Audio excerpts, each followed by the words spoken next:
In 2016, a man in Miami got a phone call. He just sold his company for $550 million. He was done, retired at 45. And on the other end of the line, one of his scientists is telling him about an experiment. And the man hears something the entire industry had already agreed was impossible. He hangs up, quits his job, and writes a personal check for $50 million. Not to prove it could work, because everyone knew it couldn't. And tonight's story runs from that phone call to one that hasn't happened yet. Somewhere on a 2-lane road in Wyoming, 60 miles past the last cell phone tower, someone's going to dial 911, and it's going to ring. Between those two calls, a $17 billion graveyard, a satellite the size of a house, a stock that went to $1.97, and a rocket that blew up 9 hours after the all-time high. This is AST SpaceMobile, cell towers in space. Welcome to Wall Street Wildlife. Christoph, more than 3 billion people today can't get cellular broadband. Not because they can't afford a phone, because nobody built a tower where they live. Towers stop where the money stops, and the money stops about a mile past the last paying customer. That gap is the biggest unserved market on Earth. So our listeners, right now, take out your phone. Look at the bars in the corner. That little icon is a map of civilization, if you really think about it. And it ends about a mile past the last profitable tower. Profitable being key here, which we'll get back to. For the next 20 minutes, imagine it stuck on zero. For 3 billion people, that's actually not an exercise. There is no little icon in the upper right of their phone. So, Badge, I'm really excited to talk to you today about AST SpaceMobile. We've been working on this episode for a very long time. It's a really fascinating story, and there's so much to say, but this is exactly where it starts, right? Do you have a cell phone, and does it work? And don't be intimidated. It's not an error. When you look at this episode on Spotify or on YouTube, you're going to see this is significantly longer than our normal podcast episode. It's by design. We are going to go super deep, super detailed. We're going to talk about the whole history of this company and really let the conversation breathe. We want to really understand AST SpaceMobile. We're both shareholders. We want to understand this company that we own, and we want to do this with you. All businesses, so we're an investing podcast, and all businesses really attempt to solve a problem, right? No problem, no business. So what is this problem? What is this gap that AST SpaceMobile is trying to solve? That's where we're starting with. And if you think about it, 90% of the Earth's surface has no cellular broadband. Take out a globe. It's mostly blue. It's mostly blue. If you're on a boat, you're not getting cell phone service. Many remote areas in the world. But I was surprised to learn that that the number is as high as it is, 90%. 25% of landmass is served by towers. So basically, not a lot. I mean, these cell towers are positioned in a few strategic places by the global telecommunication companies. And what does that mean in the round? You've basically got over 3 billion people who can't access cellular broadband. Like, they can't use their phone. Maybe they don't have a phone because it doesn't work where they live. That's like a 3 billion people usage gap. I think it's important here to paint a little nuance. There's, I believe, about 400 million people that have exactly zero coverage because it's just zero signal. The larger number, 3 billion, are people that are technically within a framework of getting some signal, but it's just not great. And there's all these other structural barriers to making it usable or feasible to use. So we're kind of putting all those people into this one big number. Because any way you slice it, right? If the planet has 8 billion people, and we're talking about about 3 billion of them having issues getting a reliable signal on which they could build their lives or be safe. That's a lot of people. Yeah, and like a usage gap is, I don't know, I used to commute to work. If I'm on the train, I knew I wouldn't have signal for like 15 minutes of that journey, or my cell phone would start like burning its battery at warp speed. And I'd have to put it in like airplane mode or something for that bit. Otherwise, I'd have no battery when I got to work. Like, these are the practical problems we have of having like a patchy mobile network from our providers who are today are all terrestrial. Right. So let's make this real, because there's a reason you and I are fascinated by this company. There's a reason why we're devoting this epic episode to this company. It's trying to solve a problem that I think goes beyond stats. It's not just numbers on the spreadsheet. In 2026, for many people, whether you have coverage or not determines the shape of your life in some ways. The important point is that coverage is geographic, not demographic. Whether you get coverage or not literally depends on where you live because of the structural limitations of whether there's a cell phone tower or not able to serve you. So like a lottery. So let's try to make this real for our listeners. What are some scenarios where depending on your life may or may not depend on whether you have cell phone coverage? Well, let's take my example from the cold open. A family crashes their car on a 2-laner in Montana or Wyoming. No 911 for 60 miles. Over half of US wildfires recently burned through areas with unreliable or absent signal.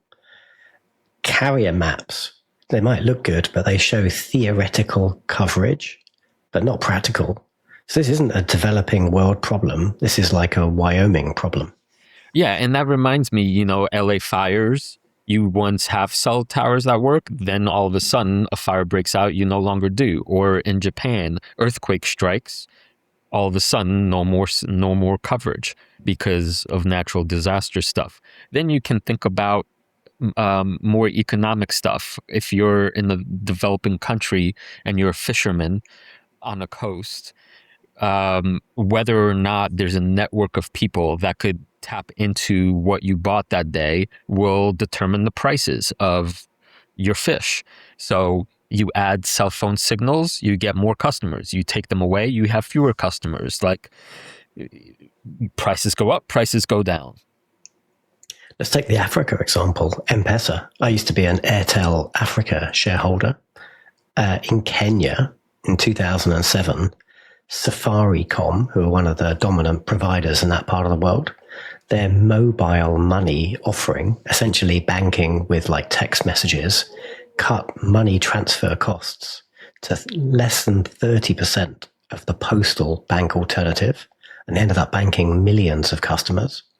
Like, that mobile banking revolution was bounded exactly by where the cell phone signal stopped. So for many people, maybe for us, we are used to thinking of cell phone signals as a privilege or a kind of a luxury, but we've kind of gotten used to it, right? We just get annoyed at, if we can't get a good signal, like a busy airport lounge or the day. Yeah, I mean, we complain quickly. I've had people complain quickly without a signal. But I think the fundamental point of this company is that the initial problem is not irritation. It's quite literally the difference between life and death for many, many people. And that's a huge problem that this company is trying to solve by trying to provide a signal that reaches everywhere on Earth. And even if it's not about safety, like, it's an economic problem. Connectivity is economic infrastructure like roads. Every 10% more broadband buys a country, quite literally, like a point of GDP growth, real money. You've got 50 million Americans today who are smartphone only for internet. So that one group at $10 a month, like, that alone is a $2 billion a year business in one country. Yeah, there's a lot of economic proof points about just how more valuable it is to have a signal than not. So for our listeners on YouTube who are now seeing this image of the United States lit up at night, you can literally see the zones of coverage and lack of coverage. And as you can expect, there's bright lights around the major cities. And then there's vast stretches, especially in the western United States, that look almost entirely pitch black. Now, what's interesting is we know that even if you're in a city, you're not necessarily getting good coverage because of tall buildings or towers that stop working or whatever. But just looking at the world's richest country with how much of the area is not covered is striking. So, given this massive geographical gap in signal, I went and watched a telecom documentary called When Wire Was King, The Transformation of Telecommunications. And we learn in this documentary that basically for 150 years since the invention of the telephone, whoever owned the wire owned communications. Even wireless was secretly wired. Every tower has a cable coming out the back. And there was a big legal fight that endured over many years in which essentially the AT&T conglomerate was a monopoly that was stifling innovation because they controlled the literal wire and there was no way for new competition to arise, and people were only given one choice, and it was going to be AT&T. And it's a fascinating story we'll return to at a separate point. At this juncture, it's maybe the most fascinating point is that the person who made this documentary about wire's reign now runs AST's regulatory strategy. In other words, the woman who was involved in the legal disputes about where wire goes, who controls it, sits at the very top of the chain and is trying to maneuver through all these endless regulations about how do we solve this problem of going beyond wire and extending telecommunications to everyone in a fair way. Yeah, like award-winning documentarian, Georgetown telecom law professor, and author of the Spectrum Wars book you mentioned, is Jennifer Manner, and she's today the SVP of Regulatory Affairs at AST SpaceMobile. So the woman who made the documentary about telecom's history is now writing its next chapter. And we're going to come back to that. We're going to go deep on who the people are in ASTS in this extended episode. Yes. So, Badge, I think the opening gambit is this. Connectivity today is a necessity. And I don't know. I don't know if this sounds like a stretch when I say it is now comparable to water, electricity, and housing. Do you buy that? Do you buy that kind of urgency? Yeah, for real, I do. I was about to move house because I couldn't get full fiber to the premises where I live, and now finally I got it installed a few months ago, and I don't have to wrangle with crappy regular broadband. And if I'm traveling, my standard Airbnb search criteria is their Wi-Fi, right? 100%. It's incredibly important to how I live my life. Right. And I'm sorry for being redundant, but yes, you check into a new Airbnb. The very first thing we in the Western world do is look for the Wi-Fi and password. Many of us are addicts to our phone, and, we're just, we just need the latest, right? It's a kind of, that's fine. But I really want to emphasize that I think the story, and why we're talking about the story, is there's a really higher level of, dare I say, ethical consideration here for the billions of people who literally are living a very different kind of life still in 2026 And it's merely because they happen to live in a particular geographical region that has proven to be uneconomical to build a cell tower nearby.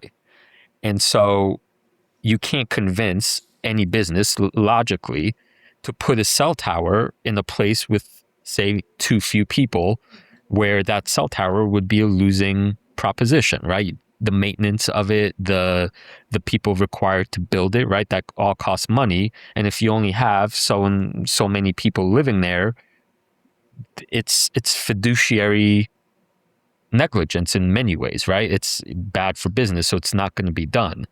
But then you add on top of that all of the stuff we talked about, the earthquakes and the bad things. It becomes a necessity. And so as we were prepping for this, I was really trying to take to heart the argument against wanting coverage on the planet everywhere. And it seems, I don't know, I can't get beyond this point, Luke, where I think, you know what? How many times am I really in a rural area? Or how many times does an earthquake strike?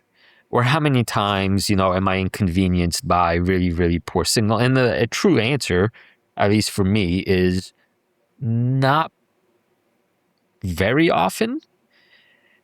But when it does happen, it's incredibly noticeable. And for the people whose lives are shaped around its lack, it's like not having electricity. Yeah. And it is a safety issue. Like if you're a parent and your kids are going off on their first road trip, or, they've gone to a festival and there's like a disaster, a natural disaster happens. You live in America, like a mass shooting, right? You don't want your kids' lack of like a $10 like satellite mobile subscription to stop them like phoning home, being safe, and like, being able to get out of the area in a smart way. So that's the problem. Here's the strange thing. This problem has been known now for many, many years. There's been many companies that have tried to provide a solution to this, which takes us to our second segment called the graveyard. So Christoph, we've described the problem, what we're calling the gap, the economic and the safety issue that comes from having patchy mobile connectivity when you're in like a rural location. In this extended episode, we're really going to cover this company and the whole like mobile connectivity space in some detail. So just to signpost where our conversation is going to go today, we want to talk about the history of space, like the litany of failures that came before ASTS. We're going to go deep on the founder and CEO, Abel. Plus, we're going to talk about his team. Who are the people, including Jennifer Manner, that we had headlined earlier? We want to talk about the science of mobile comms and the satellites themselves, really revolutionary bits of equipment, the size of football fields that are up in the heavens right now. But we're going to talk about the business too. Who are the competition? What's like the big fight around spectrum that's happening right now? And badge, in case you're a Star Wars fan, we're going to talk about something called the Spectrum Wars, which is kind of a direct analogy to fighting over who gets to control things from space. And it's a kind of war, a bidding war, and it's massive. As well, of course, as there's got to be money in this, right? This is an investing podcast. This is a public company. This is now, as you know better than anyone, a very heated and very, very lucrative money-making endeavor, for better or worse. And we're going to hit you with some bull versus bear takes, because this story is very far from obvious or over. It's changing incredibly quickly. Who knows what's going to happen? We got to lay out the bull case, the bear case, and the risks involved. And we got real skin in the game. Like, we're both owners of ASTS. And this conversation's going to help me, as it always does when I get on a call with you, Christoph. It's going to help me understand my own investment better. And maybe a little bit of a disclaimer. I started following this company years ago, 2 years ago, because on X and other social media places, there is a really intense and dedicated community called affectionately who self-style themselves the Space Mob, who have done immense amounts of research on this company from the engineering aspects to the regulatory aspects to the investing aspects. And what I want to say up front is that a lot of our research is a kind of conglomeration of so many different funnels and sources coming from multiple sides around this company. And simultaneously, that because things are changing so quickly, because things can get extremely technical, we are not proclaiming ourselves as experts here. We are more than anything else trying to give a lay listener a on-ramp to this company, and we invite corrections and missed points and things that ought to have been said but weren't said, so that this document or this conversation really allows more people to understand what's happening here and this revolutionary point in time. And there's a thing. Christoph's built a thing to go as a partner with the podcast. So when we launch this, there's a website you can go browse. It's collected all of our detailed research. Like, read the story for yourself, and there's links out to a whole bunch of other resources. It's a really good starting point if you're really trying to get your head around ASTS and potentially be an owner too. Right. And we're going to post that link on our Patreon website at patreon.com/Wall Street Wildlife. And it's going to be in one of the lounges where we'll make it very clear. Anyone interested in the documents and the visuals and all the side links can go and read the story beyond just listening to it here. All right, Christoph, are you ready to get into the graveyard? Have you got your holy symbol at hand? I love spending me some time amongst the dead. All of these corpses in our graveyard, they all had real technology, real partners. They had business models, but they just couldn't make them work. And ASTS is on that chart too. They're not generating like big profits yet. They're barely revenue making right now. They're burning a tombstone sliver. And I guess in this story today, we're going to explore whether that little tombstone will grow into like another entry in the graveyard, or maybe the corpse rises and walks once more. All right, Badge. So welcome to the graveyard, the segment of the show we're affectionately filling with lots of doom and gloom, because this is a big problem. There's immense money to be made. And unfortunately, nobody has been able to figure this out. In fact, the story really is pretty tragic. 5 companies tried the satellite to phone solution before AST. So to make it clear what we're talking about when I say just those words, if the limitation is that you can't put cell phone towers everywhere on the planet, literally, and if without a tower, you can't get a signal because it's either geographically impossible, like on water, or economically stupid, then you have all these gaps. And the only solution is to try to get a satellite up in space that beams down signal that then covers all of these gaps.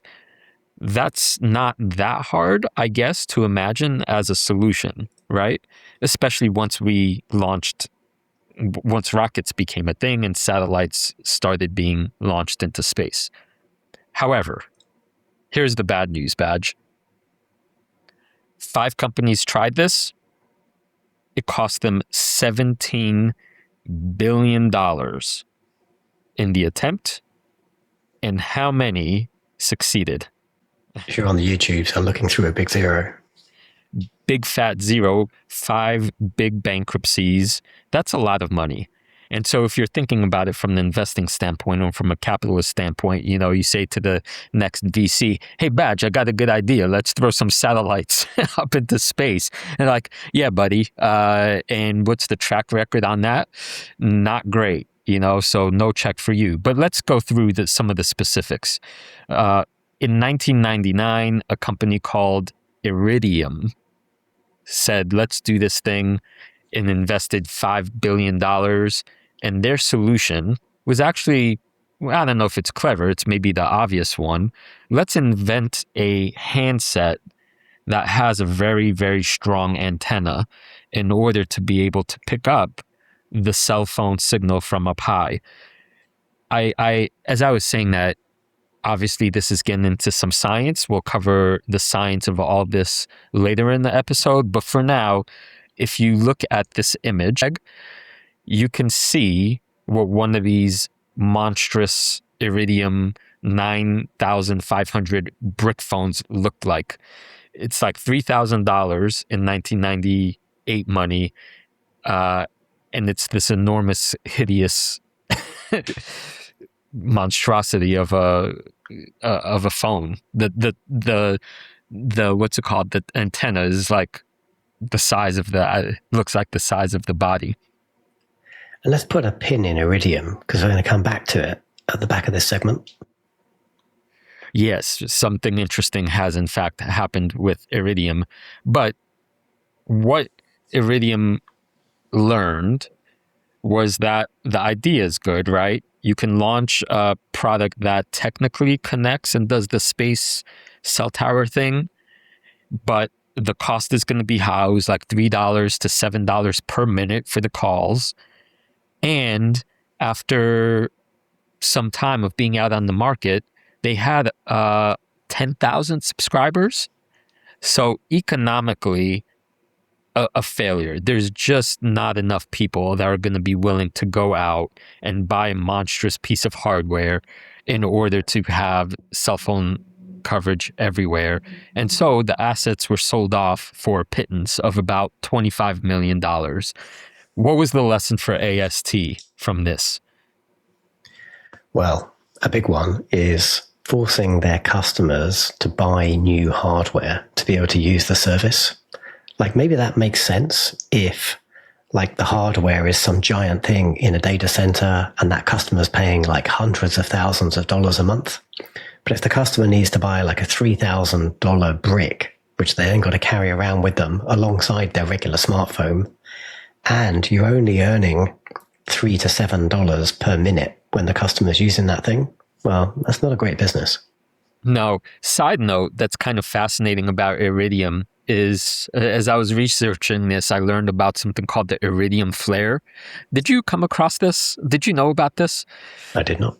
Yeah, so in which you can see that the way the satellites were constructed in the sky, it was known by engineers and physicists that at certain angles, when the sun rays would hit the antenna or the physical infrastructure of the satellite, it would really glow very brightly, and you could trace it across the sky like almost like a UFO, which people then made, all the astrophysicist nerds would get around the campfire and like plan evening outings to watch these iridium flares go down.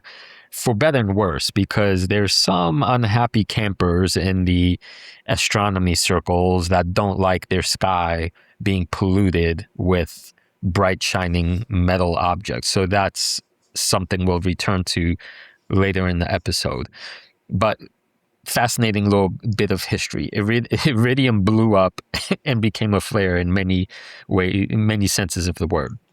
Second, a competitor up on stage, maybe not chronologically, but in 2002, Globalstar burned about $3.8 billion, fell into the same proprietary handset trap, tried to make a unit that was exclusive, made 48 satellites, was not able to capture market. Interestingly, they survive today and they power the Apple Emergency SOS agreement that they're kind of, well, let me pause and say, have you ever noticed, oh wait, you're not an Apple iPhone user, but yes, I've noticed that sometimes when I'm out of signal, the little SOS label shows up on top of my phone, allowing me to send a text message. I was like, huh, that's cool. How does this work? Well, that's one of the remaining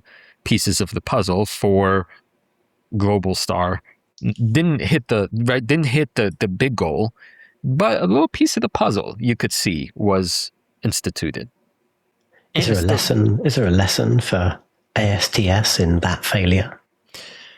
Yeah, that as a business, as a large business, the niche market, which in this case is SOS rescue, is still not enough to defend an entire conglomerate of space satellites. Should we wind back the clock? So 2000, there was a company called ICO Global, and they burnt $3 billion. You might have heard of Inmarsat, so they were a spin out from those guys. They raised $3 billion, but unfortunately they went bankrupt before they even launched a service. And this is another lesson that I guess every VC knows, is that even if you have a massive amount of money, capital, that does not mean the story is going to work out. That's incredibly important. And this is why this, as an investment, remains risky, because execution matters and it's not guaranteed. Should I tell you about TerraStar? 2010, barely $1.4 billion. So that's a cheap failure compared to the others. So at the time, they built the then largest commercial satellite and a dual mode phone that nobody bought. So what's your lesson there? Goodness. The ecosystem badge is the product. It's not enough to have a solution that works for some people which requires, let's say, very expensive equipment. It's kind of the way I understand this, and correct me if I'm wrong, or our listeners could correct me if I'm wrong. This is bordering on the network effect thing. Like we could come up with a better Facebook, but we're not going to beat Facebook because there's no ecosystem for us to start with. So it's just not going to fly. And you want to bring the graveyard home with LightSquared, which is quite interesting. Okay, so the last and important casualty in the graveyard is LightSquared, which became Ligado. And the big problem here was that the way they were beaming down space signals interfered with GPS signals. We'll talk about that again in the science department. But when you start interfering with GPS signals, badge, you start interfering with the military and with aviation and with all kinds of agricultural products.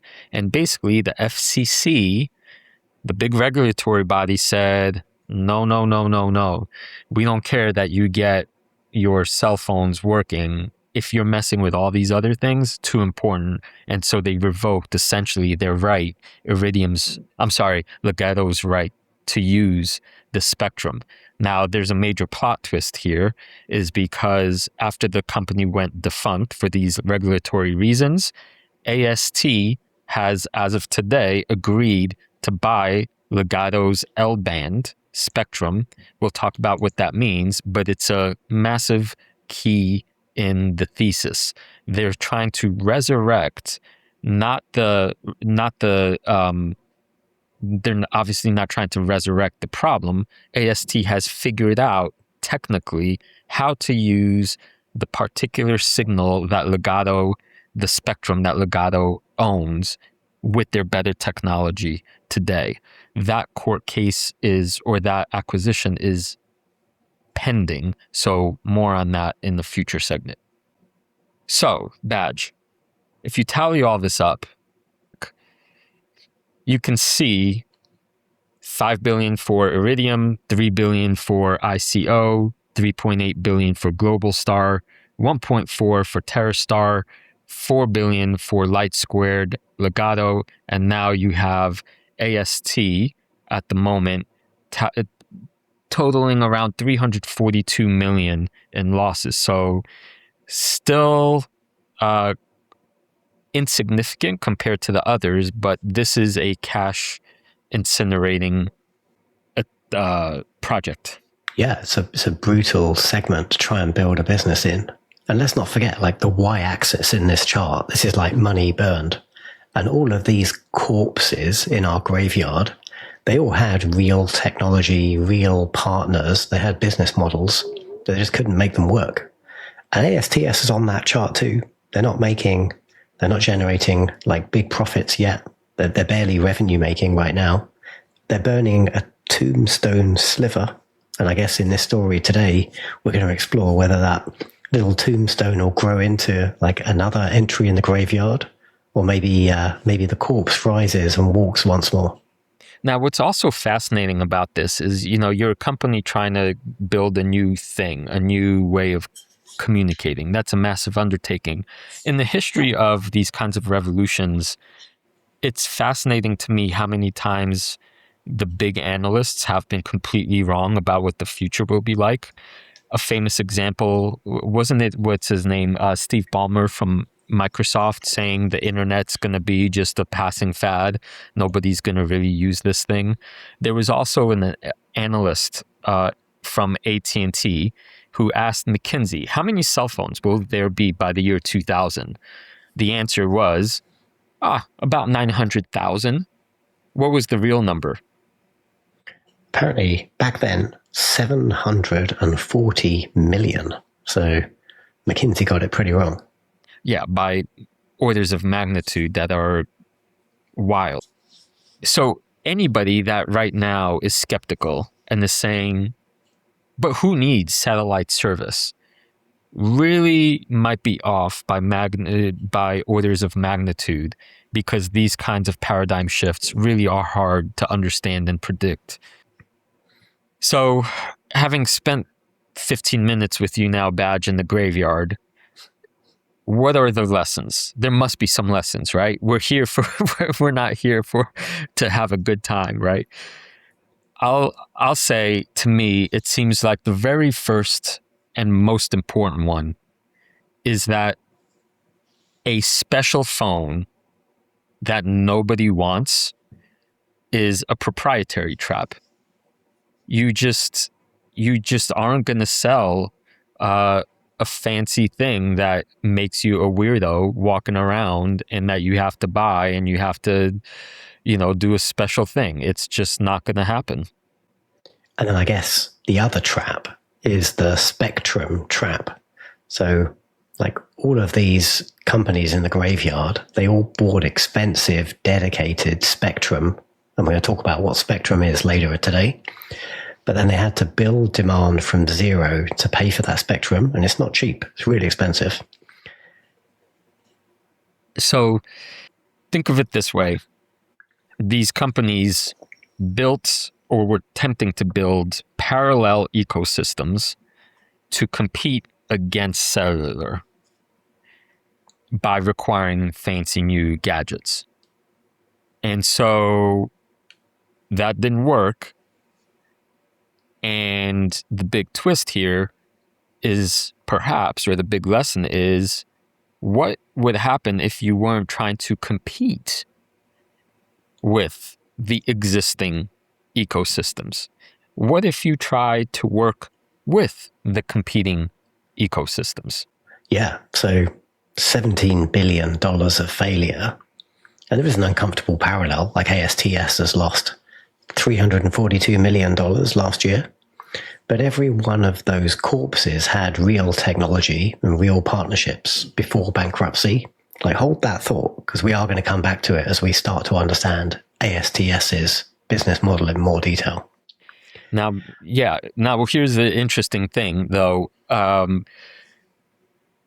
We tried to explain why some of these companies died, why they went bankrupt, and yet there's another parallel track here. I mentioned that Globalstar is still in use with Apple's SOS service. So there's something still valuable, even though the business died. And very, very recently, the first company we talked about, Iridium, something fascinating happened. They went bankrupt way back when, but as a Rocket Lab shareholder, Badge, Tell us what Rocket Lab did recently. Yeah, like just literally weeks ago, end of June 2026, Rocket Lab agreed to buy Iridium, like that Iridium from the graveyard, for $8 billion. So the company went bankrupt in 99. It like fire sold its assets for $25 million, and now it's being acquired for 320 times that price. And what are Rocket Lab buying? Well, they're buying Iridium's 66 low Earth orbit satellites, its global network, but most importantly, they're buying the L-band spectrum that Iridium owned. And so, again, we'll talk about spectrum in the science portion, but in this context, here's what that means. Our most famous corpse just sold for $8 billion. The satellite to phone thesis badge is buried because Iridium is now so valuable that a hot new space company pays a fortune for the bones, right? Spectrum Constellation Network. It kind of vindicates the whole space connectivity bet, and it stands up a new vertically integrated rival that has launched factory constellation spectrum right in ASTS's neighborhood. So this is kind of what we're trying to say, that Iridium was right about the technology, but wrong about the decade in which they existed, and their comeback took about 25 years. Yeah, like for 20 years, that old Iridium set of satellites, they caught the sun so precisely that, as you said, their flares became a stargazing hobby. People planned their evenings around watching $5 billion of failure glint across the sky. The graveyard literally glowed. And then Abel Avalan got a phone call. He quits. He writes a personal check for $50 million, a tenth of everything he just made. And the industry, meanwhile, in this moment is saying, no, this isn't a hard problem. This is an impossible problem that you're trying to solve. So, Badge, we're exiting the graveyard and we're listening to a phone call. Picture this. Abel Avalan is 45 years old and he just sold the company he himself personally bootstrapped from $50,000, selling it for about $550 million. He's 10 months now into a comfortable executive seat at the choir, the hard part of his life officially over, minding his own business, and he gets a call from one of his scientists beep, beep, beep, beep, about some quote-unquote experiments. This is a light bulb moment. The scientist tells him, we could use satellites in space to connect cell phones on Earth without requiring anything on the ground. I knew we had to do it, Abel says. He quits. He writes a personal check for $50 million, a tenth of everything he just made. And the industry, meanwhile, in this moment is saying, no, this isn't a hard problem. This is an impossible problem that you're trying to solve. So as a frame for who this guy is, I think immediately we got to think, he's a maverick. That's the word, right? You use for somebody that tries to do something that others say cannot be done and risks his own personal well-being on the outcome. This is a kind of founder, right? This is a kind of person. And really, truly, one of the things that makes being an investor in ASTS, I think, so exciting and so rewarding is because we know that the guy heading this ship is fighting the fight, walking the walk, his own damn self. So let me get just a couple of specifics out there. $50 million of his own money, but also takes no salary.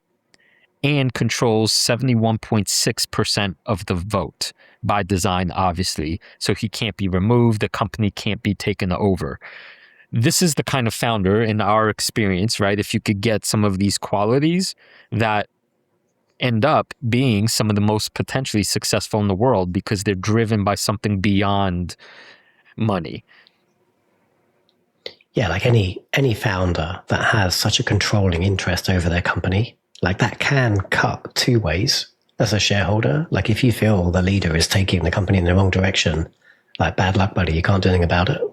But it cuts a good way too, because if that founder has a vision, they're laser focused on it, especially when they've got a ton of their own net worth invested. Like your incentives as a shareholder are well aligned with the founder. So you want their ability to like knock down doors, blast through walls, and just make it happen. And in some ways, I mean, the CEO of the day over the decade is along these lines is Musk, and for better or worse, we understand why.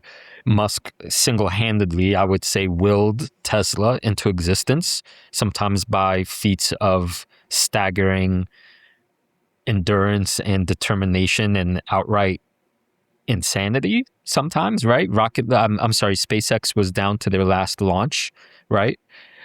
Tesla was down to their last however many millions with the ramp not going quickly enough.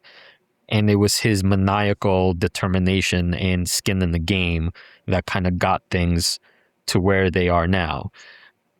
Interestingly, I don't think Abel Avellan is, as a character, anything remotely like Musk. In fact, he's the exact opposite, which is important to name.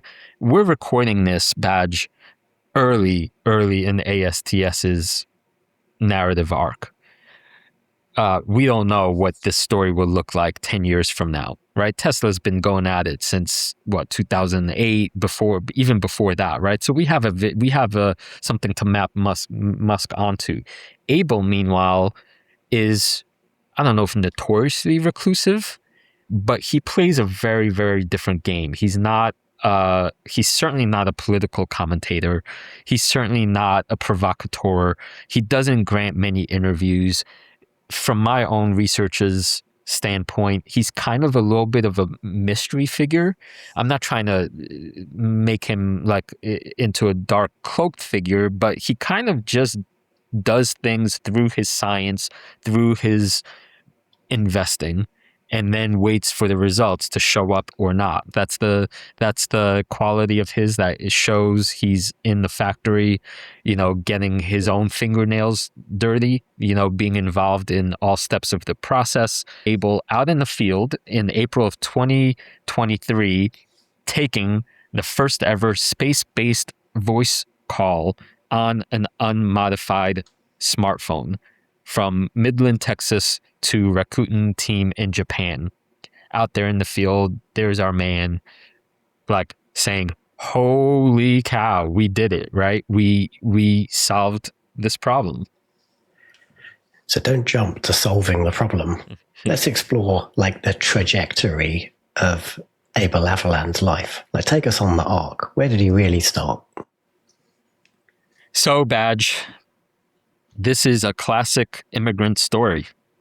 Born in Venezuela, studies electrical engineering in Caracas, and then makes his way up the ranks, hands-on learning, installing satellite antennas in Africa, in embassies, and trying to basically bring remote networks together. So he had a first-hand view of what happens when you connect a country to the internet.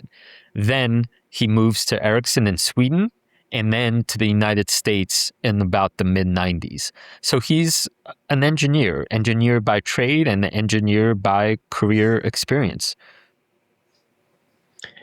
So he's gone from Venezuelan roots. He's now in Miami. It's like the year 2000.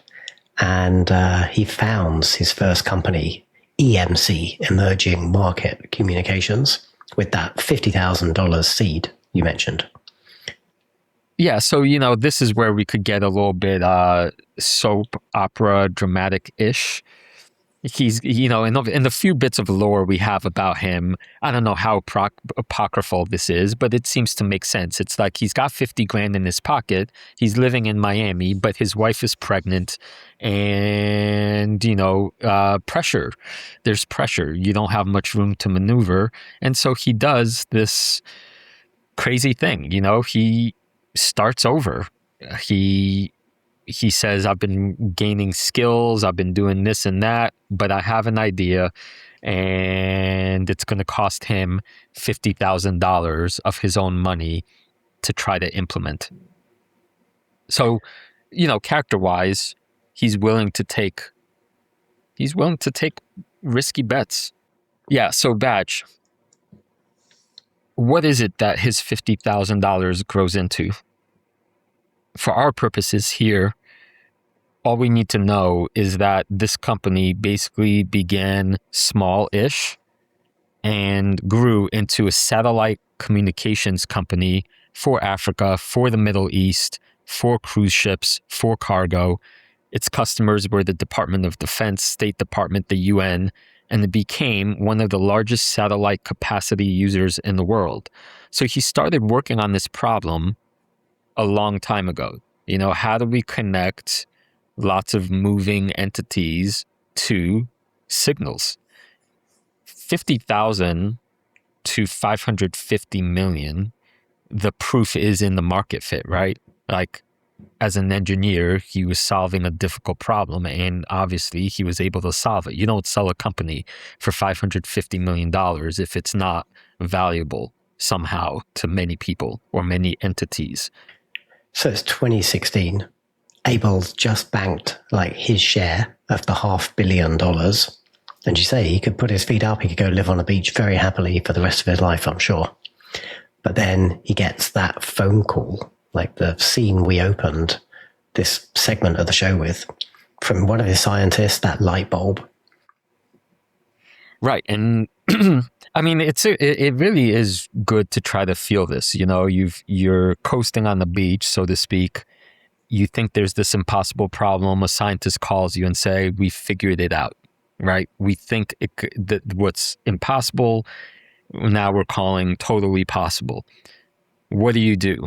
Well, if you're able, you stealthily take 50 million of your own money. So what is that, 1/10 of his payout? Although that payout, by the way, side note, it's not like he got all that money from selling the company, but suffice it to say, he had a lot in the bank, or enough, and yet he still took 50 million of that, about 1/10 of the proceeds, right? And says, okay, if my science guy tells me there's a way, I want to do this. I want to try to make this thing go. And so he takes the 50 million and starts hiring back some of his old EMC team. These kinds of connections, built over 15 years are irreplaceable.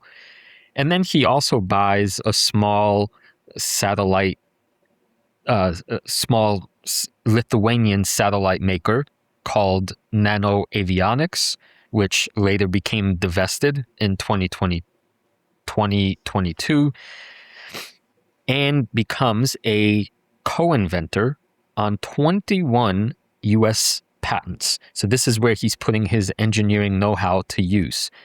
Fun fact, Badge, ASTS currently has approximately 3,900 patents and patent pending claims today. So this is really, truly a innovative engineering beast that whose DNA lay with Abel in saying, oh, it's an engineering problem. The engineering problem can be fixed.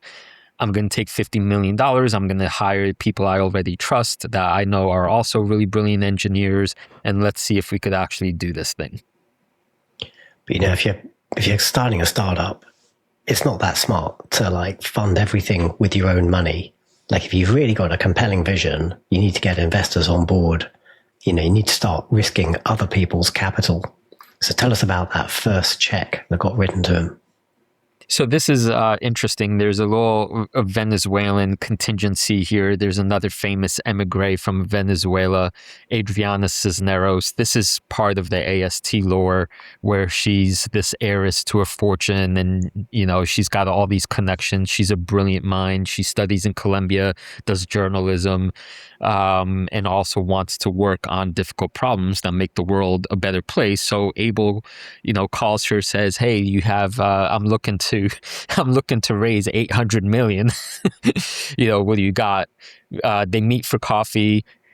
Lore has it they talked for 15 minutes, and it was evident from love at first sight in the business sense that they became partners. And she's like, "Oh my God, if it's physically doable and you're backing it with 50 million of your own money, I'm going to pitch it in." And she didn't have the 800 million for him, nor did she have 400 million, but she did have, if I remember correctly, 10 or 15 million, which is proof of point. And now all of a sudden you have a little bit of the Venezuelan immigrants versus the world kind of thing happening, which leads naturally to, okay, you have real capital on the line. You have people willing to bet big on this. How can we take this presentation? Where do we take this presentation?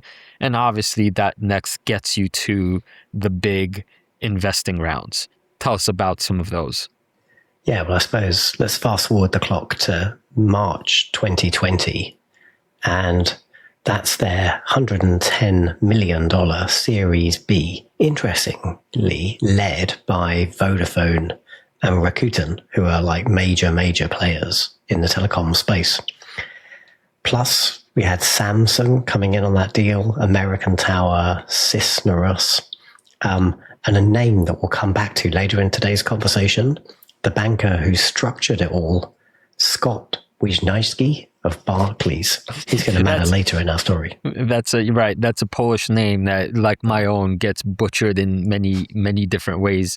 In the proper Polish accent, it would be Wisniewski, but yeah. But yes, there's a big banker involved, and I don't think it's spoiling too many things at this point, Badge. But when we look at public investments in AST at the moment, Google is one of the biggest. And so eventually, I think for us, the point being is that this guy has an idea, he has money, and he sells his story. And you start with a little pile of money, and the story is so compelling that now the initial investments start growing from major institutions. And that's really where the private market story ends and the public market story begins, because they came to market through a SPAC under the ticker ASTS in April 2021. Here's the problem, Badge. The markets are not rational. And what ends up happening from the time they enter the public markets to where we are now is that the initial slope was down, and down badly. The technology, what's interesting is that the technology kept advancing, and they were getting more and more proof points, about which we'll tell you more about later. But meanwhile, at one point, the stock was down, way down, in early April to $1.97 from a much higher beginning as the technology was improving. So we're calling these the dark years, because it's very much the case that you just had doubters. You continue to have people saying, no, it doesn't work. And then there's ways that the market hates uncertainty and would punish the stock mercilessly. For example, as one example, September 15th, 2022, one of these analysts from Kerrisdale Capital calls AST uninvestable because, quote unquote, the antenna would shake itself apart, it would melt in space, so on and so forth. And so think about it. You're an investor, normal person, happen to hitch a ride on this story, right? You get interested in this and you hear one of these reports. It's terrifying to hear like, no, this thing won't work. And so it's a brutal journey. I do remember this part of it. I was already studying AST, and these kinds of things completely freaked me out and made me turn my cheek the other way. I was not one of these early investors around these low points because it was scary to hear something is uninvestable. And let's not forget the context of 2022. Like, if you were a growth investor, the ass was falling out of the market. Valuations have been crazy for these like tech pro companies way through 2020, 2021. Things are slowing down. But 2022, it got really ugly for growth investors. And so that was not a great context to have like a baby fledgling public company in this sector. And so our larger context here is trying to paint a picture of the founder and why, to me, to us, he's a really crucial piece of this story. He's a fighter and he's got his own skin in the game, and I'm trying to portray him as truly dedicated visionary. Dark times are where you prove your mettle, right? So back to that short report that I talked about earlier, quote, AST says Kerrisdale is a wildly risky science project that has no business literally being public. Its engineering, quote, infantile and, quote, destined to fail. Now, what would Musk have said? Or not just Musk, but what would, when CEOs get pointed, get attacked so mercilessly after investing so much of their life, that hurts, right? That would be an attack on your company and your personhood. How did Abel respond? This is what's fascinating to me. No rebuttal, no press war, no angry letter. What he did instead was 7 months later, launched the Blue Walker 3 satellite, which actually places the first space-based two-way voice call to an unmodified phone and is the first 5G call later that September. So he basically treats the short report as noise and launches satellites as his reply.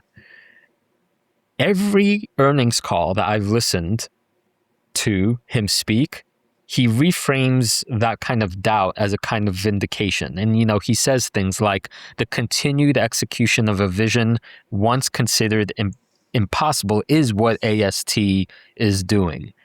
So this is, I don't know, Badge. I love having him as the captain of this ship. I'm going to get honest execution and no jibber jabber in the face of seemingly impossible odds. And you mentioned it, but I think we need to come back to this. Like, he's taking no salary, $0 as pay from this company.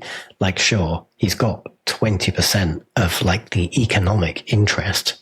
And if you really like Abel and like the founder story, it's to your favor that he has 71% controlling vote over the company. But you've got like the king and the key man risk. Like, these two things have to go hand in hand. It can cut both ways. That's right, Badge. The no salary thing is a signal. When you have multi millions in your bank account, I don't know. I'm not sure that's how I would keep track. Though, interestingly, side note, the Iron Brothers, another company that I hold, have recently received this really exorbitant salary package. It's interesting to hold both of these styles together. Those guys are saying basically on record, we want to be the wealthiest people in Australia. Abel, on the other hand, is saying something very different. He's saying, I think, through his actions, access to knowledge and information is a human right. And I'm going to put my money and the way I get paid and compensated on the line to try to make this into a project that is about way more than me as a CEO. I've already solved that problem. I made myself filthy rich. Now it's about getting the money, the capital in the best places possible, which is working for the company. And that's how he talks. That's kind of he talks, when you listen to him, in terms of patents, and in terms of visions, and in terms of launches executed and engineering problems solved. So he does have a little bit of that Steve Jobsian sort of product first mentality, which to me is another inspiring thing. But here's the thing about a company that is one man. It can't be. Somebody's got to fund it, build it, fly it, and sell it. And the people who signed up are a stranger cast than any writer's room might allow.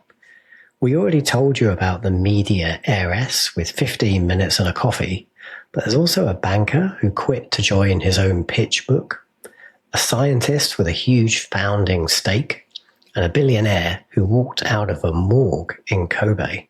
Meet the ensemble. All right, Badge. Scott Wisniewski is kind of the most prominent face of this company. He's the guy that's at conferences. He's interacting with folks on X. And he has a very curious past because he was the guy that was involved in a lot of the early funding rounds for $110 million back in 2019, 2020. Then there's the SPAC. But something bankers rarely do is join their clients. But the story becomes so engaging, as far as I could tell from the lore, that he's seeing what this company is becoming, and he actually does just that. He quits being the banker and says, no, I'm actually going to join AST SpaceMobile. And from here on in, he's kind of like the financier who also knows all of the engineering bits, and he's always fired up. He's the biggest bull, ASTS bull, and he's the guy that basically is looking way out into the many years and telling the narrative in the sort of Muskian way, if I could call it that, about the immense potential here, that he's walking the walk. He didn't have to quit his cushy banking job to take on this risk edge case in satellite engineering, but here we are. So he's got obviously a lot of money also riding on this, and he has been selling at healthy chunks at lofty prices. But all in all, he's the guy that's looking at the numbers, as anybody, better than anybody, and he's saying the risk is worth the potential reward. It's quite interesting, right? Because you've got this highly technical founder whose name is all over, like patents, like his arms deep in the actual technology. And in a company like that, you'll often see like a pure business person as essentially like the number two, and that's like a good partnership. But you've got Scott here, who's, almost as versed in the technology as Abel. Yeah, very much so. But also, the PR of this. We forget that, and maybe this is why we're doing this episode, we forget that a business, especially in these early incubation periods, benefits immensely when it gains momentum in the story and a higher stock price in order to do better capital raises, right? So this is not just as not mere narrative, as Daniel would say, right? The narrative matters. And Scott, for example, is one of the top suits that is on board and saying, let's get this massive fan base we've accumulated and let's fly them out to see one of the launches, and let's actually build a community around this thing. And so, from banking to AST to a public face telling the story, he's the kind of guy that's the PR, in many ways, the PR branch of AST. So, Badge, tell us about a scientist, the chief technology officer, Dr. Yao. So you got these like technologists at the top of the company. And if I take us down into like the detail of the company, it's still a technology story. Like their chief technology officer is a guy called Dr. Huiyuan Yao. From Beijing Institute of Technology, PhD in electronic physics at the University of Maryland. Like the guy's got 30 years in communications satellites. Senior director of commercial payloads at Orbital, later Northrop Grumman. This guy's a serious player, major contributor to 40 communication satellites, author of 55 technical papers, 25 personal patents. Like his blueprint is all over this industry, and he's like the person in AST who makes the impossible antenna actually fly. All of his comp is tied to actually putting satellites in orbit and, crucially, like making the phone call happen that proves that this technology is real. He gets paid like a scientist. Like he gets paid a couple of $100,000 with like bonuses tied to certain technical milestones. But don't feel too sorry for Dr. Yao, because he's got a huge founding stake, nearly or over 500,000 vested pre-IPO options from the private area. That's like old school equity. That today, by my money, that's worth about $30 million. So like his personal incentives are very much tied to the technical success of this company. Yeah, and it's kind of interesting that when you look at the actual SEC proxy filing, it says like your bonus is literally tied to quote unquote the related phone call. So yeah, you could launch the satellite, right? But unless it actually connects to a phone here on Earth, you ain't getting paid. So I mean, that's fantastic motivation for the chief technical operator of this company, and of course, the phone call works. Badge, I want to tell you about one more interesting character in this cast, which is quite, I guess, surprising or maybe unexpected. This is Hiroshi Mikitani, who has a little bit of one of these, brutal origin stories, motivated by tragedy. He's 30 years old in Japan in 95. He's one of these star performers at the Industrial Bank of Japan, one of these really cushy jobs in corporate Japan.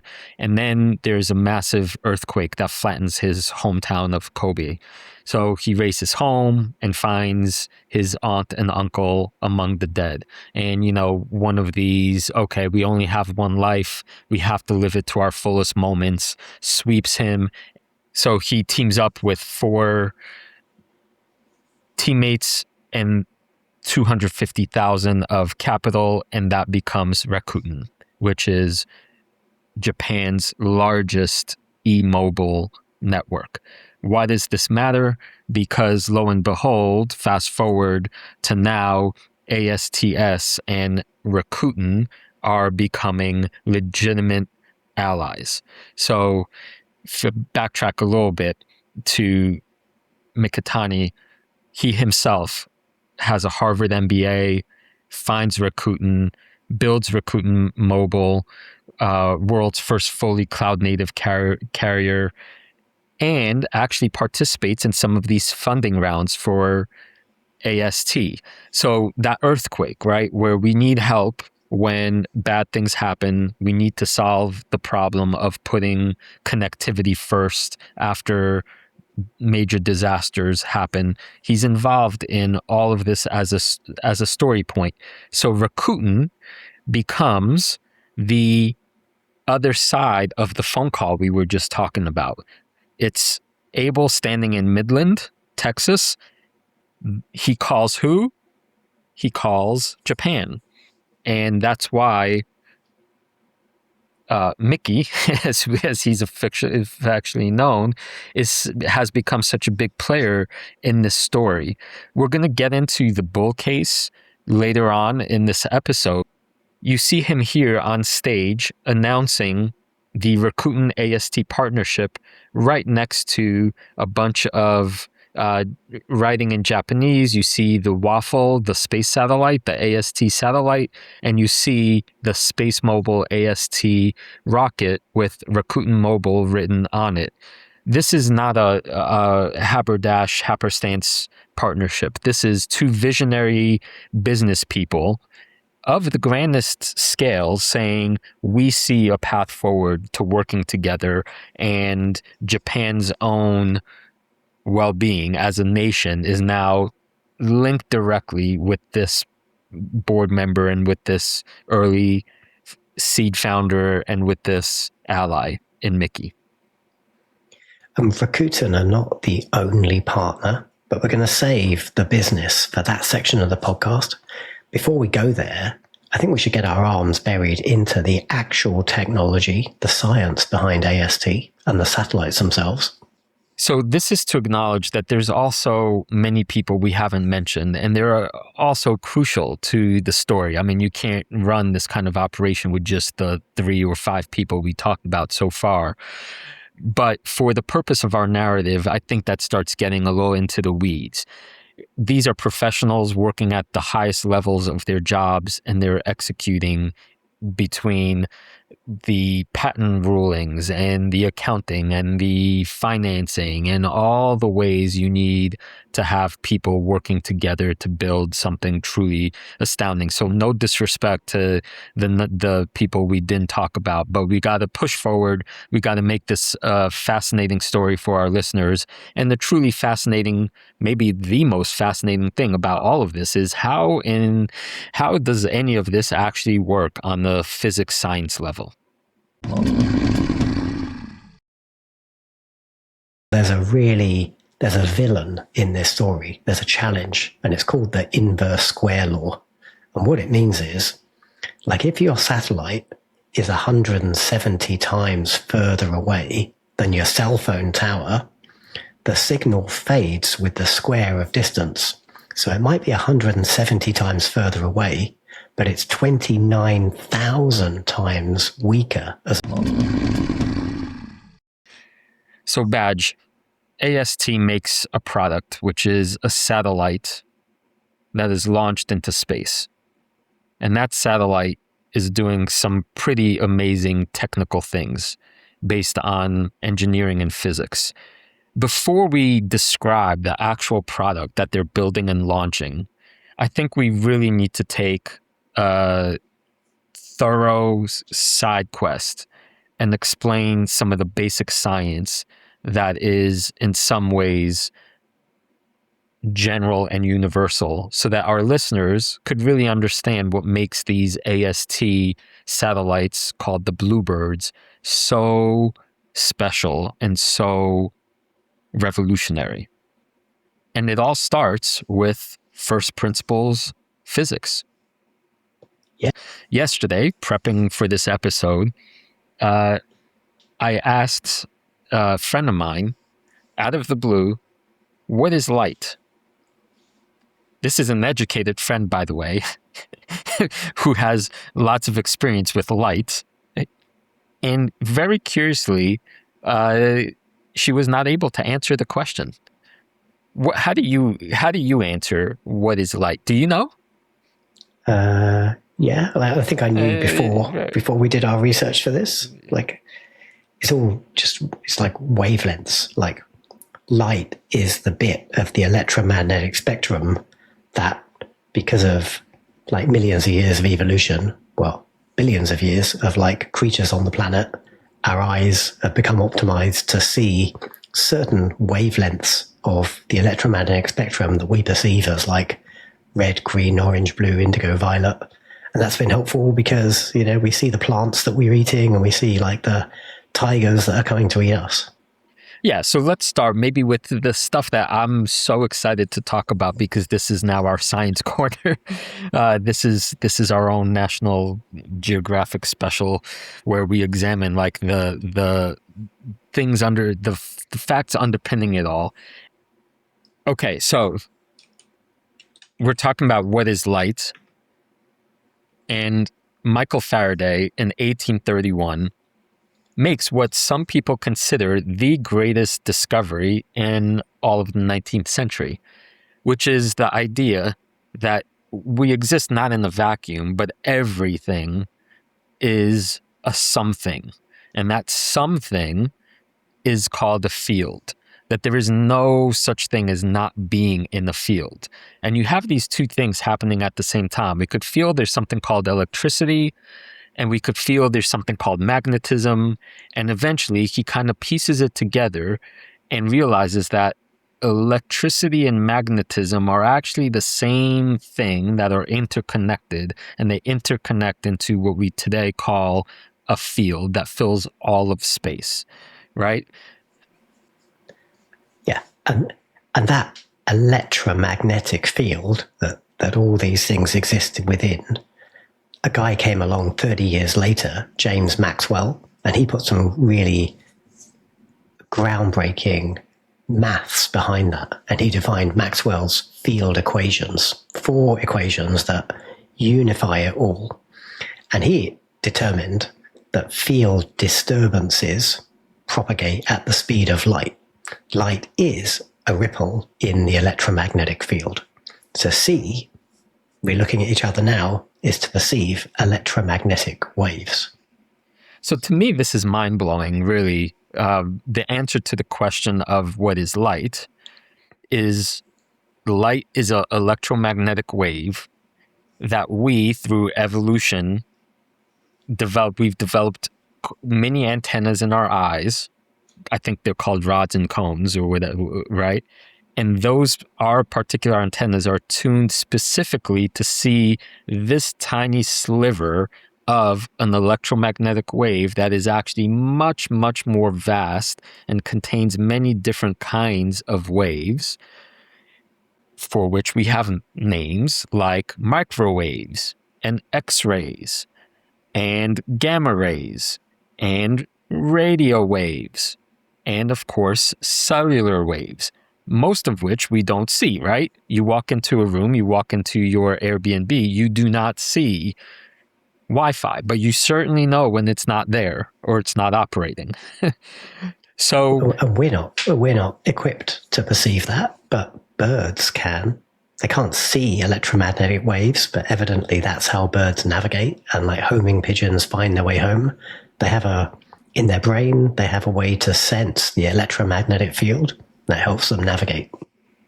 So it was actually Richard Feynman, and I misspoke a little bit earlier, who said it was Maxwell, not Faraday, as I misspoke earlier, who said, from the long view of history of mankind, the most significant event of the 19th century will be judged as Maxwell's discovery of the laws of electrodynamics. The American Civil War will pale into provincial insignificance based on this discovery, that everything is an electromagnetic field.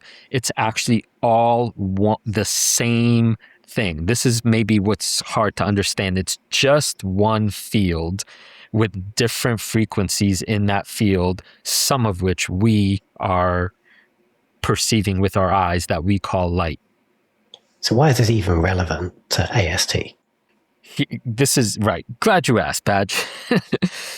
Because if you cannot, if you don't understand what electromagnetic waves are, you can actually work with it, and you can actually figure out how to build receivers for it and how to send it and how to interpret these waves. And it turns out the way we communicate is entirely based on the engineering and physics of understanding how these waves work. How does a wave actually send information from point A to point B? And that's where you start getting into the technical word spectrum, which is just the the lay term for the electromagnetic field sliced by frequency.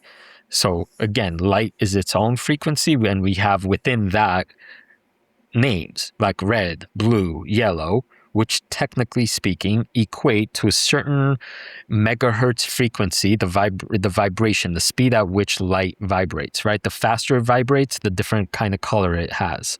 So we're used to, in day-to-day speech, to say blue, right? We don't have to explain that blue is this frequency and that this is how it works, right? Well, when you get out of the light sliver, you have all these other functionalities. And it so happens that our phones, the antennas that they're built in, whisper at something like 700 to 2,500 megahertz, meaning again the frequency of the wave vibrations. So that is the area of the electromagnetic field that we're talking about, and that is when you divide it into finer and finer slices. That's what we mean by spectrum. What spectrum, what slice of this field requires what, does what kind of task? And that's why spectrum is so valuable you'd almost think of it like it's real estate. So that's why it's important that the big players in this industry, if they don't own, they have access to certain spectrum. So here's maybe where we tie this idea of what is light into back to AST. The electromagnetic field is always already there everywhere. It's already in the Sahara. It's already over the ocean. It's already in our living rooms. It is what reality is. So this is really the last step of the problem that AST is trying to figure out.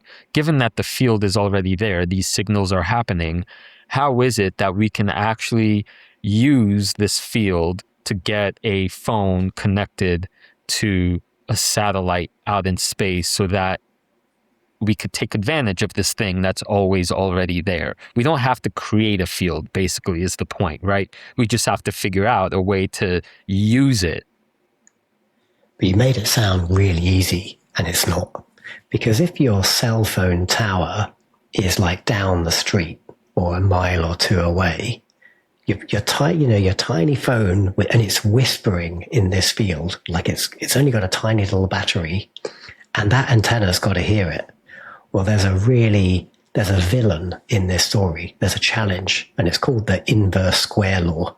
And what it means is, like, if your satellite is 170 times further away than your cell phone tower, the signal fades with the square of distance. So it might be 170 times further away, but it's 29,000 times weaker as a signal. That's pretty significant.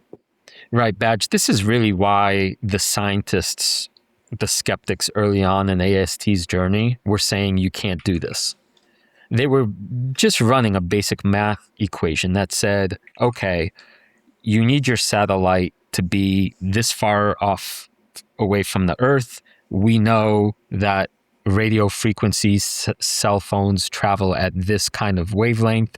We know, therefore, that from the satellite, it's going to get weaker and weaker following the square law. And by the time the signal gets to your phone, it will be too faint or too diffused by noise that all you're going to get is a scrambled gobbledygook, right? And they were saying you cannot, therefore, solve this problem. There's no way to go that distance without losing the actual signal.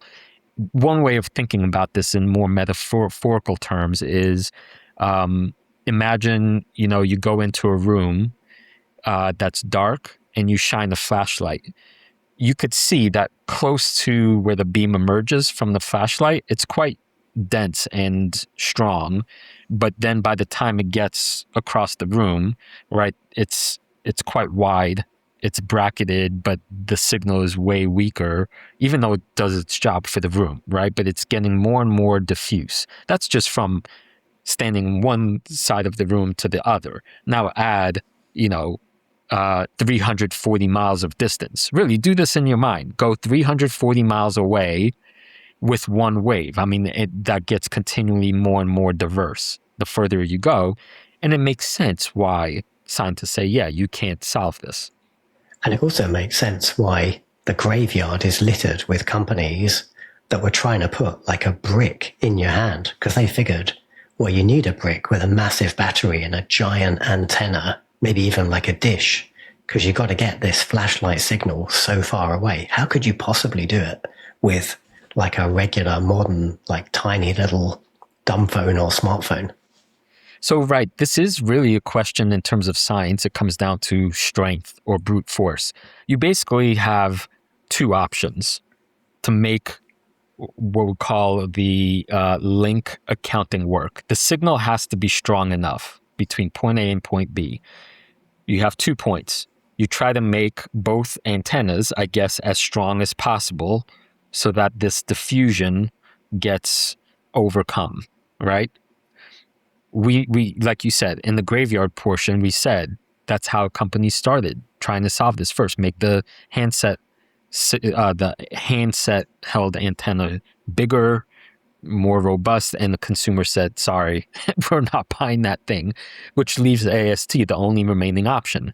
Can we make a satellite whose beams are strong enough to actually overcome the distance of 340 miles, which is approximately 500 something kilometers away? So what's kind of crazy about all this is, in terms of ingenuity and solving this problem, the answer turns out, Badge, size matters. Everyone always told me size doesn't matter. It turns out, yes, in space cellular connectivity, size does matter. And the solution really is almost, quote unquote, as simple as you have to make a bigger satellite. Because the bigger you make the satellite, the bigger that aperture in technical terms, the stronger the signal. And if you can make the signal big enough, powerful enough, it does end up reaching the destination without turning into noise. And it's not just like the signal. It's like you got to have your ears much bigger and much more acute, because you got to hear this whispering smartphone like 500 kilometers away. So exactly. So if you look at this image, you could see that ASTS's current generation satellite is measured at 223 meters squared. Their previous prototype satellites were known as the Blue Walker 3. Those were 64 meters squared.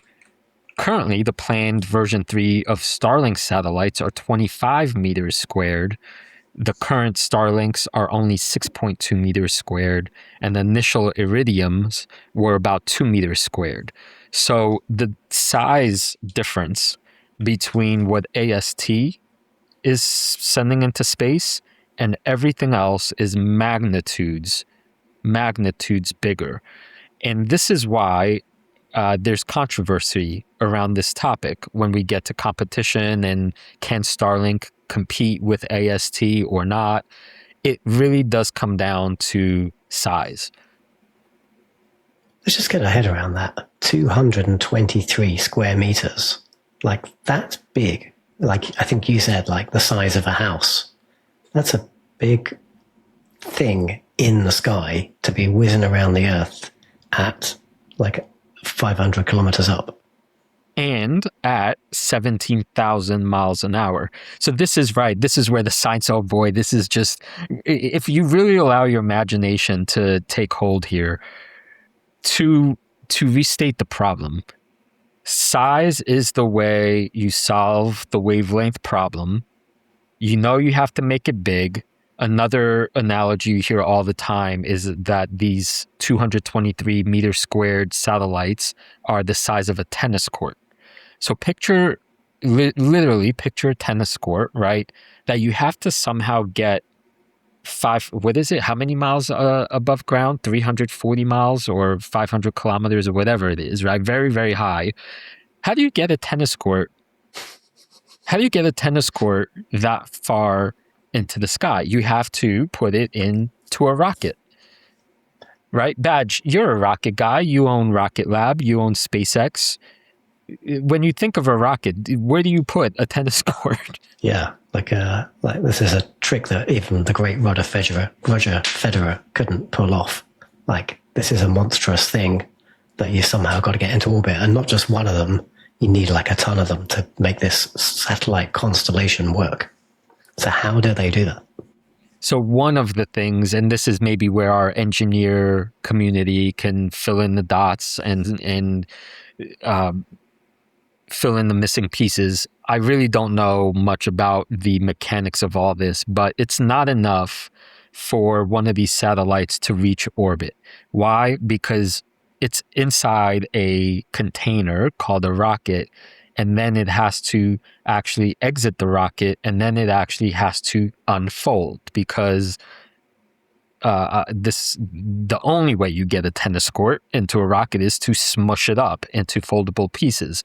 But again, that that piece of technology is zooming by at 17,000 miles an hour and orbiting Earth. And it's not a simple matter, I guess, without gravity to make sure, and freezing temperatures to make all the hinges work. But lo and behold, AST was in fact able to do this.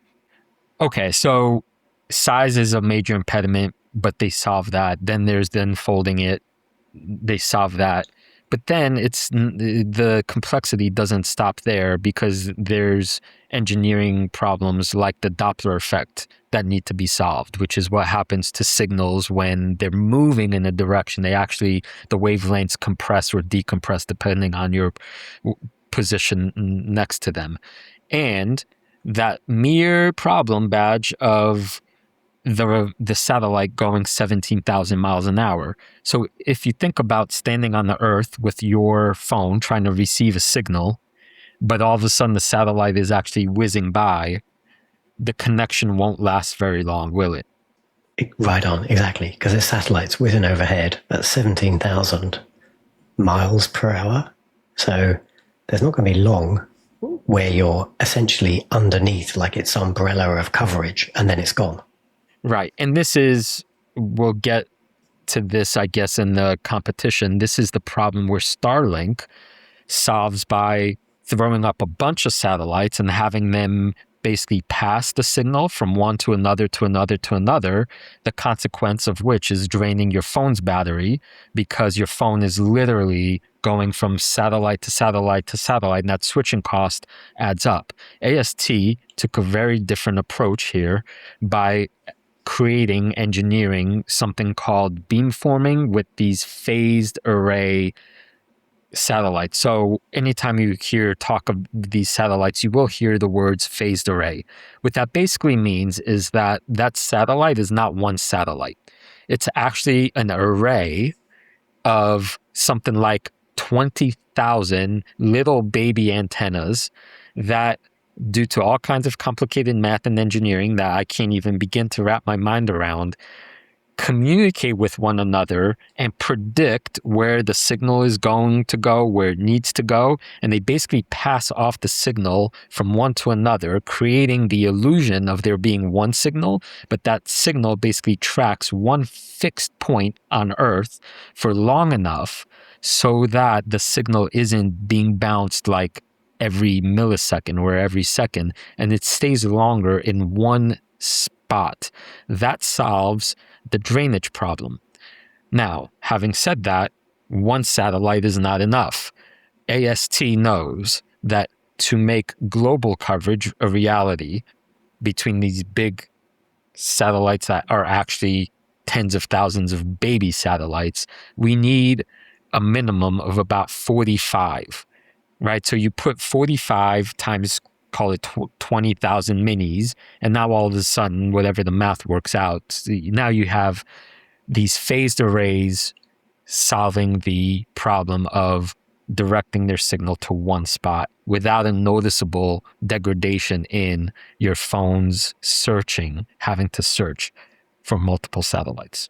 And let's tie this back to how like mobile phones work today on the ground with like towers in your neighborhood, in your city.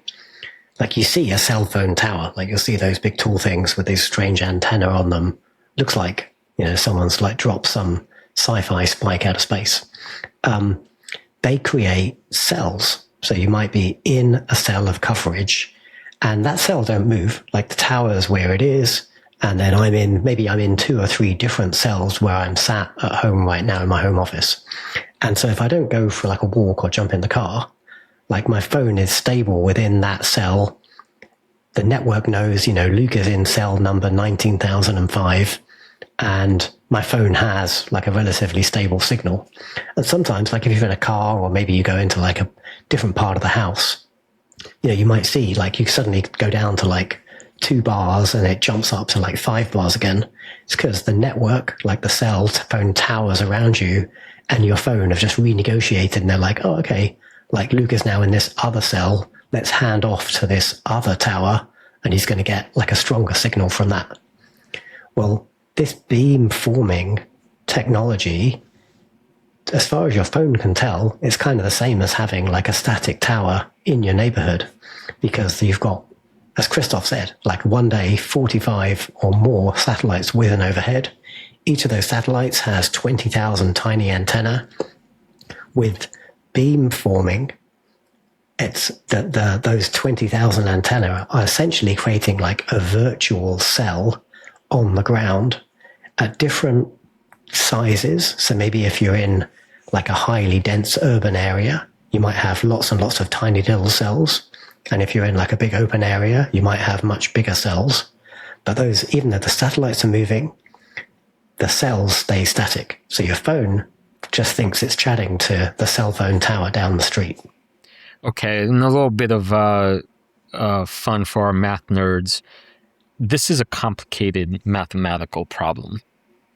20,000 little beams housed in a thing moving 17,000 miles an hour, aiming at one spot. They need to coordinate. They need to talk to one another. This whole beam phased array beamforming aspect. You need complex math circuitry to solve this, and that was done through the AST 5000 chip, which is another one of these patented AST marvels of engineering that basically, I'm thinking, I don't know if this is fair, but like NVIDIA, when they, revolutionized the world with the GPU and going from gaming to AI, they said, oh, we need a chip to do something very different from, we have this particular problem we're trying to solve. We need to re-engineer the power that lives on the chip itself. This is what AST did. And that chip is what runs the satellite and allows the miracle of figuring out the math problem of getting 20,000 antennas to speak to each other in milliseconds accurately. So I think, Badge, this is maybe a moment where we step back a little bit and go from what happens with each step of you have a phone in your hand, right? And you're trying to make a call somewhere, right? So the first thing to know is you're holding your phone, you try to send a text message, right? That signal is about half a watt at 850 megahertz spectrum. It's basically very, very weak. Then up in orbit, you've got the Bluebird satellite. So 520 kilometers high, that tennis court size phase array. And it's big enough with all those antenna and all that power that it can hear that tiny half a watt signal from the phone in your hand. Yeah, and it's that phased array, that kind of ability of the antennas to amplify signal, kind of like when you throw stone in a pond. If you throw multiple stones, the ripples get higher. All of those pieces working together in a phased, simultaneous way basically amplify the gains so that the weak signal from your phone actually does register. And simultaneously overcome the Doppler effect and all of these other nuanced but non-negotiable engineering problems. Suffice to say, the engineering solves the weak signal problem. So we got the signal from your hand, we got it up into space, but we need to get it into like the mobile network somewhere. And the way ASTS do that is they then bounce the signal down to a ground-based gateway. And there's something quite interesting we should explore here. If we think about, say, Starlink's solution from SpaceX, like their satellites are designed to listen to the signal, interpret it, like stuff is done with it in orbit, and then it gets beamed back down essentially over Starlink's own network. ASTS is quite different. They use something that's colloquially known as the bent pipe architecture. Do you want to explain what that is and why their dumb satellites are potentially a major advantage? Sure, this is kind of counterintuitive. You would think you want lots of brains on such a such an expensive and important piece of machinery. But AST went the other way. They basically invested the brain power not to live on the satellite itself, meaning the decoding brain power. All AST wants the satellite to do is reflect the signal back down to Earth, and it's only worrying about the signal itself. It's not worrying about decoding it or interpreting it or anything like that. So they said, no, we want the simplest version of the signal to then come back down to Earth so that all of the actual processing and all of the actual complexity of network signaling gets done on the ground. So what I mean by that, we know that over the years, humans have figured out how to process more and more data, from 3G to 4G to 5G. Now 6G is around the bend, right? It's more data in a smaller space. That's a software problem, right? That's a data integration problem. Let's do that on Earth, says AST.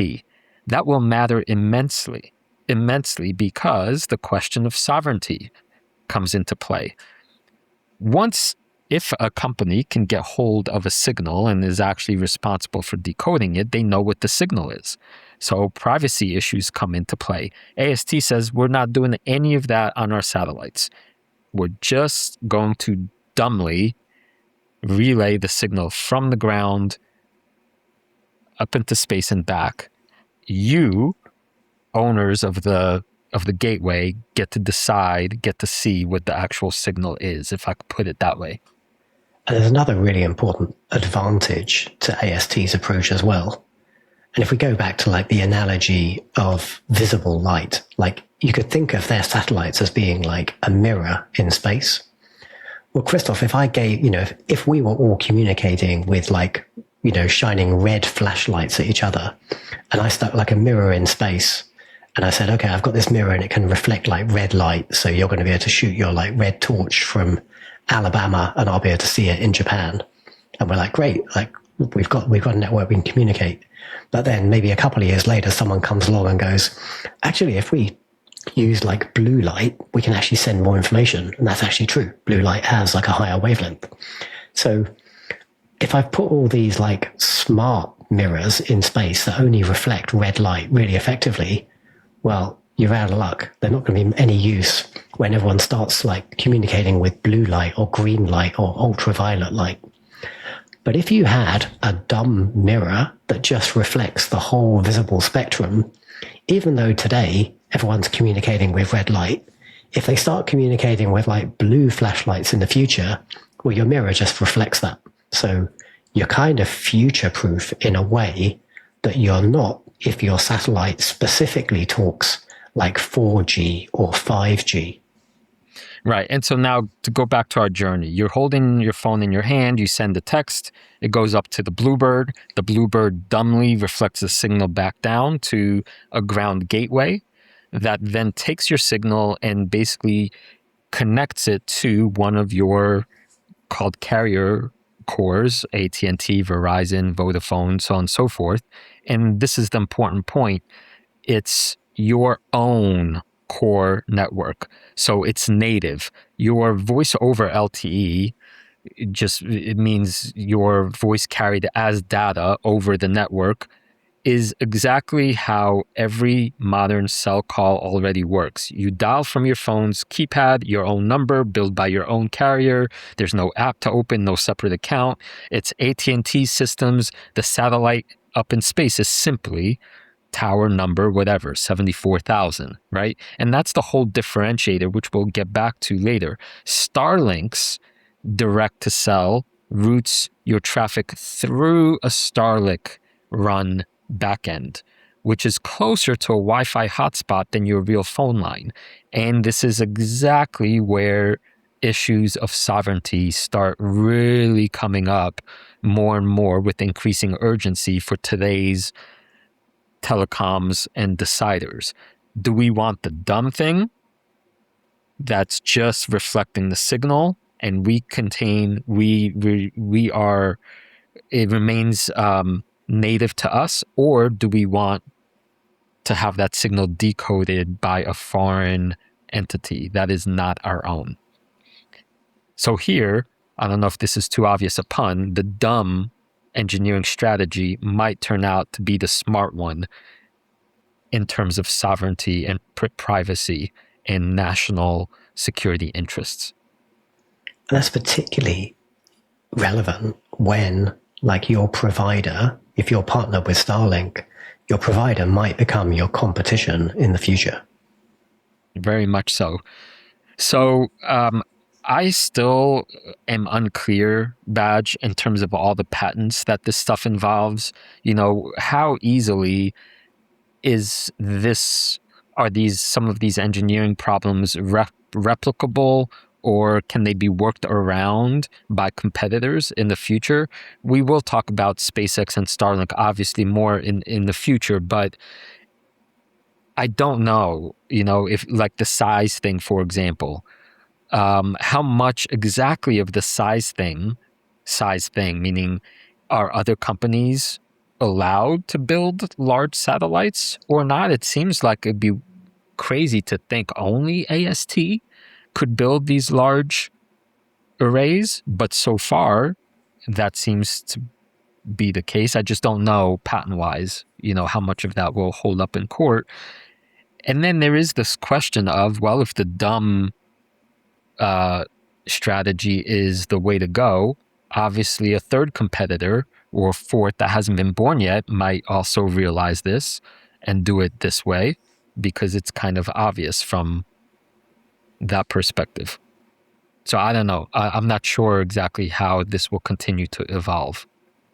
I think that's pretty relevant because this is still very early in this story for all of the competitors. As you say, like today, you pitched it as a Apple specific thing a couple of hours ago. Well, even us humble Android users, but we can now send text messages and like super low data comms with our smartphones, but it's through like legacy satellite constellations. This stuff is like, hasn't grown up yet. It's not real yet beyond, say, certain niche like military applications. So today, July, August 2026, we don't really know which is the right way forwards. But ASTS certainly seem to be in like one camp of having a small number of like tennis court sized satellites.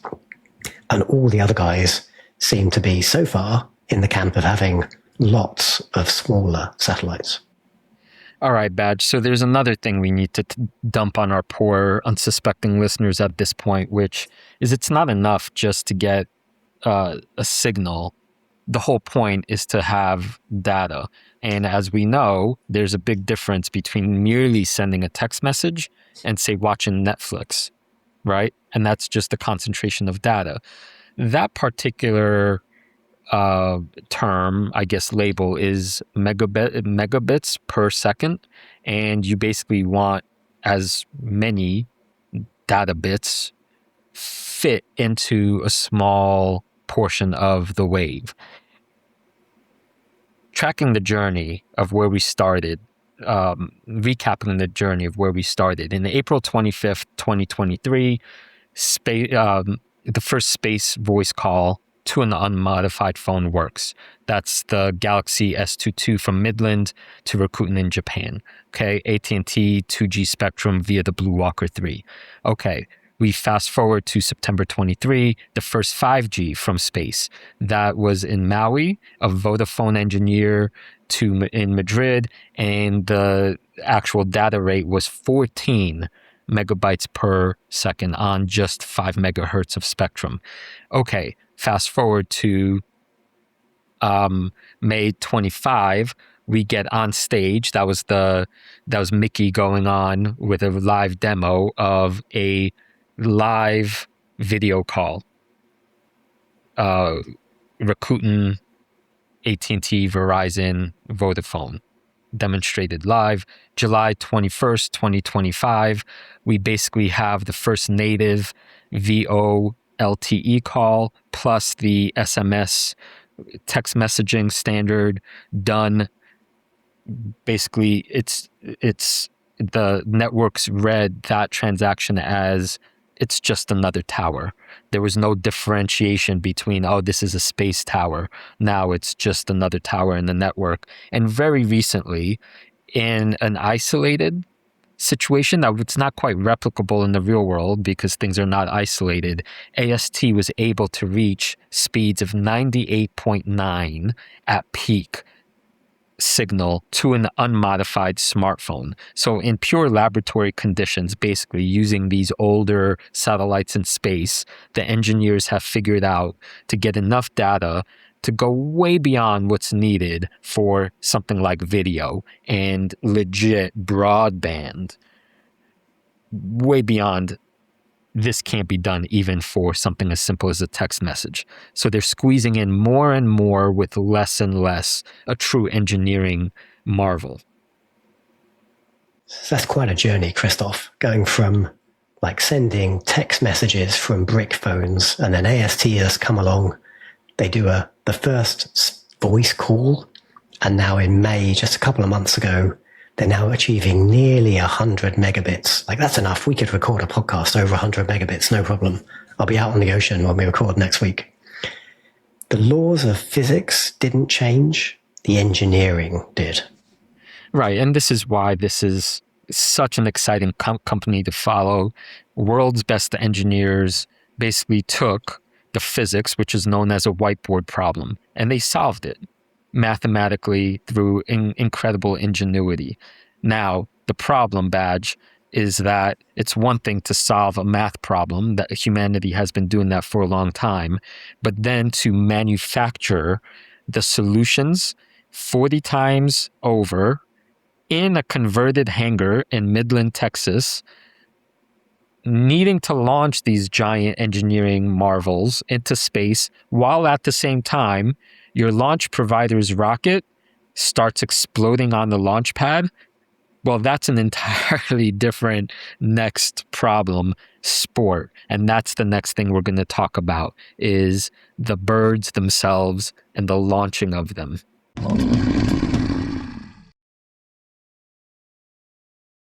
It is interesting that they struggled to get stuff into space previously. They had like multiple failures actually partnering with Blue Origin, Amazon, which is like a newer space company. And now like the workhorse from SpaceX, Falcon 9, and in the future, Starship are going to be putting their own competitors' satellites into orbit. And I think that made sense as like a business thing. Like it's SpaceX don't want to be the only game in town. So let's talk about the satellites themselves, Badge, which are affectionately called the birds. And what's important to know right up front is that keeping track of the terminology is itself a very confusing engineering problem to solve. So let me walk you through the evolution of what these things were built and what they were called so that nobody gets lost. First of all, okay, the very first thing they launched is called the Blue Walker 3. There was no Blue Walker 1. That was like a breadbox science project thing. There was no 2. And this Blue Walker 3 was 64 meters squared, launched in September 2022, and is still operational. But think of it as small-ish, relatively speaking.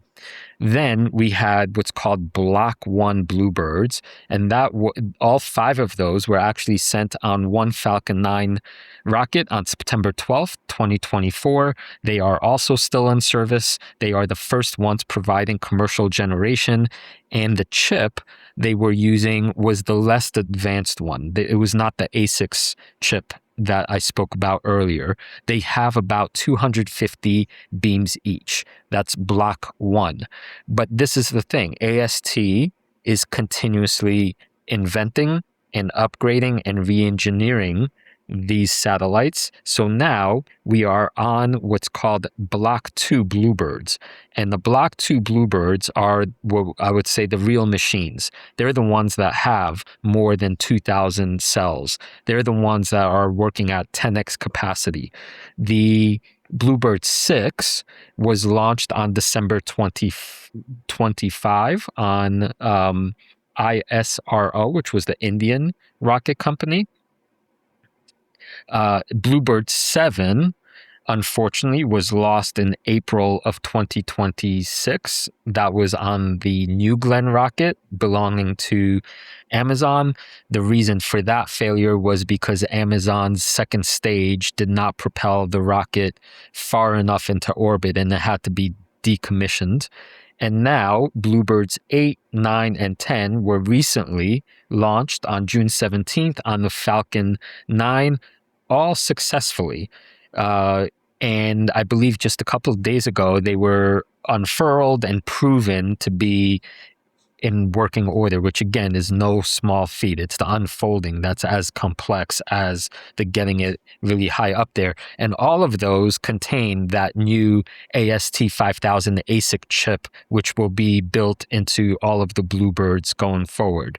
So that's where we are now, with the next launch being set for early August. That's Bluebirds 11, 12, and 13. And from here on in, if you think about it, this is kind of a copy and paste issue, right?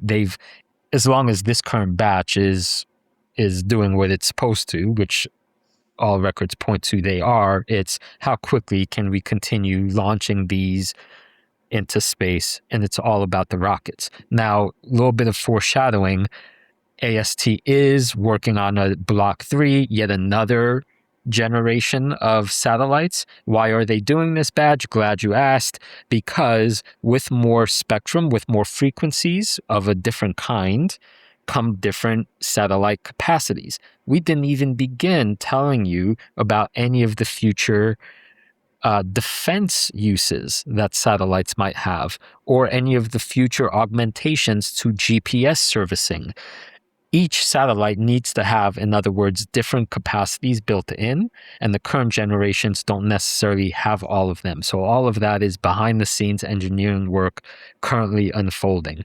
The last thing I want to mention, it's just confusing just to confuse people. You'll come across acronym FM, short for flight module. That's literally the designation of the factory's name for a real production satellite. And there's a bunch of overlap where the count tracks Block 2 line and starts after the Block 1 bird. So FM1 was actually equal to Bluebird 6. FM2 is actually equal to Bluebird 7.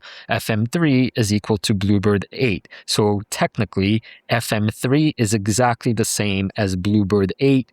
It's the same exact satellite. One names the factory and the other the mission. So don't confuse yourself over that. Take home point is these Bluebirds are growing in size, they're growing in complexity, they're growing in engineering capacity, and right now it's how many of these can we get into space as quickly as possible? It is interesting that they struggled to get stuff into space previously. They had multiple failures actually partnering with Blue Origin, Amazon, which is a newer space company.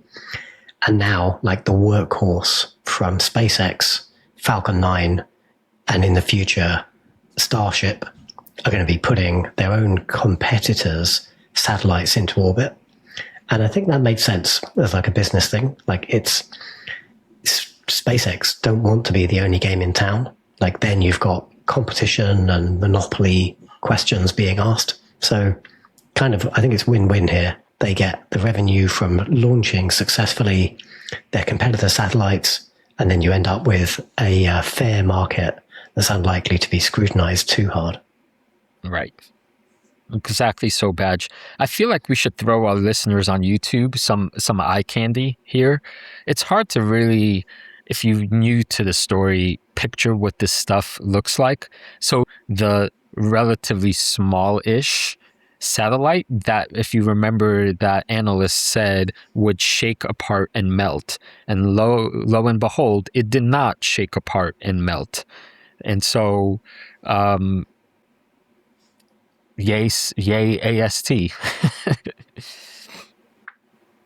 This is the one that went up in December of 25, which is officially the largest commercial comms array ever deployed in low Earth orbit.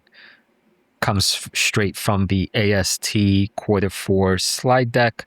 And you could see by looking at that picture just how enormous and tennis court sized looking beast it is. Lastly, or almost lastly, it's the unfortunately doomed Bluebird 7 mission in that giant New Glenn rocket where everything was going well and everybody was celebrating early after the rocket launched. It put the Bluebird 7 into space, but we only learned a couple of hours afterwards that the last technical launcher booster thing froze somehow and couldn't get the satellite high up enough. So the marvel of rocketry and the impossible or the immense challenges that go hand in hand with rocketry are very much a part of ASTS's story. They're tied hand in hand. And there may be just one terrestrial picture. We can't just have your fancy pictures from space, Christoph. Here's a picture of the actual factory assembly line. And what we can see here is engineers actually crating up and assembling microns, like the microns. If you imagine this tennis court, the tennis court is like a big grid of microns. And on one side, you've got solar panels to capture energy. On the other side, you've got the actual antenna to talk to the phones on the ground and the base stations on the ground. So yeah, you can see here in the factory, like this is the money shot of the factory process and like manufacturing this stuff at scale. Yeah, this is in many ways. So we've listed several problems, right? Solving the physics and the science. Then you have to make this thing. Then you have to actually get it to work. Then you have to get it on a rocket. Then the rocket has to not blow up. But now you have to make enough of these things at a quick enough pace from the perspective of AST to actually create that field that allows people to stay connected. And that is labor, that's manpower, that's building the factory, that builds the factory problem. And we tend to forget from abstracted views that real people working real hours on real factory lines are involved. And side note, as of recently, AST just acquired an immense new acreage plot of land right next to the original factory with thousands of jobs.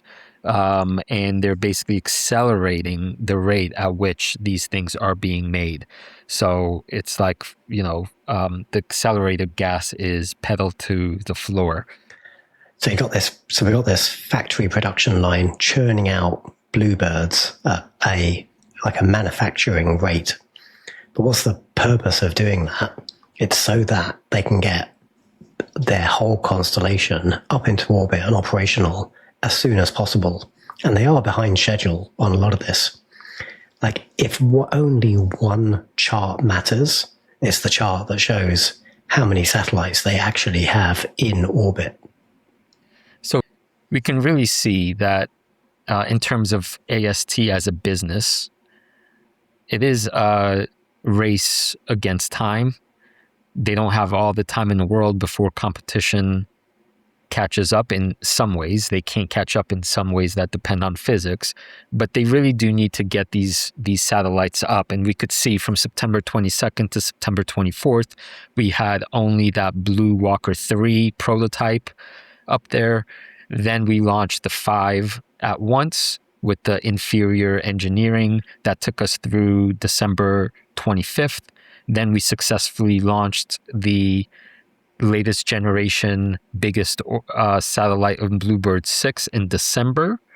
And then we had the disaster that happened with New Glenn, the lost Bluebird 7, shortly followed, not long after, by the New Glenn rocket itself blowing up on the launch pad without any satellites inside, but that delayed the launching using New Glenn as a vehicle.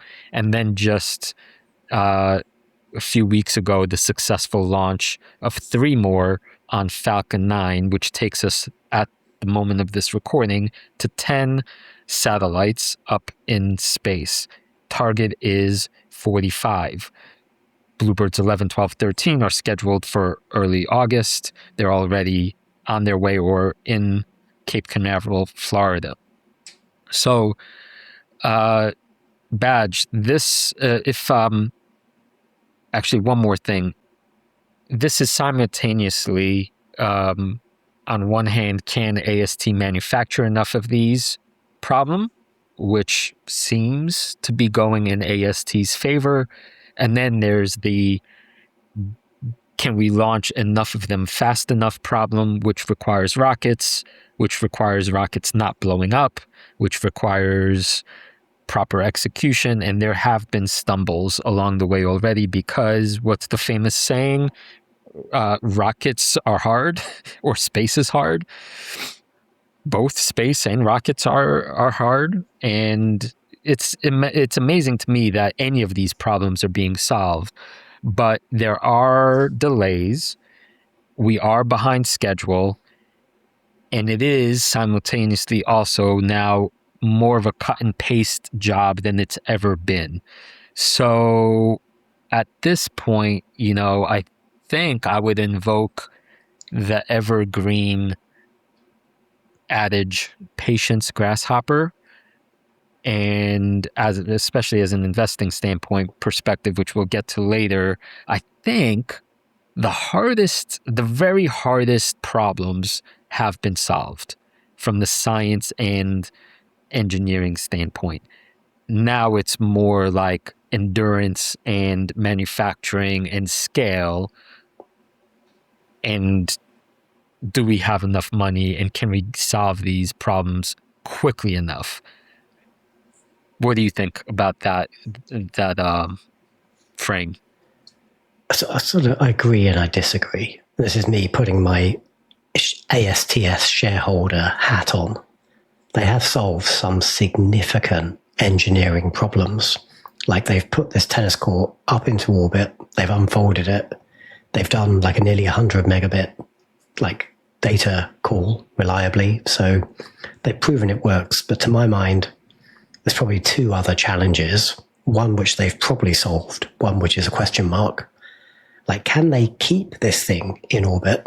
The satellites have like fuel. They have like a compressed gas that they can use, and they have to use that to like maintain their angle and maintain the height, so they stay in orbit and they don't, because if they get too low, they start dragging on the atmosphere and they're just going to burn up, and then that's it, they're gone. And it seems like they probably have solved that based on much more expert analysts than I, who've been studying like the trajectory and stability of the giant satellites that are up there right now. But the other question is, they've proven like one phone call with high data bit, like high bandwidth. Can they support tens of thousands of phone calls simultaneously from like a satellite? Can they prove like the handoff from one satellite to another as they whiz overhead? They're engineering challenges, but they're still ones that they haven't proven yet. So I do think we're still on this journey where the company actually demonstrates all the things it needs to do to have a viable business. In a slightly more optimistic take, I, at this point, maybe this is being naive, I don't doubt that that's been solved. It's just, I guess maybe in some ways it's like until it's actually literally done, it's not done, which I grant. But I think the engineers know. Of course, they wouldn't. I mean, if it wasn't going to work, I mean, it'd be insane that they would even try it. So I'm not that pessimistic about that. The optimistic version, though, takes me back to the fact that these are gigantic things, and you only need, in quotes, a minimum 45.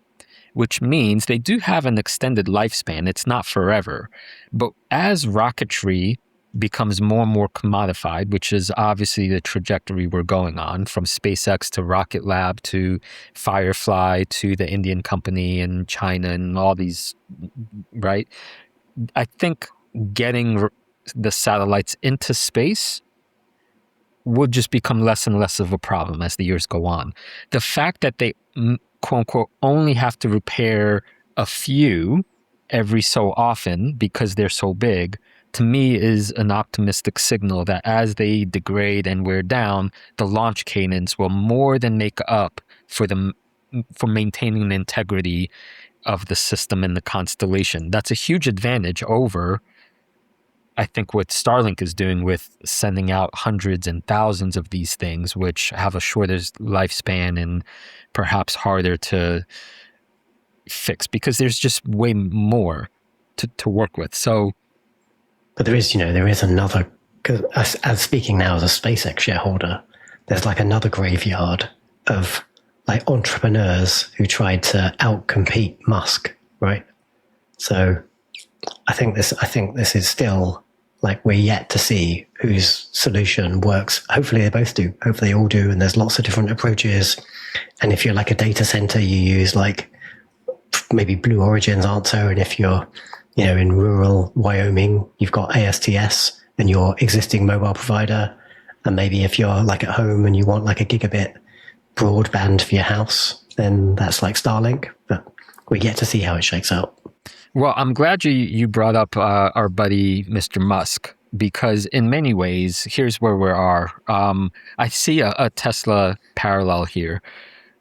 Musk was on a record saying, we're going to build the machine that builds the machine. And I think all great engineers in the end converge to let's engineer everything as much as we can. And so right now, I think AST is actually following a Tesla playbook. The prototype, the process, the scale product, the gigafactory, Midland, where AST is located, is the gigafactory, and 95% of those parts for the satellites are made in-house. So, in a sense, the first mountain was the physics. They solved it. That's unequivocal. The second part is the operations at scale. And to your point, this is where companies go to die. And to ASTS's benefit, I think, this is where their vertical integration matters and the speed. They really are building nearly everything in that one factory, owning pretty much all of the process, from the engineering and the patents to the physical procuring of the materials to the manufacturing to the shipping and so forth. And if you remember, I don't know if you do remember, during the Tesla 3 ramp, Musk would go on the record belly aching over and over again. It only takes the weakest link, a missing rubber band, to hold up the whole process. You just can't move without a single part. Well, when you're talking about satellites, making satellites, right? If all of a sudden you have to change something and outsource it to some other company, well, you might be waiting for months. And that's how the costs start, the margins start dropping, the inefficiencies start showing up. But AST, I think brilliantly, maybe out of no other choice, is doing it all themselves. Yeah, it's a good parallel. It makes sense. And, there's a sort of manufacturing revolution that started with Henry Ford and like the production line, the ASTS are following in that well-trodden path. So, Badge, we're about halfway, it feels like, through. Can you believe it? We've been recording for like 4 hours. We're halfway. What? We're approximately halfway, give or take. Here's where we've landed, right? You have this $17 billion graveyard that's taught us a bunch of lessons about what didn't work, right? We have a captain of the ship betting $50 million that he learned all those lessons, right? We learned that the physics works, that the 98.9 megabits to an unmodified phone actually says it works, because that's on record. That's proof, right? We have 10 satellites up in the sky, right? We have 35 more promised by New Year's, 3 at a time, more or less, right? On competitors' rockets. But everything we've heard so far is kind of the setup, because the back half is the payoff, the business itself. Who owns the airwaves? That's the spectrum wars we're going to talk about. And who's coming to kill it? That's the competition. That's SpaceX. And of course, how much is all of this worth? The money. So get yourselves a coffee, a banana pina colada, pour some whiskey in there because the war is about to start.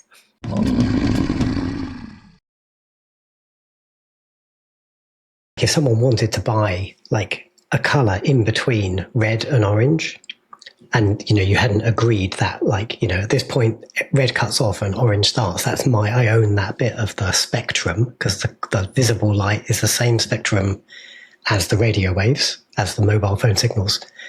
Like, you can't invent a color that doesn't exist, like orange, and go, I've just bought that. Right? Yeah. It's a physical constraint of the universe. Badge, let's talk about real estate, shall we? I hear you're a bit of or used to be a bit of a real estate mogul. Not sure if that's true or was true. Right now, if you had to buy yourself some real estate, where would you be looking? I'm debating this right now in the vicinity, on the outside of London somewhere. I'm thinking about buying some land. Yep. Okay, very good. I'm looking elsewhere. You know where I'm looking? I'm looking where it's not even nowhere on the map. I'm looking at spectrum real estate. It's like the invisible real estate that nobody can actually see, but that's apparently worth billions and billions of dollars. So significantly more expensive than the bit of land I'm planning to buy. Yes, exactly. So this is the part of the show where we try to explain what sometimes make people's eyes glaze over spectrum and why there's a war over this. And I think the most direct analogy is to remember that everything is an electromagnetic field. Radio frequencies, the stuff that we're talking about that transmit information from your phone to satellites, is a frequency, and there's only so much of it. Nature can't make more of it, and you can't basically build on top of one another, just like in the real world, right? Once you buy a house in a plot, somebody can't put another house on top of it. There's rights to everything. There's ownership involved. And because it's limited, people are really legitimately fighting over it, and the bidding prices are going up and up. So there's a limit here. Maybe this is the important point. There's a limit over which companies control what real estate and what spectral real estate. And can I throw in an analogy that actually is physically exactly true, but it's going to sound a bit hand wavy? Like, if you wanted to buy the color orange, and you bought the color orange, and your neighbors are like red, yellow, I suppose, red, orange, green, red and green, is that right? Well, yeah. Like, if someone wanted to buy like a color in between red and orange, and you hadn't agreed that, like, at this point red cuts off and orange starts, I own that bit of the spectrum, because the visible light is the same spectrum as the radio waves, as the mobile phone signals. Like, you can't invent a color that doesn't exist, like orange, and go, I've just bought that. Right? Yeah. It's a physical constraint of the universe we live in. Right. Okay. So this is where things get really interesting. It's frequency allocations, AST. Anyone watching our show on YouTube, if you've never seen a frequency allocation map before, you really might run out of the room scared, because it is quite an intimidating looking map. What we're looking at here is a zoomed in portion of the electromagnetic field that has to do with the radio spectrum portion. And you could see that band, or actually several bands, it's 3 bands stacked on top of each other, being divided into these thin colored slices. And here it's showing us specifically which slices AST SpaceMobile has access to or owns outright. And again, like, if you imagine these 3 bands, they're actually just one band. It's chopped into 3 just to get it as a picture on the paper. But if you kept going right and right and right, you'd eventually come into like visible light. Like, you'd start seeing stuff, and then you'd be into like X-rays. It's all the same thing. All right. So why does any of this matter? Well, if we're talking about trying to send signals from out of space, there are limits to how much information you could send and who gets to send it. So really, a huge part of this project that AST is involved in is not merely figuring out the technical side of it, but figuring out once you can get your hands on the signal, how are you going to do it? You can't, you literally can't do it without legal permission. And so AST had to basically go around and figure out how are we going to get our hands on this prime real estate. Now, side note, not all real estate, as we know, is created equal.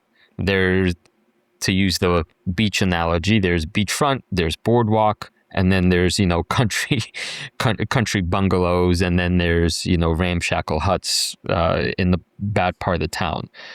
Because we're talking about physical light waves, where they are on the physical spectrum actually tells you how they behave. It turns out that when you're in the low band portion of the spectrum, the waves are quite long, and they travel wide. They're kind of indestructible. You could say they go through walls. They're everywhere. They penetrate well, but you can't really transmit a lot of data on them. That's on one end of the spectrum. On the other side of the spectrum are the bands that have much higher frequencies going up and down, right? But very literally true, they might be stopped by a drop of rain or a leaf. Like that would be too much of an obstacle, but they can carry immense amounts of data.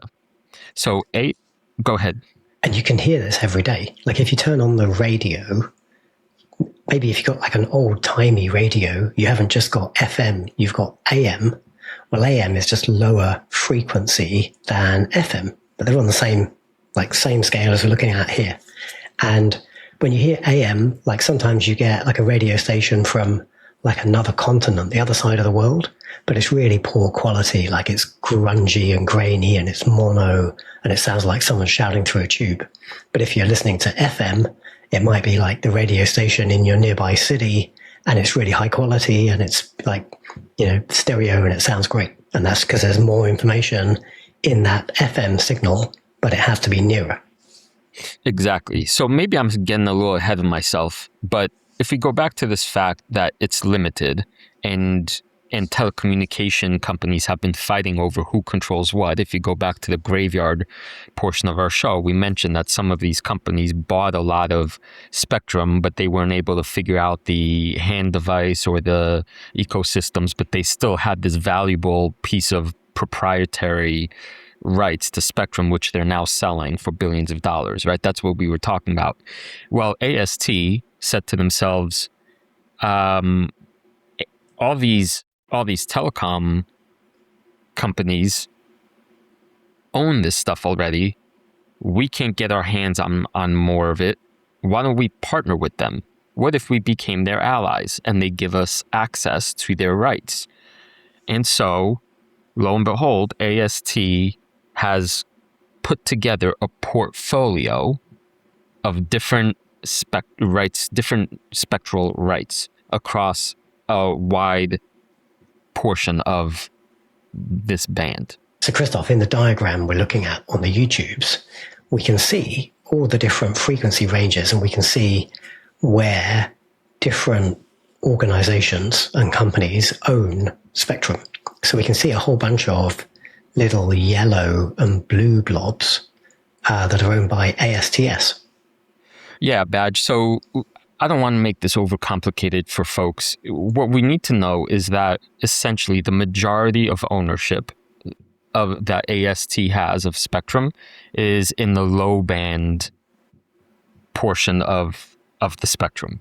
It has about 1,150 megahertz worth of spectrum. So that tells you basically how wide their spectrum highway is. Because you could own some, right, but have a tiny little Italian alleyway of spectrum, or you could have a giant 8-lane mega highway, which obviously allows more data to go in. So AST primarily camped out in the portion of the spectrum that already works with everyday phones. This is the spectrum that AT&T and Verizon have rights to. So AST partnered with them and said, can we use this? And they said, sure. And then we're going to split the revenue 50-50. That's how that portion works. But more interestingly, AST is also making a play to own mid-band spectrum via the Ligado purchase that's currently still in court. So this is now, these waves have slightly different quality. They penetrate slightly less better, but carry a little more data. It's kind of, in terms of the real estate analogy, it's maybe not beachfront property, but it's really quite good. It's like the boardwalk stuff.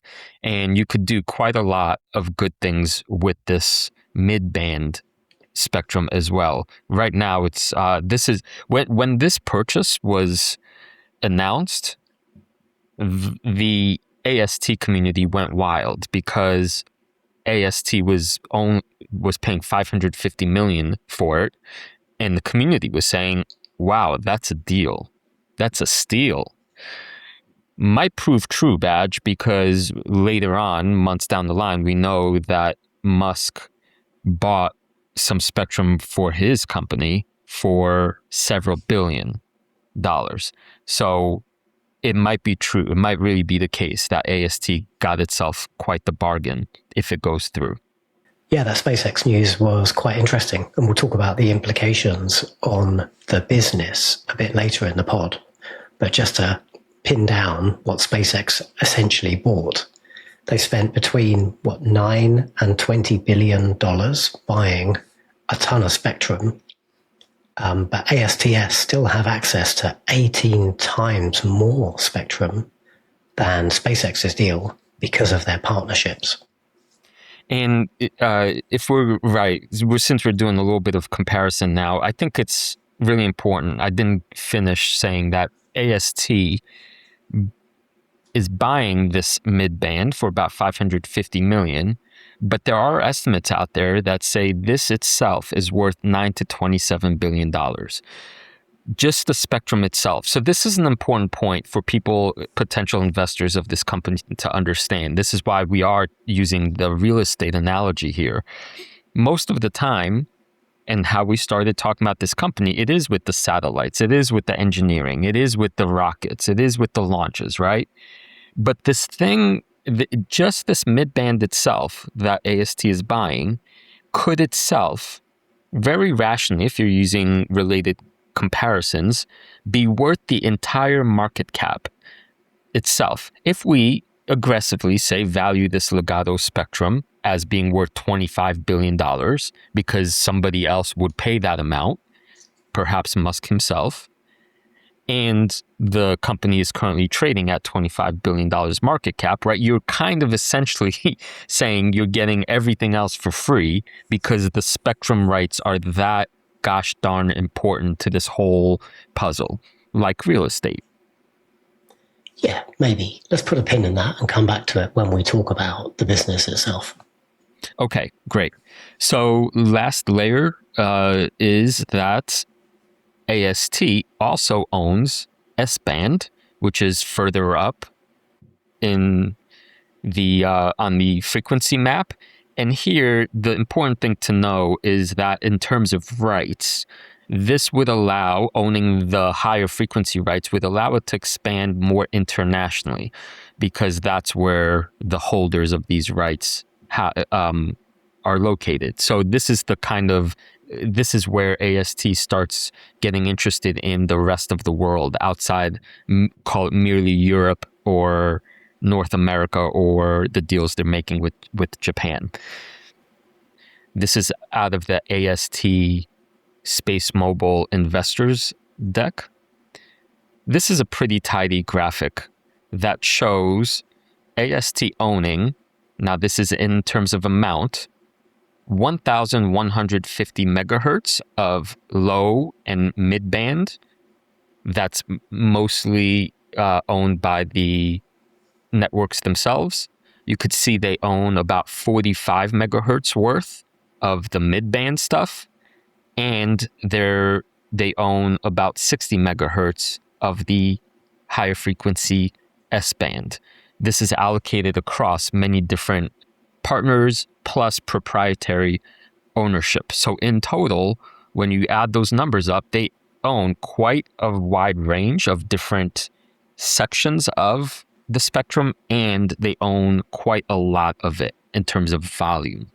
Yes, it's like having like their co-owned real estate with the mobile operators, and between them, those guys own like almost all of the landscape.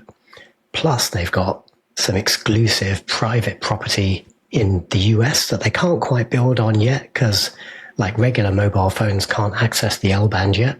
And they've also got some property overseas where they've got some S-band frequency. So these are like things for them to grow into in the future, potentially.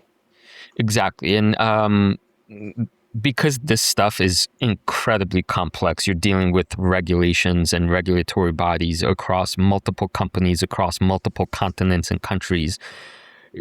Any negotiation you have with one party, you have to have with another party, and it takes years to sort through.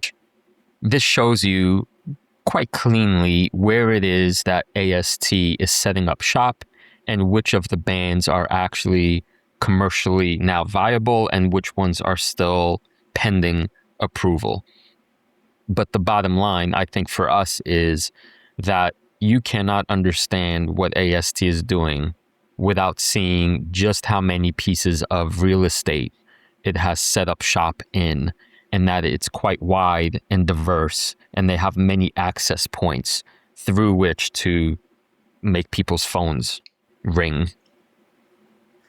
So you've told us all about spectrum, but we haven't really talked about wars. Where does the war come in? Well, Badge, I mean, I guess you know this as well as I do, being a SpaceX shareholder. When you have a limited resource and you know that your whole business depends on access to it, you're going to do everything you can, including playing dirty, to get your hands on it. And my understanding from a very high level is that there's all kinds of lawsuits and countersuits and monopoly tactics, and these guys are not playing fair. No, these guys, I mean, legacy issues, but we own this way back, and bankruptcy issues. And so right now, if you really want to understand like how all of this is unfolding, I would encourage you to read or look up the book Spectrum Wars by Jennifer Manner, who is the woman who has been involved with a lot of this regulatory policy for decades and now sits squarely on the AST side and is helping AST navigate through these thickets. I'm not proud of the way SpaceX or Starlink navigated some of this stuff. They helped write some of the interference rules, and it was a kind of broad industry consensus. But then when it came down to the crunch with their current gen satellites, they couldn't adhere to the rules that they'd helped draft. What it meant was they're essentially like polluting the airwaves with interference. And they seem to have got a waiver for that. It kind of works on the technical level, as we know that the space Starlink satellites are not as powerful, obviously, as AST. So they need to basically amplify they need to kind of turn the gain up. And when you turn the gain up, the spectrum, the wavelengths actually go wider, and they cross over to the lanes that they're not supposed to, interfering and actually causing havoc. It's like someone walking by your, beach bungalow and throwing a dirty can on your lawn. Yeah, we're talking about SpaceX versus ASTS, and it is informative just to look at how much real estate, like how many megahertz they each have available to them today. So, just to describe it for you, if you're not on the YouTubes, ASTS, through its partnerships with all the mobile phone operators around the world, they have 1,150 megahertz that they can address. It's a pretty broad range on that frequency map we looked at earlier.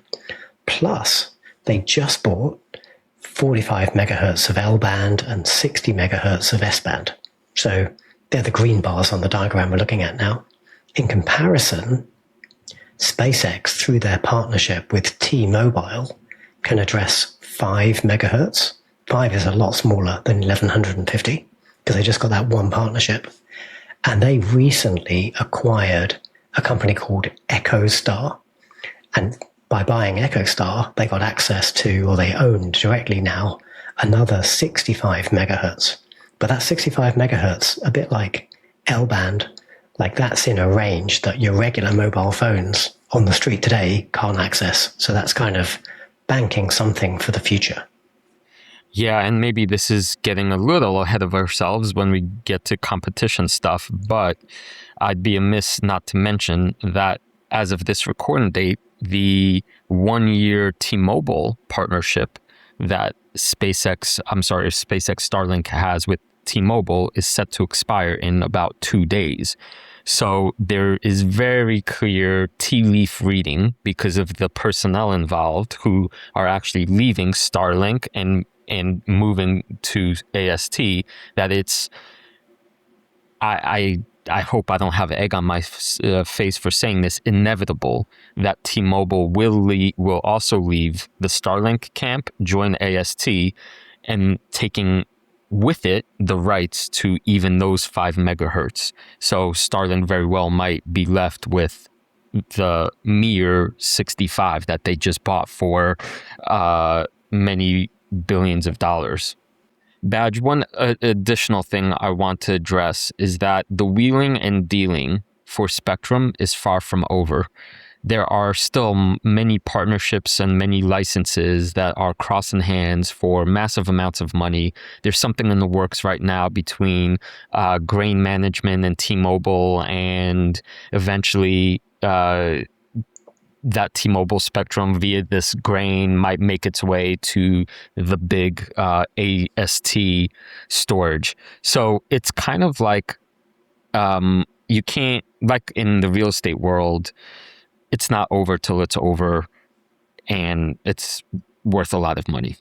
Okay, Badge, so far what we've been talking about for the most part is licensed spectrum. There's also a whole bunch of spectrum that is unlicensed, meaning it does not belong to one party. And what's fascinating is that very, very recently, the FCC has gone on record that they want to open up more of the spectrum for use by basically everybody. Now, the AST bulls were very excited because they're saying, "Oh my God, yay! Now we could use different bands for different projects, like say drones, as one example that's very, very common, or Internet of Things." Now, this is actually, if you're talking about TAM, total addressable market, the moment you start adding words like AI and every single doohickey is going to have a signal and you need to have it on all the time, then having a signal that's also always on, it's a huge deal, right? So there is reason to be excited. However, not to oversell this thing, because it's unlicensed, it won't belong solely to AST, and you can imagine the competition to gain access to some of this stuff will be fierce. And so this is why the analogy of real estate is a really good one. Pure spectrum with rights is like you own the location, nobody could touch it. It's very, very valuable and can't be encroached on. All this unlicensed stuff is not real estate. Yeah, like an example of unlicensed spectrum is Wi-Fi. Like you install like a router in your house. You don't have to get like a permission or a certificate to use your router. You just use it. And then maybe your router conflicts with the guys next door. But modern routers have some clever technology where they kind of analyze the spectrum in your neighborhood, and they find like a little sliver that they can communicate on so that you don't flood like the airwaves and stop, get your signal interrupted by your neighbors. Same kind of thing. It's all just kind of an allocated, unlicensed set of spectrum. And it's like, let the people in there kind of figure it out as they go. Yeah, and maybe the take home is that it's in a lot of people's interest to start opening up more of this and letting companies actually put it to use, because the use cases are growing by the minute. All right, Badge, we have one really important remaining point to make about spectrum and spectrum rights and spectrum wars. And this has to do with AST's design physical design, engineering design, to keep the data inside each country's own network.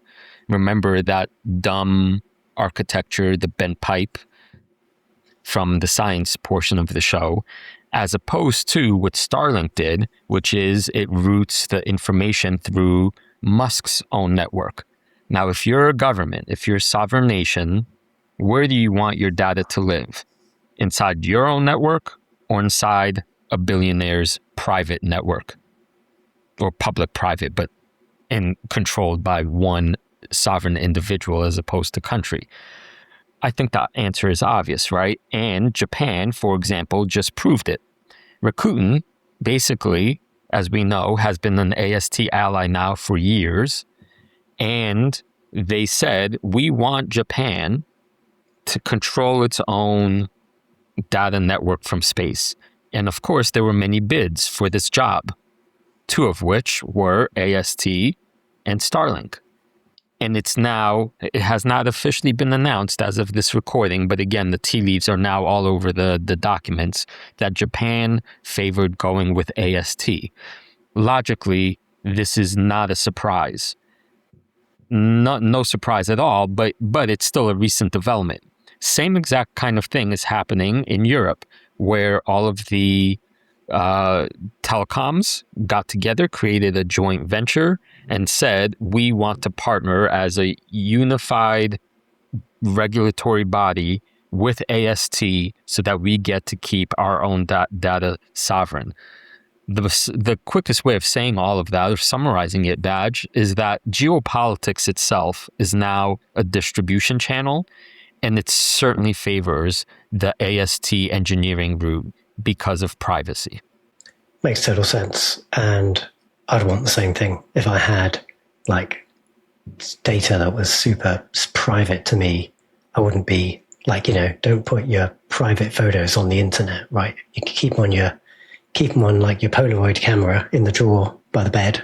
But if you take them on your mobile phone, they're in the cloud, and who knows where they end up and what gets trained on them if you let your data get out of your own hands.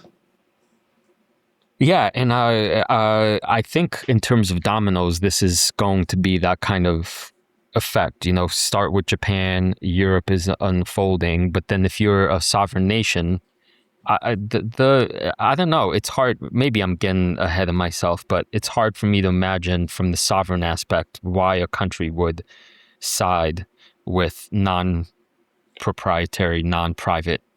Well, it might be in defense. I don't know the details of the contracts. It might be cheaper. And there might be contractual agreements around the use of the data and like geographic ring fencing. But to some extent, you have to trust like your partner that they're going to adhere to the terms of the contract. And it might be quite hard to validate that. You might audit it on day one, but who knows if it changes on year 3.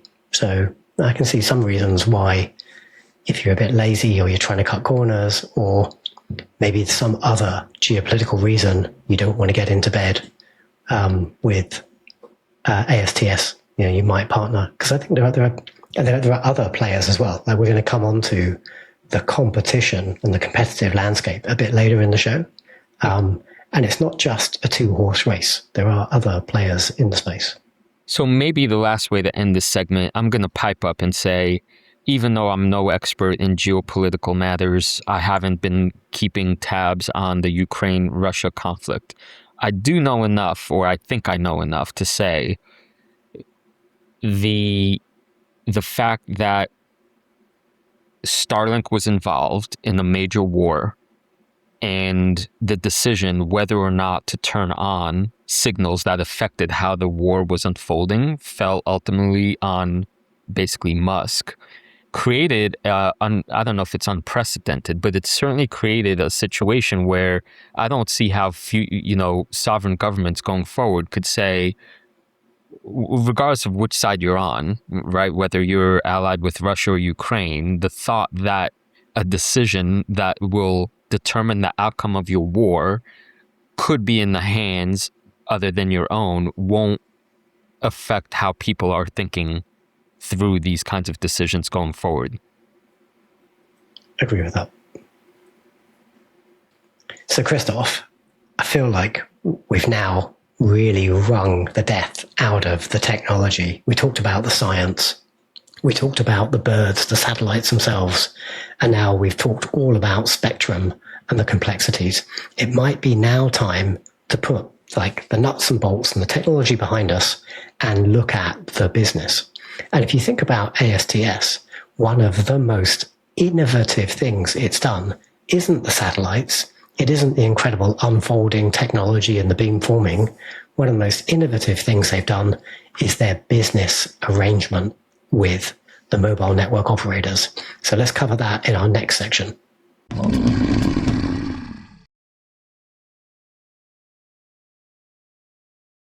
I got a bit of a challenge here, because if I think about myself, I'm very much target audience for having always on phone, like satellite connectivity.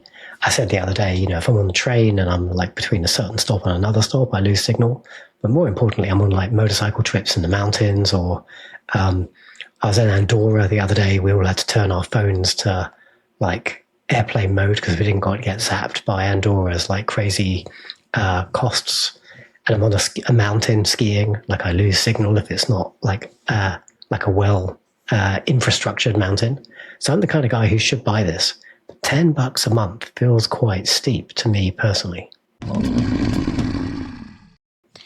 All right, Badge, let's talk about the business. And this is maybe one of the most fascinating things about this whole enterprise, which is that, believe it or not, it's not a stretch to say that AST doesn't sell you anything, which is kind of a wild idea, right?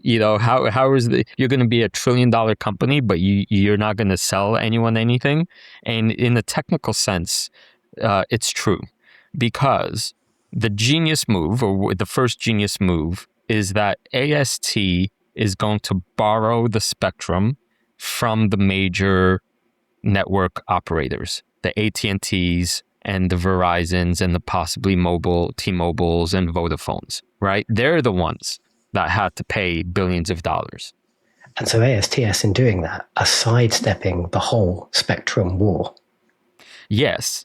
Second of all, and this is really important, notice that in this step 2, AST does not deal with the consumer directly. They don't have to have an HR department. They're not dealing with people missing payments. All they're doing, really, is borrowing spectrum from the networks, right? How much did they pay for all of this borrowed spectrum? $0. They control a massive amount. Forget the pieces that they own themselves. Well, they probably have an HR department, but they don't have like 100 million customers. They have like 20 customers, and like a customer is like Vodafone, not Christoph.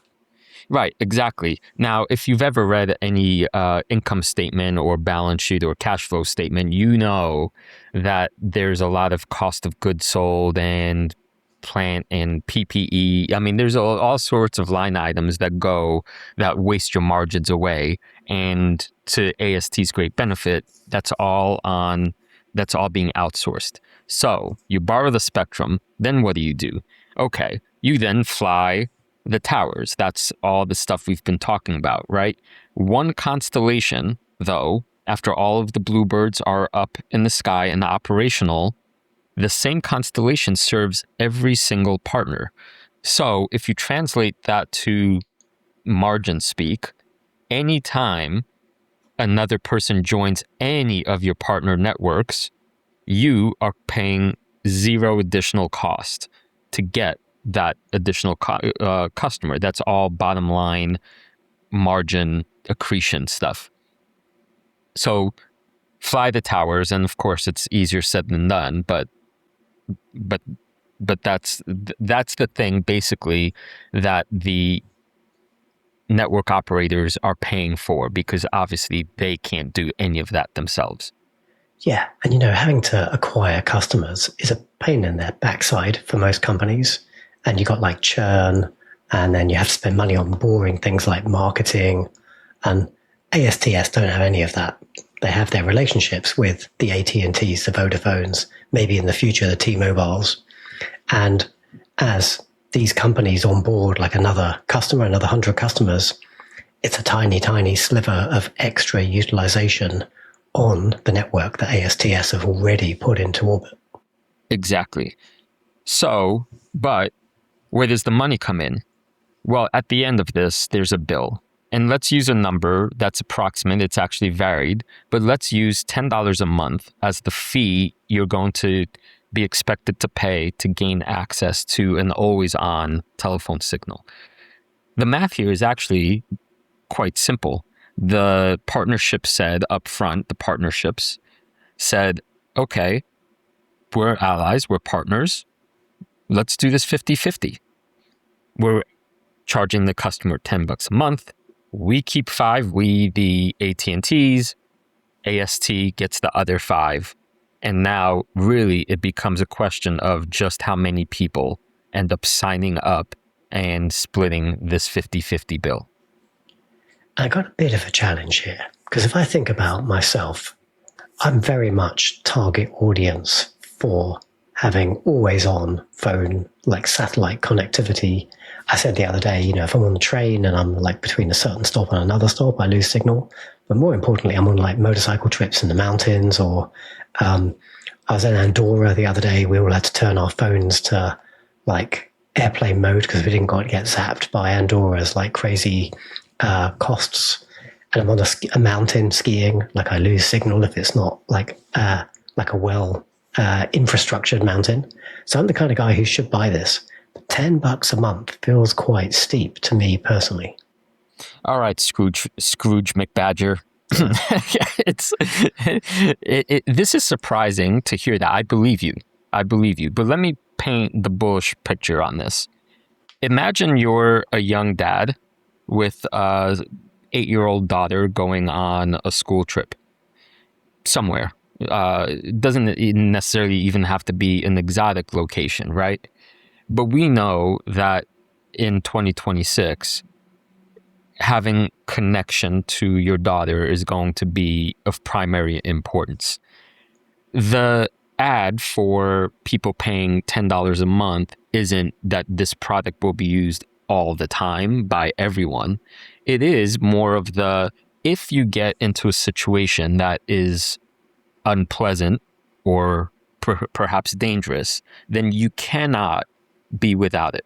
And this, I think, you and I talk about cybersecurity all the time. I think your pitch there is, if you are a company and you don't pay your cybersecurity bill, only to wake up that all of your customer data is wiped out, you're done for. Your career is over. Your company might be dead, and you simply cannot afford not to pay that bill. So I go back, I reverse engineer this and say, yeah, okay, $10 a month for something you might use once a year or 5 times a year. That seems like pricey. But then explain to your wife, Mrs. Badger, that you can't find your daughter because Mr. Badger was too cheap to pay the $10 a month. Well, maybe because the whole space has got to shake out. And maybe what we end up with is a whole range of different business models. Like sometimes you go on vacation and you buy like a SIM for the location you're going to, so your phone can work, because maybe that country isn't covered by your home network. Maybe it's a bit like that. Maybe you turn satellite connectivity on for a month or for a week or for an hour, and you pay for the time you use. And maybe some people have the option to have it on permanently, and they're paying like a lower rate, a bit like a gym membership. A lot of gyms charge like a lot of money, and they oversubscribe because they know like after January, most people aren't going to show up.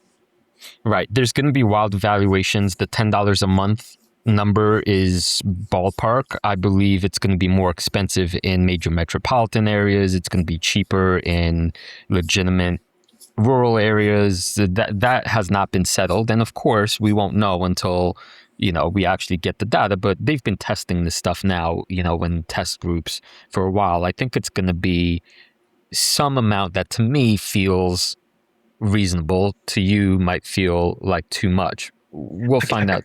I agree with you, but let me just attack and invert your example of like rural versus city.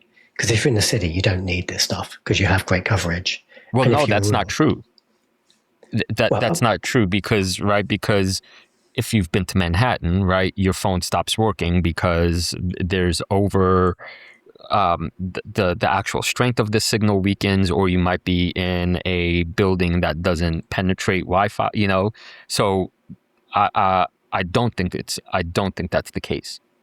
Okay, maybe, but I think a stronger, not analogy, a stronger way of looking at it is, say, like continental US versus, I don't know, Ukraine, as you said, or India, or sub-Saharan Africa. Like the same, these are global capabilities that ASTS is rolling out. Once they have their full constellation, they're going to price it differently in different markets based on like what the market can afford to pay.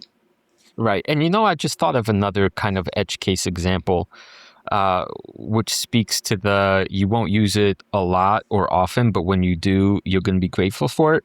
Think of the cruise ship industry. I don't know what the numbers are, but it's a serious industry. People, go sailing around the world or all the time. If you've ever been on a cruise or on a flight or some, ocean place, you know that the Wi-Fi experience is absolutely dreadful. Would you be willing to pay $10 a month to, feel secure in that kind of context? I bet you a surprisingly large number of people would say, yeah, it's worth even that. I guess if you're flying some janky airline that doesn't have Starlink on board, because most major airlines do these days.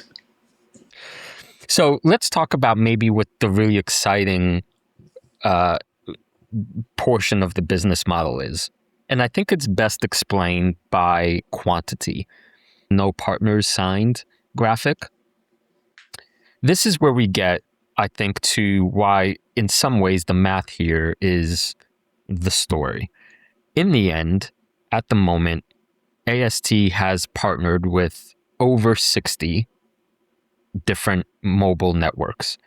If you crudely add up the math, you're talking about 3 billion plus subscribers. I think the whole point is that even something like $1 a month, it's going to be more than that, but even $1 a month, $2 a month, gets you into revenue in the billions instantly.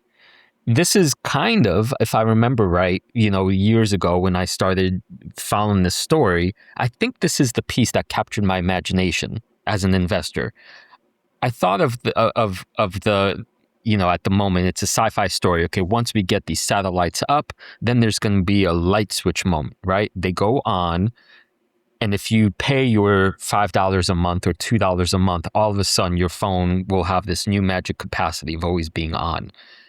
When I multiplied that by the billions, at margins, we'll get to those in a bit, but they're going to be very, very, very high.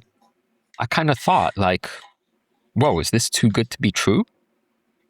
But if we go back to this graphic of just how many partners AST has, the billions of subscribers that they're involved with relative, in this case, to Starlink and other competitors, it's a quantifiably huge gap.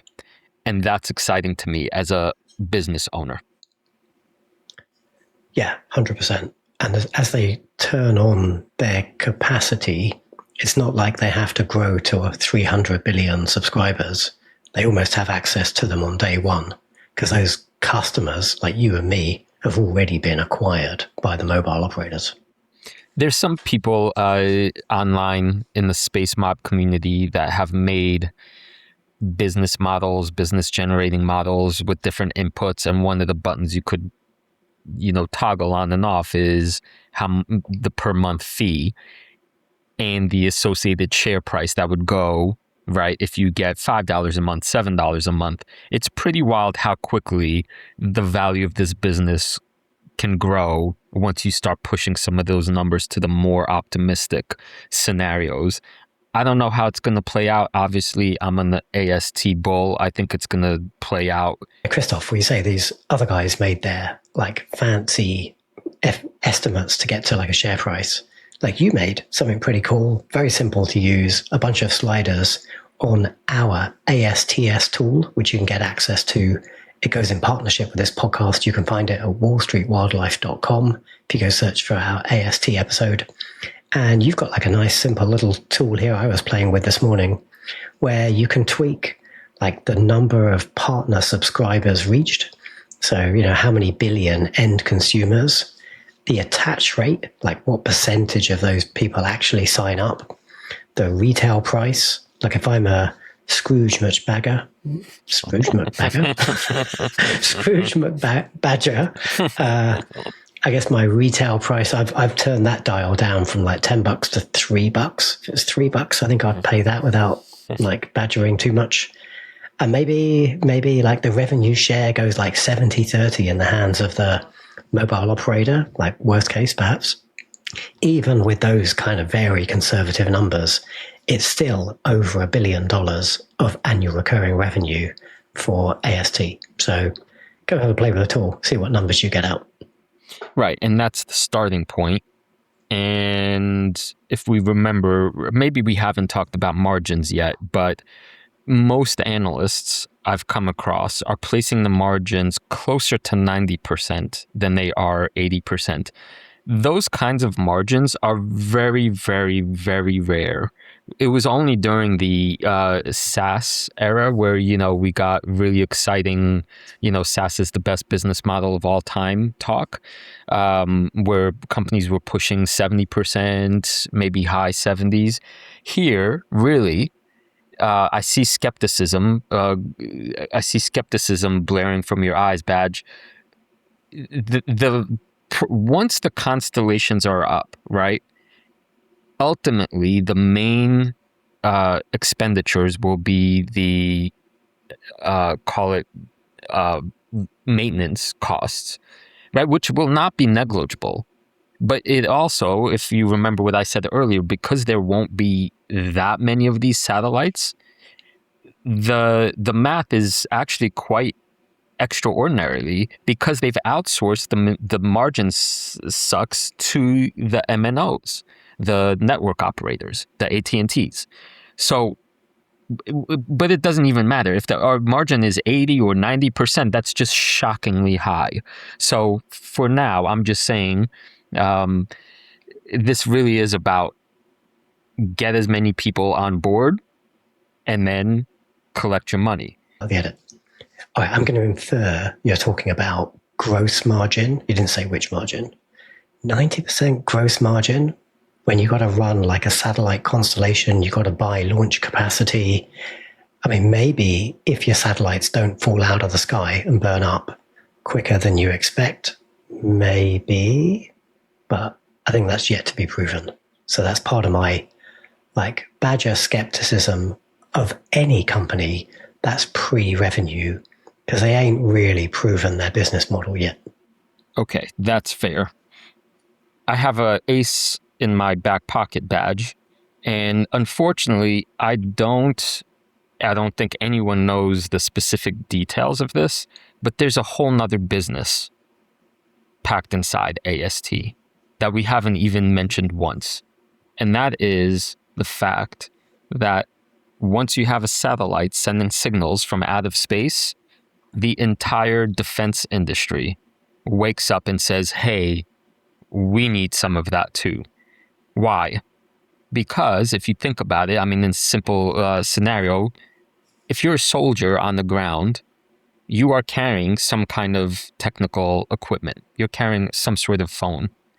And that matters to both the allies and your enemies. You want to know, if you're an ally, you want to know who's where, and you want to be able to transmit information. And also, as an enemy, if you could find where your enemies are, you're in better shape. There's also stuff like radars. There's also stuff like more advanced GPS capacities. There's the whole Golden Dome project that the U.S. is involved in, and we know that AST is very much in line to gain access to a lot of these contracts. In fact, quote from a recent earnings call from the big boss himself, We are present from FirstNet to the classified all the way to the Golden Dome. Mr. Wisniewski said, up to 10 use cases, each a potential program of record, defense a billion-dollar business over the long term. Space Force budget is rising. Government contracts did for SpaceX what they may do for AST. Its revenue, its credibility, and in the end, when the government is involved, there's a lot of subsidies, potentially. There's potential tax credits. There's potential for paying for launches. The government is the one business partner that, lo and behold, has the ability to print its own money. So, unfortunately, at the time of this recording, the specifics are few and far between. But when you add many billions of dollars on top of the cell phone business, plus, all the AI, IoT stuff, I get more confident in the margins holding up pretty darn well. Yeah, like I'm sure the military, or most militaries, certainly US and China, have their own sensing satellites for exactly these kind of purposes. But when a private industry company like AST comes along, puts up 45 satellites that are the biggest things we've ever put into orbit, they do just the laws of physics that we touched on like an hour or two ago. They just have very different capability range than smaller satellites, even if they're highly specialized. And so, yeah, I totally buy this. There's a whole range of applications where AST could be selling intel, selling capability to various militaries. Right. And let me just tease out what you're implying, because I think it might make a difference. You said biggest satellite. That's true. But what that means is also, in this context, most accurate, most powerful. And so, when I use the example of the young father with the daughter, can you afford not to spend $10 a month to ensure your daughter doesn't get lost in the woods? If you're the military and you have a tank, or you're running some secret operation and you need the signal to penetrate the thickest wall, you need it to work because it's the strongest, best signal available, are you going to go with the provider that actually carries that best signal, or are you going to try to cut corners and go for a weaker signal that might actually jeopardize people's lives? In the end, I mean, I'm talking through a bullish lens now, but it is hard for me to argue against bigger is best equals life-saving. And that's a kind of moat that is, goes back to what we're talking about this whole episode, the physics. There's no way around it. All right, Badge. One of the reasons I was looking most forward to recording this with you is because I know you are, I hope it's fair to say, primarily a SpaceX investor, or you've invested with SpaceX longer than you have AST, or you have, I get the sense you're more of a SpaceX Starlink bull than you are an AST one, even though you obviously hold both. And so as a little bit of a, wet blanket, I need you to tell me the realities, or help our listeners understand that this is going to be a highly competitive market, no two ways about it. And that's what you'll hear in our next segment about the competition.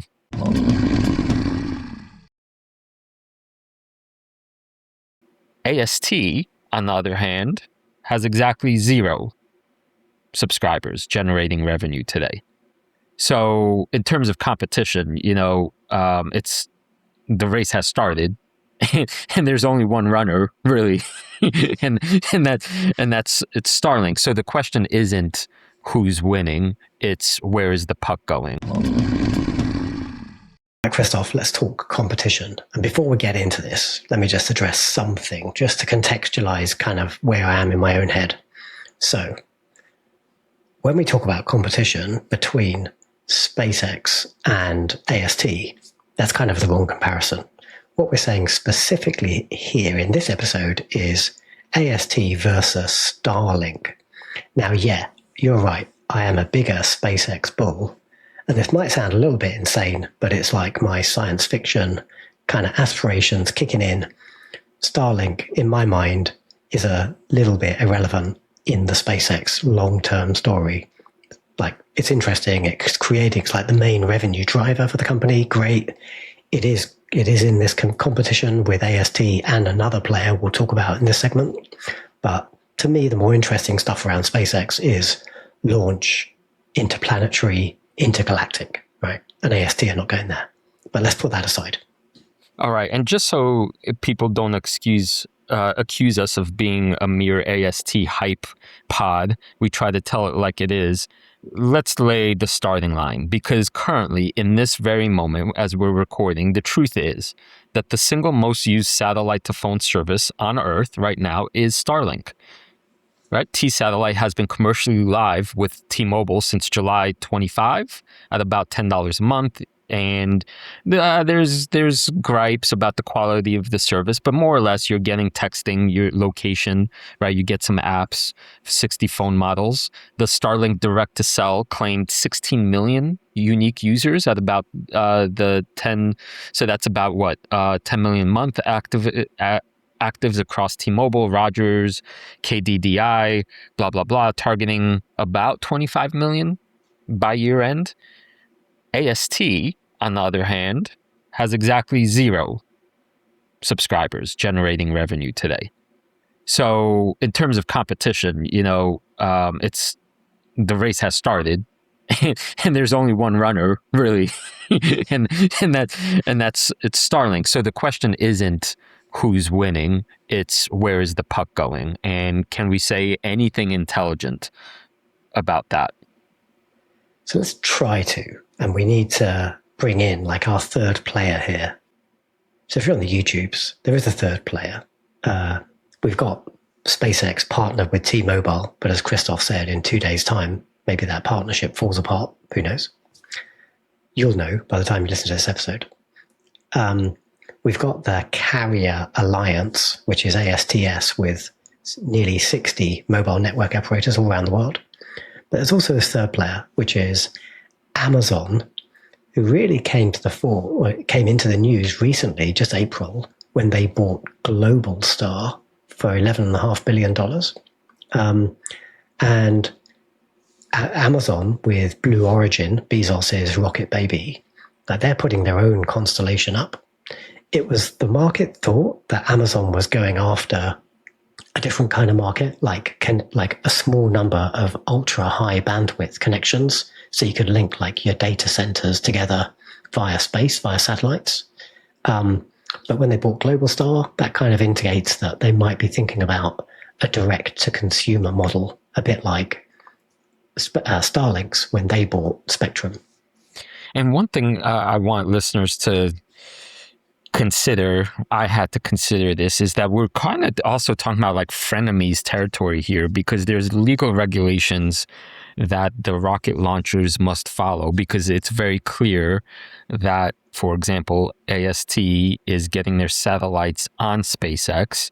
It would be against the law for SpaceX to deny launch capacity for AST, but how true will that be going forward? It's kind of unclear. And the same kind of thing is happening with Amazon.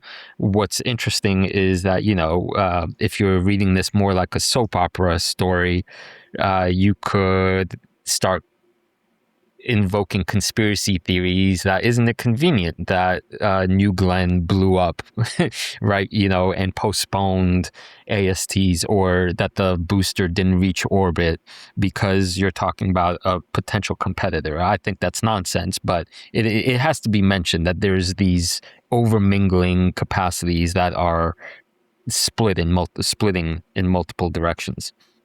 Yeah, and ASTS, they don't aspire to be a launch provider, so they're always going to be dependent on other companies to put their stuff into space, and that's going to be the case for many industries in the future. And in essence, that is my bull case for SpaceX.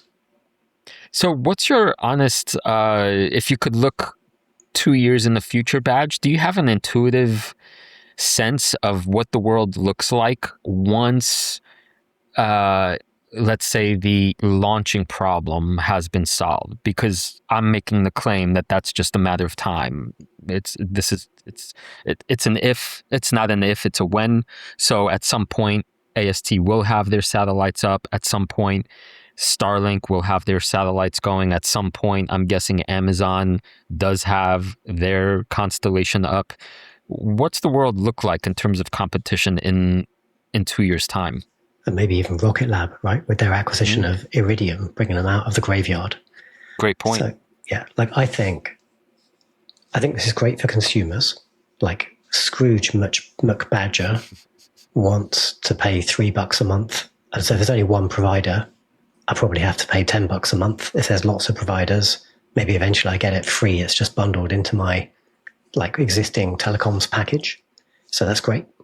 It's going to become like space is going to become commoditized at some point, but right now it's very much like a SpaceX show with Rocket Lab playing like a smaller role. And launch is essentially solved now. It's just SpaceX are trying to transition to a much bigger capacity rocket with Starship over Falcon. And that's needed because you want to put like these giant bits of equipment into orbit or maybe onto the moon. Well, you can't do that on a smaller rocket.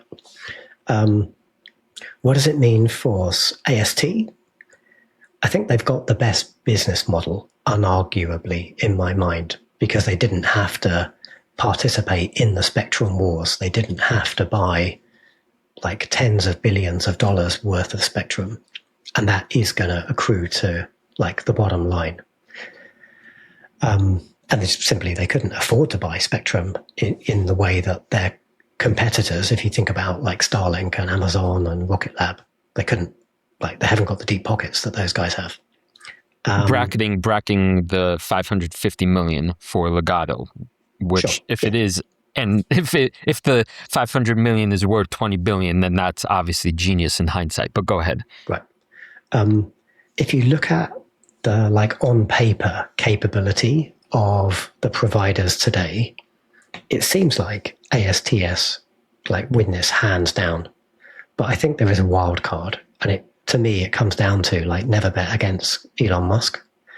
Like Starlink are transitioning to their version 3 satellites at the moment, and that's dependent on getting Starship operational, because the V3 satellites are much bigger. They need to be able to put like bigger payload capacity to put these bigger satellites in orbit. The physics, I agree with everything we talked about like an hour or two ago. Thousands of satellites versus 45 satellites, but the 45 satellites are much bigger, more power. But we don't really know the capability of Starlink's V3 direct to consumer proposition yet. And so laws of physics aside, like there's probably still a whole bunch of innovation and technology and capability to wring out of a huge constellation of thousands of satellites that are physically smaller. And I think it'd be foolish to put all your cards in one camp and say, well, ASTS clearly are going to win this because you're counting Musk out, and there's a graveyard of investors who counted Musk out. That's a great point. I actually would like to invoke any of our listeners who are technically inclined to comment on this particular piece, because regarding the physics, I lean in the bullish camp, but it might be a little naive, because part of the bullish camp in this sense is that we know Abel has been patenting the heck out of all of this for years. And now what's the number? 3,900 patents.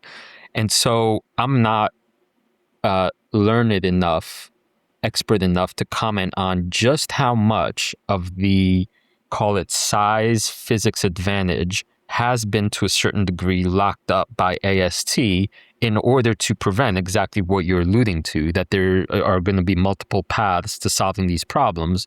But what if the majority of them are actually already in the AST's pocket? So obviously that would be a great reality for AST, but I don't know, and I'm curious what our listeners have to say about that. Can I make 2 additional points here about this projected future badge? Tell me if you agree with this. one way or another, this is a market that cannot be had by only one.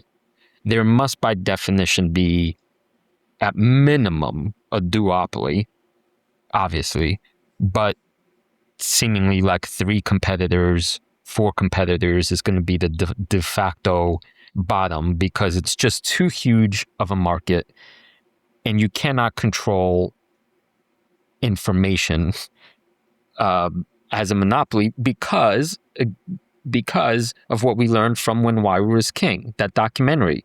When AT&T tried this, people said, no, I mean, it just doesn't work. The resource is too scarce, it's too important, and it cuts off innovation, and you're going to go through if history is, if we learn from history, it just is not going to be the case. And so we could assume there will be multiple competitors, but from the business standpoint, if the market is so huge, then all of these can potentially be winners. What do you think? Yeah, I agree. And it's because we're forecasting out a couple of years. Because today, ASTS would seem to have it locked down if you compare them to the current capabilities of Starlink. But yeah, looking out at the future, it's quite hard to project. And I totally agree with your first point. Like, it's bad for consumers, which means it's bad for society, which means it's ultimately bad for the company if there's like a monopoly, because you just end up with like a whole bunch of monopoly regulations coming in and slamming you. Okay. Second point, and maybe this is the most crucial specifically for AST. I'm naming it the problem of timing because I guess it's a question of switching costs. If AST can get their satellites and the constellation working before the rivals get theirs going, we know Amazon is going to be the last to make it, then it seems to be the case, as in all network effects, that once you subscribe to a network or belong to some network, that company retains that customer usually for life. Because if you had, I mean, I've been with AT&T for what, 20 years? Because why? I still have my old number from New Jersey, for God's sakes. And I've lived in Texas for 20 years, right? I mean, there's that inertia and so forth. So yes, it still might be, I'm guessing first is also last. So that to capture that first customer is huge. My guess also is it's exactly why AST raised the last bit of capital, even though they technically didn't have to. They want to ensure that the satellites get up and that they're not delayed any longer than they have to be. Do you think this is a reasonable case in terms of talking about competition, that the later you come to this party, the less there will be for you to eat? No, I don't. Because if my mobile operator, Vodafone, partnered with a satellite, like say satellite was important to me, and I could actually only get 10 megabits, 100 megabits, which is great. I could watch YouTube on that. But, you know, our desire to consume more and more is like never ending as humans. And like I used to cringe at home because I had like pretty poor like fiber to the cabinet. So it's quite hard for me to like manage the podcast and upload and download like 5 and 10 gigabyte files every week to do the editing. And now I was like, I must get fiber, like gigabit. Now I've got gigabit. I'm like, this isn't enough. I want 10 gigabit. How do I get that? So, you know, our desire to have more there's no end to it. And if ASTS's solution is like best in class for a couple of years, but someone else comes along, maybe Starlink, maybe some other totally new player doesn't exist today, and if they can offer me like gigabit to my phone when I'm like walking in the woods, I mean, heck, I'm going to sign up for that. Okay, so you have no loyalty. You're a mercenary. Because it's a commodity. It's just like ones and zeros ultimately, and then like the company you happen to pay the bill to. Vodafone are good enough for where I live, But if there was a better provider, I'd switch in a hurry. Yeah, that's interesting. And meanwhile, I'm with AT&T for 20 years. I doubt they've been the best given my web experience. But so I don't know. Maybe the truth is somewhere in the middle. I do think there is some advantage to be had by locking up customers up front. Maybe not as great an advantage as I thought it was. Badge. It's just it's the ever-ending thing about like a commodity versus like something that has a brand recognition. And I think when you're buying like data or electricity or gas or, whatever, some sort of, commoditized utility, do you really care? You just want like the best service at the best price, and it has to be safe and it has to be reliable and da da da da da.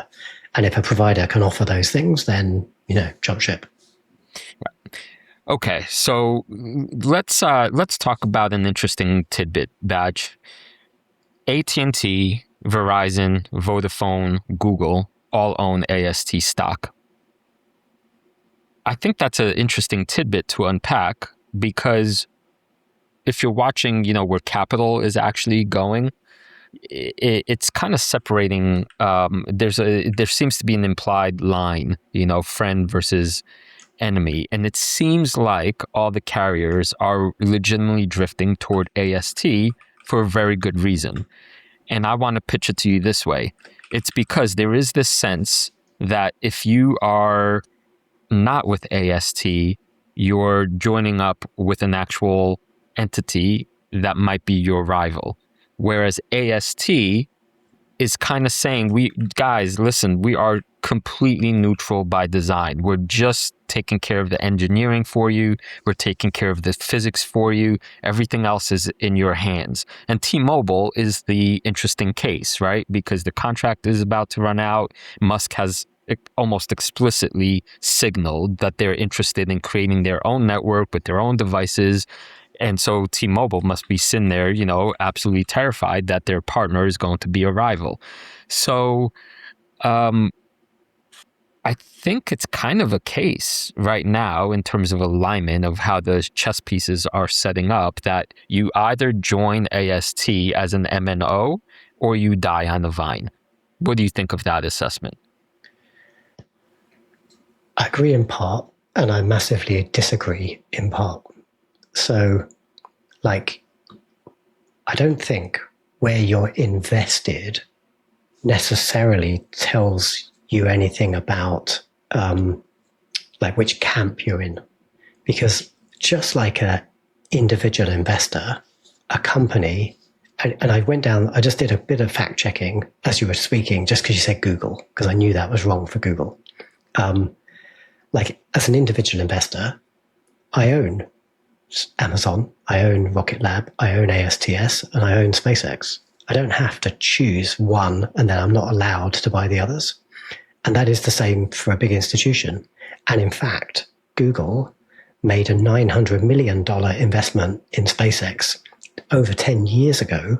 So they actually have a very significant stake today. And they've done new deals since then.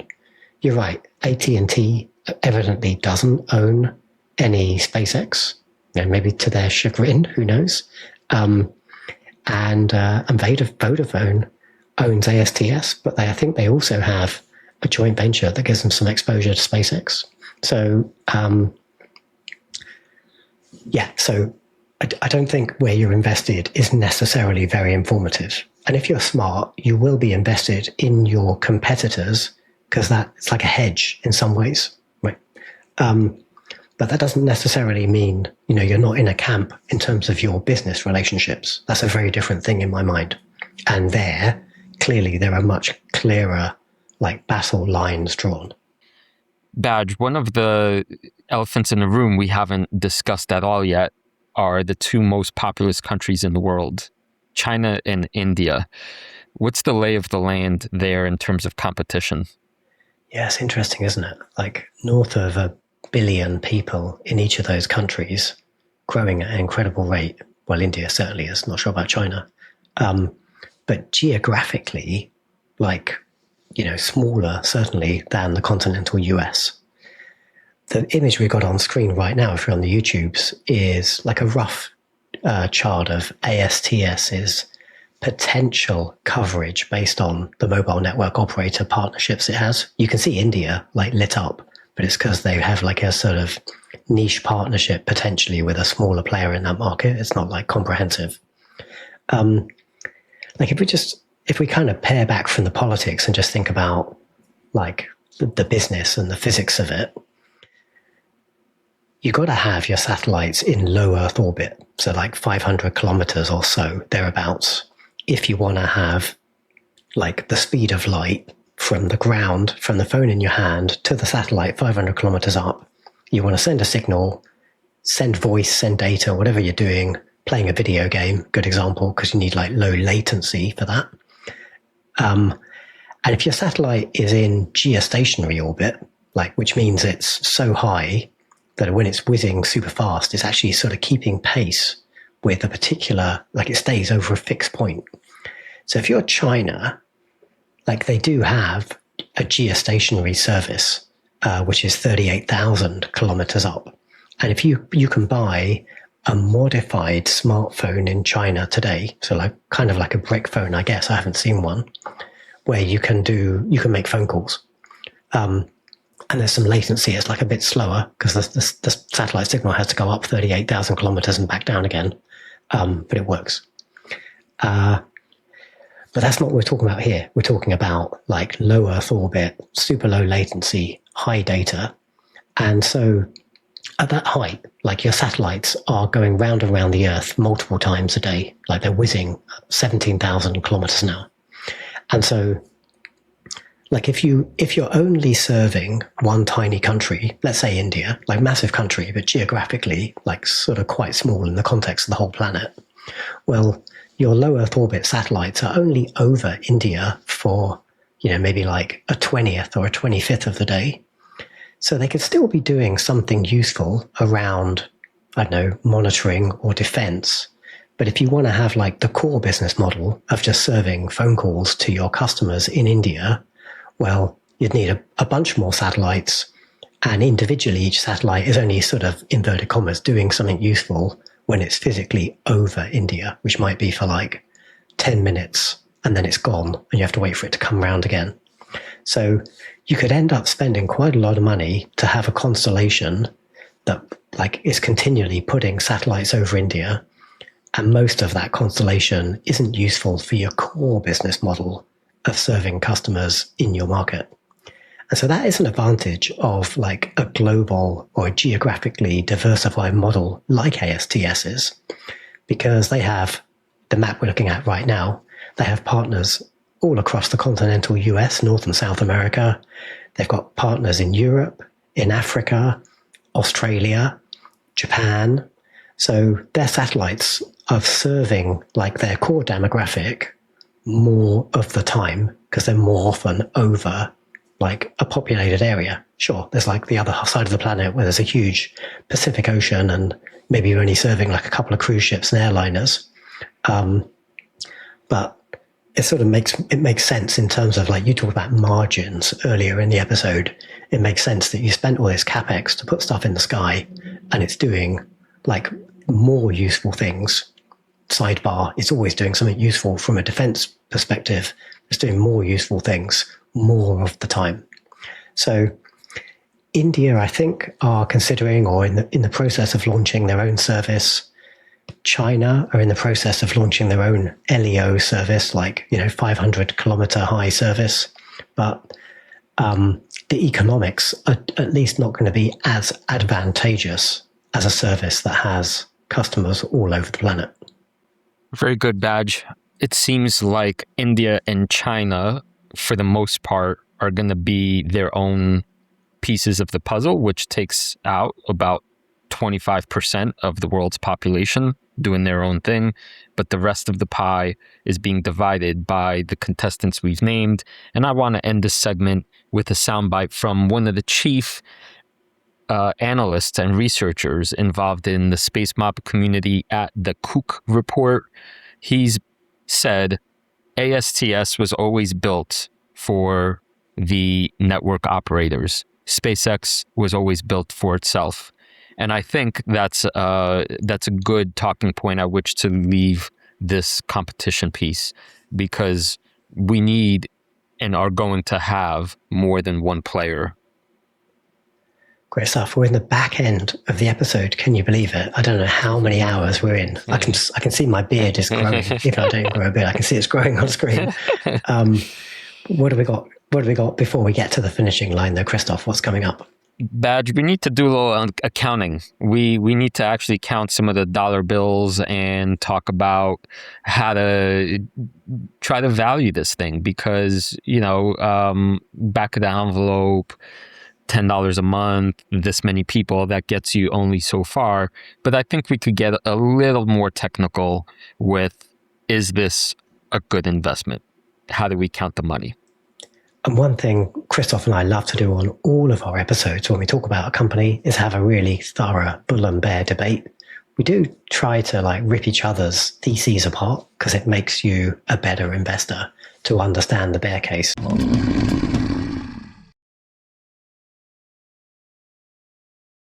So they haven't really started the business model. They've made a tiny bit of revenue because they've sold, a few things, but they haven't turned on their core revenue, which is like sharing that $10 times a billion subscribers.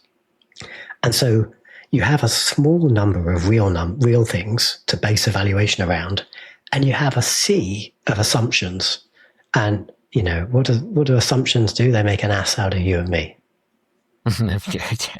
They make a monkey out of me and a badger out of you. Badge, let's talk about the money and the stock price and the valuation of this company.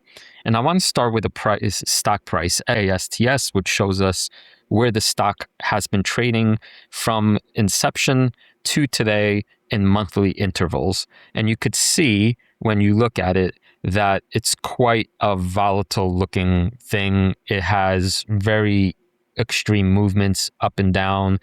And there is a significant drawdown followed by significant draw up. Now we've experienced another significant drawdown. The reason I want to start with price and the stock itself, which is not fundamental to the company, is because when you have these wild swings, that means the market itself has not quite figured out what this thing is worth with any amount of confidence. This is a high beta stock, and it's treated by the market as one.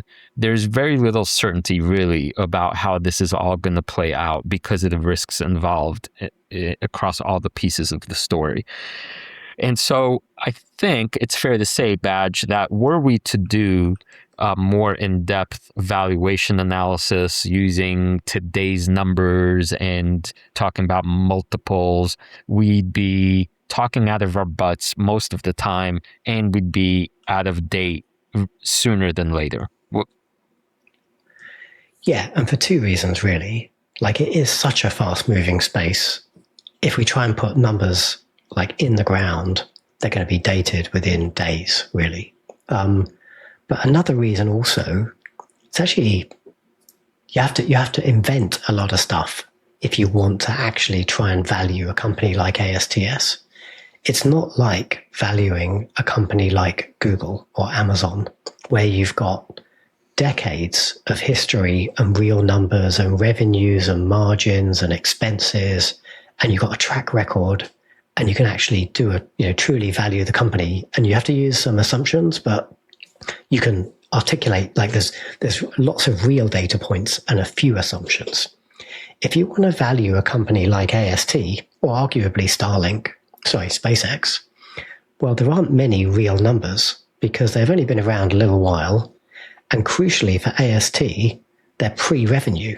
So they haven't really started the business model. They've made a tiny bit of revenue because they've sold, a few things, but they haven't turned on their core revenue, which is sharing that $10 times a billion subscribers.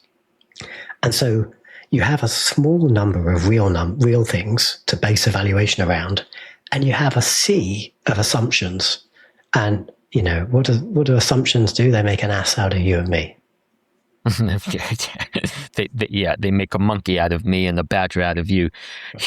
But that said, so absolutely correct.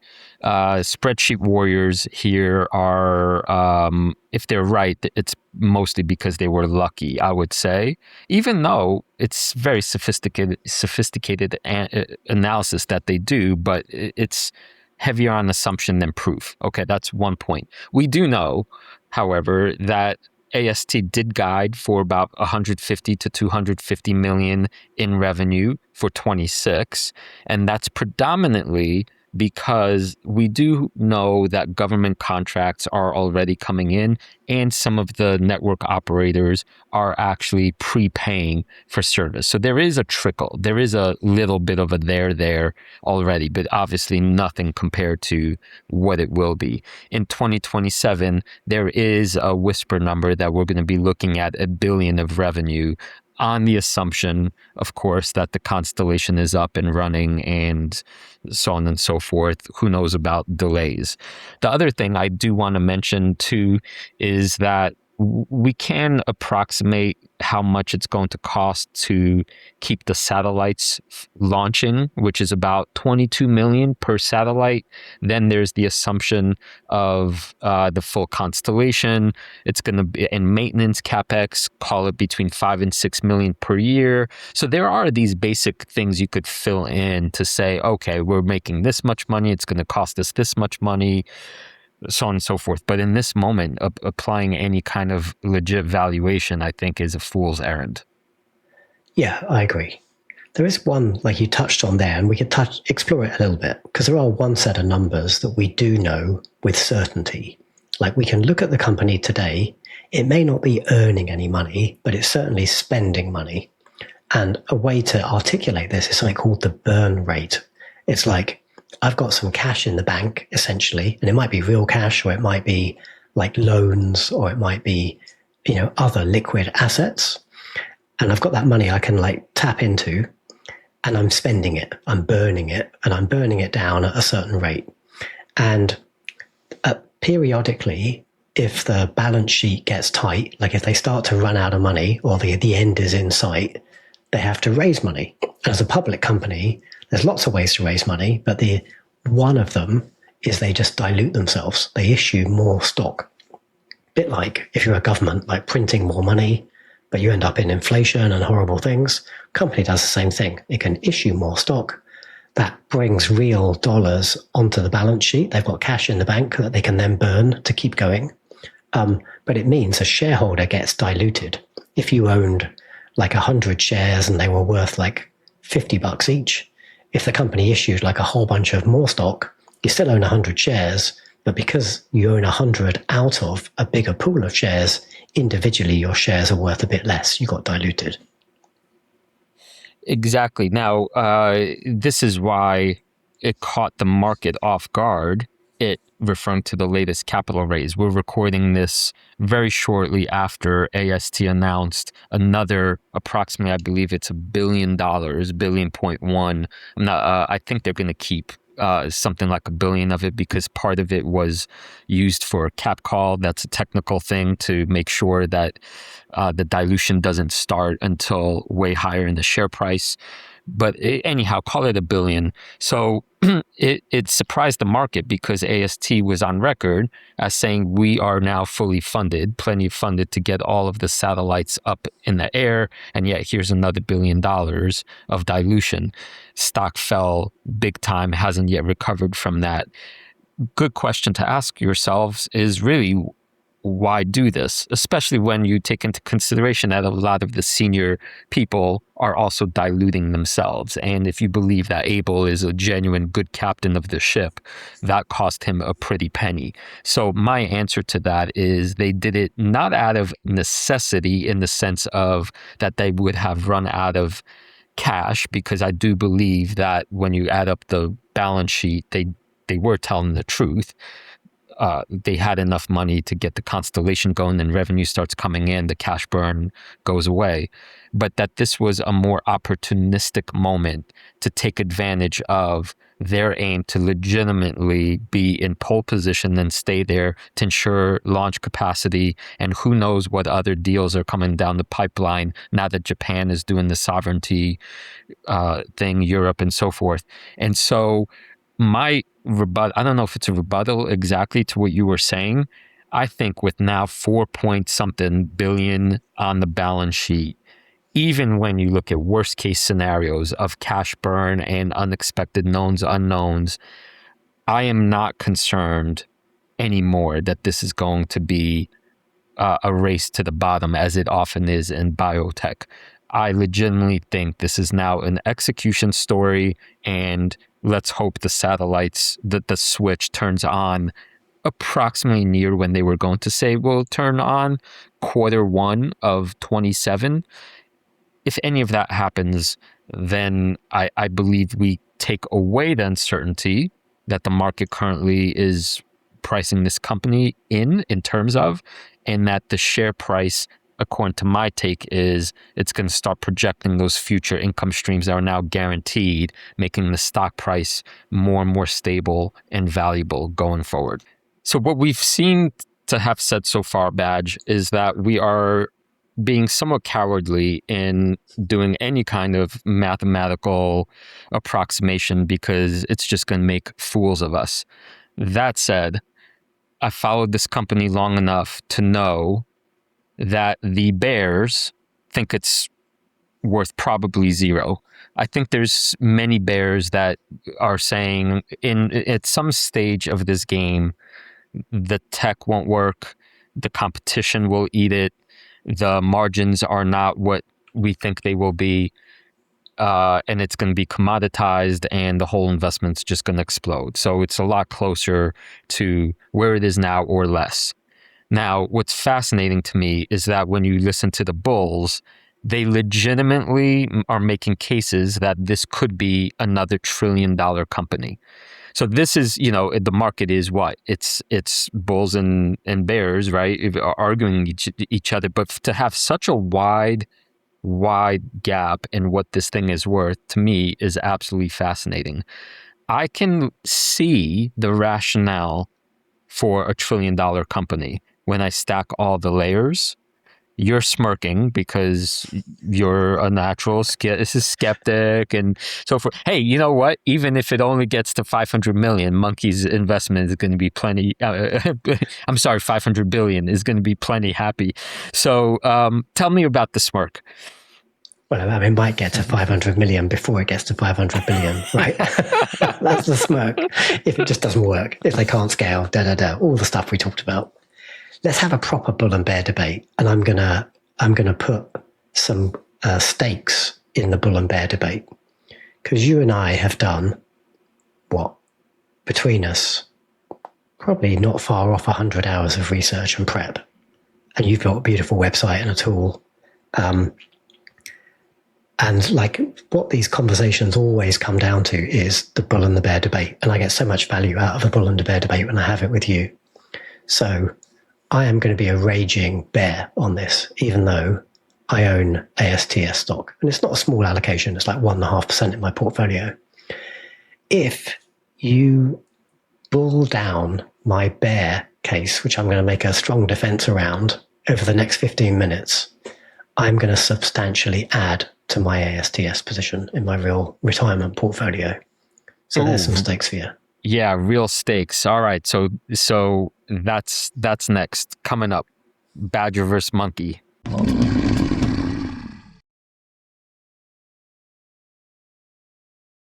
I concede. That's it. There's no bear case about this company. Let's back up the truck, load the boat. Nothing can possibly go wrong. There you go. I'm going to double my position. Right. Ah, brilliant. Okay. And that's a wrap, folks.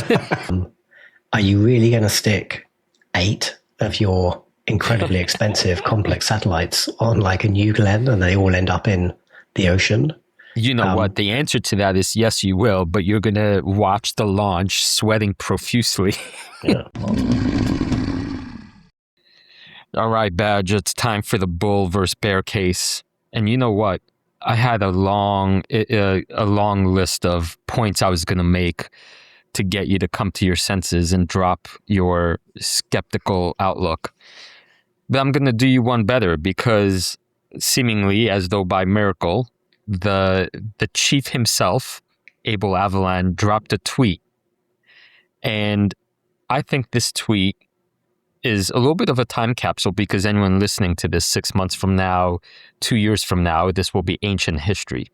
But as of right now, I think it encapsulates all the amazing, promising things about this company and where it's headed. July 22nd, 26 tweets, which comes beautifully equipped with 3 photos of Bluebird 8, Bluebird 9, and Bluebird 10 floating out there in space.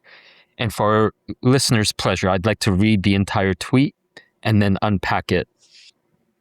So Abel writes, Bluebirds 8, 9, and 10 are now fully deployed to their full size, each the world's largest communications arrays operating in low Earth orbit.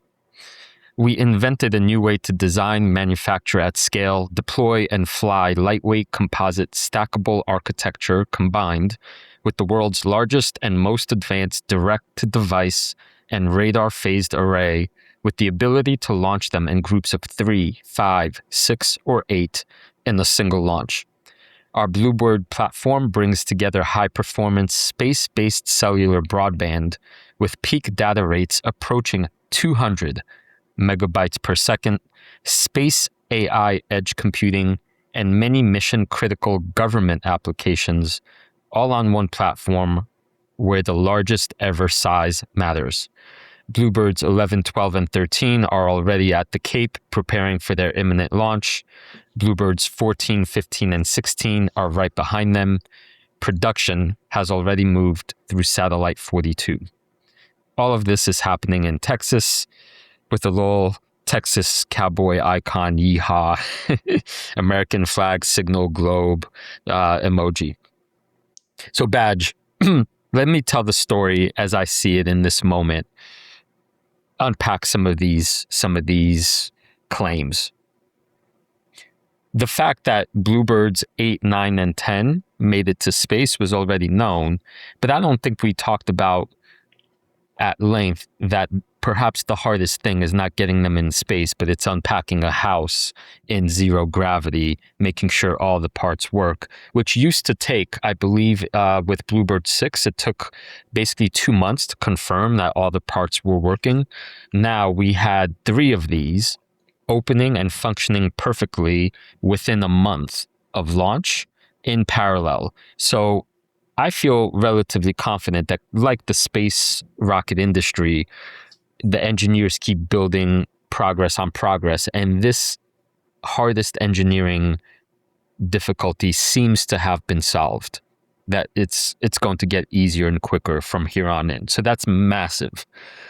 The second point is that the production cadence, can they actually make enough of these things, was also as critical as the can we launch them? Because, I mean, really, you're making some of the world's most sophisticated technology, and you're trying to make 45 of them, so that it's that making the machine that makes the machine problem. And this tweet basically ups the number of in production to 42. If the goal is 45 by end of the year, they're looking pretty darn good in terms of the manufacturing at scale piece of the puzzle. Next, let's get a little more technical here. In the lab so far, it's been proven that they could do about 98.9 megabytes per second, but there's been massive engineering progress. And again, in one of these isolated instances, they're approaching 200 megabytes per second. That is obviously way more than anybody even needs. But I don't think I emphasized that the difference between what these satellites can do and other satellites is that this is legit broadband. That's one of the main critiques against Starlink at the moment during this iteration, is that you're kind of mostly getting text that's not even that consistent with very low megabytes per second. But this stuff is legit broadband, 200 megabytes per second. I mean, there's no two ways about it. I got to jump in because my ears are hurting. If you're an eagle-eared listener, I don't know if I should educate Christoph about his megabits and his megabytes, but one is 8 times. Educate me. Educate me. It's 200 megabit per second is still very good. Just stop saying megabytes. It's a much bigger number. Okay. Thanks, Badge. We're talking about a lot of information, the difference between broadband and non-broadband. And so this is a massive engineering win, and it's due to cleverness of the engineers. Okay. As I read the tweet, you might have missed the fact that Abel also used the word radar. Well, radar is actually a very simple engineering concept. You send the signal, it bounces back. You calculate how quickly it bounced back. From that, you can measure distance and location of objects, and all kinds of other uses come from it. Like, for example, Badge, missile tracking, aircraft tracking, maritime surveillance, perhaps illegal fishing detection, ship identification, disaster monitoring, weather observations, space object tracking, and this is just the beginning.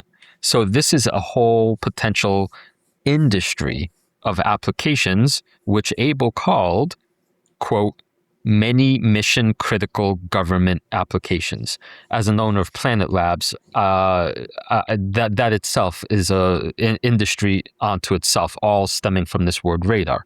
Okay, but he then also said, and no doubt this is very deliberate, space AI edge computing.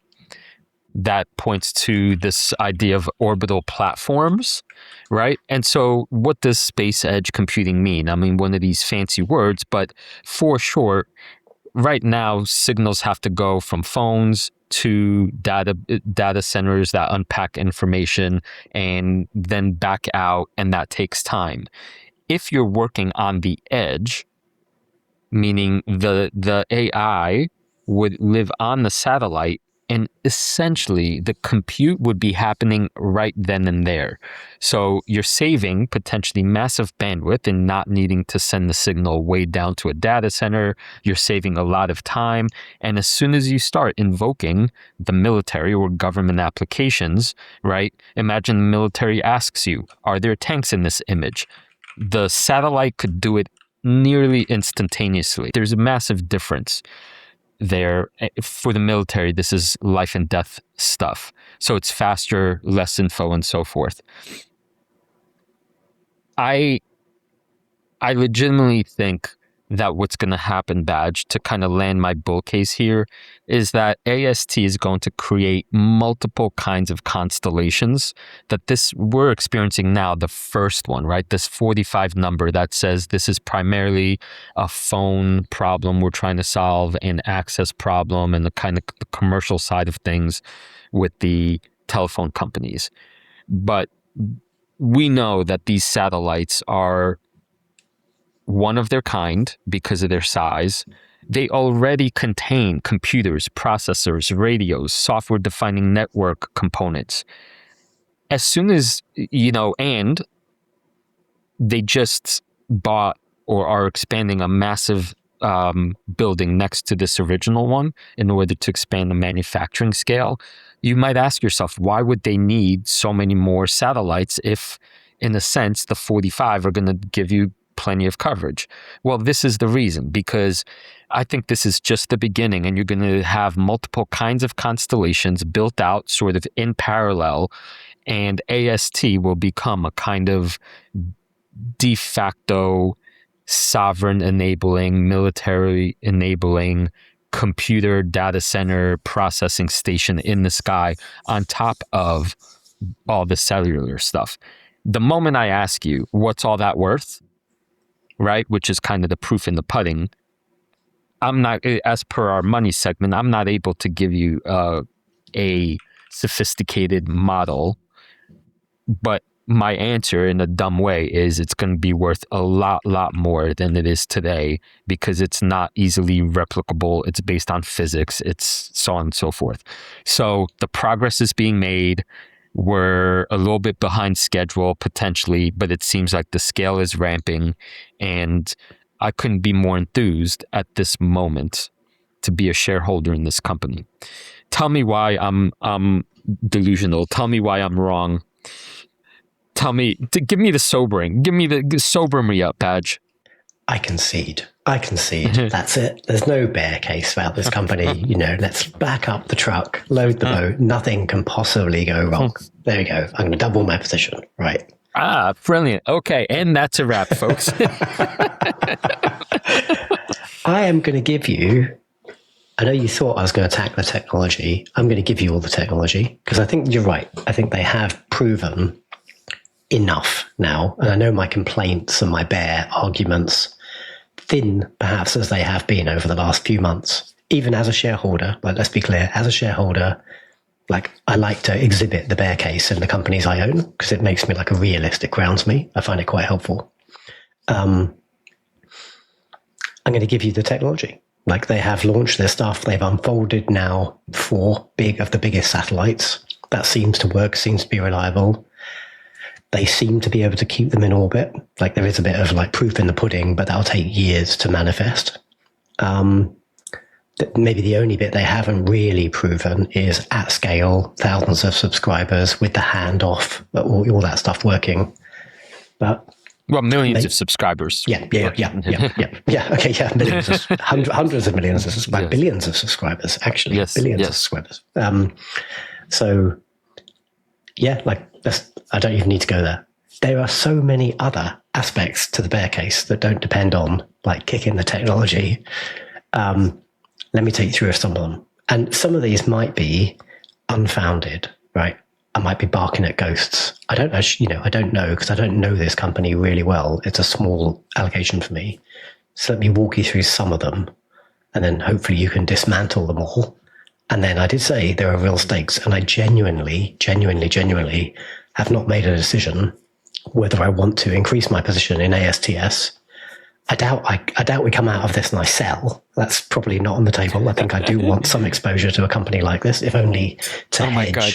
That would be the most ironic outcome of this 6-hour deep dive. And yeah.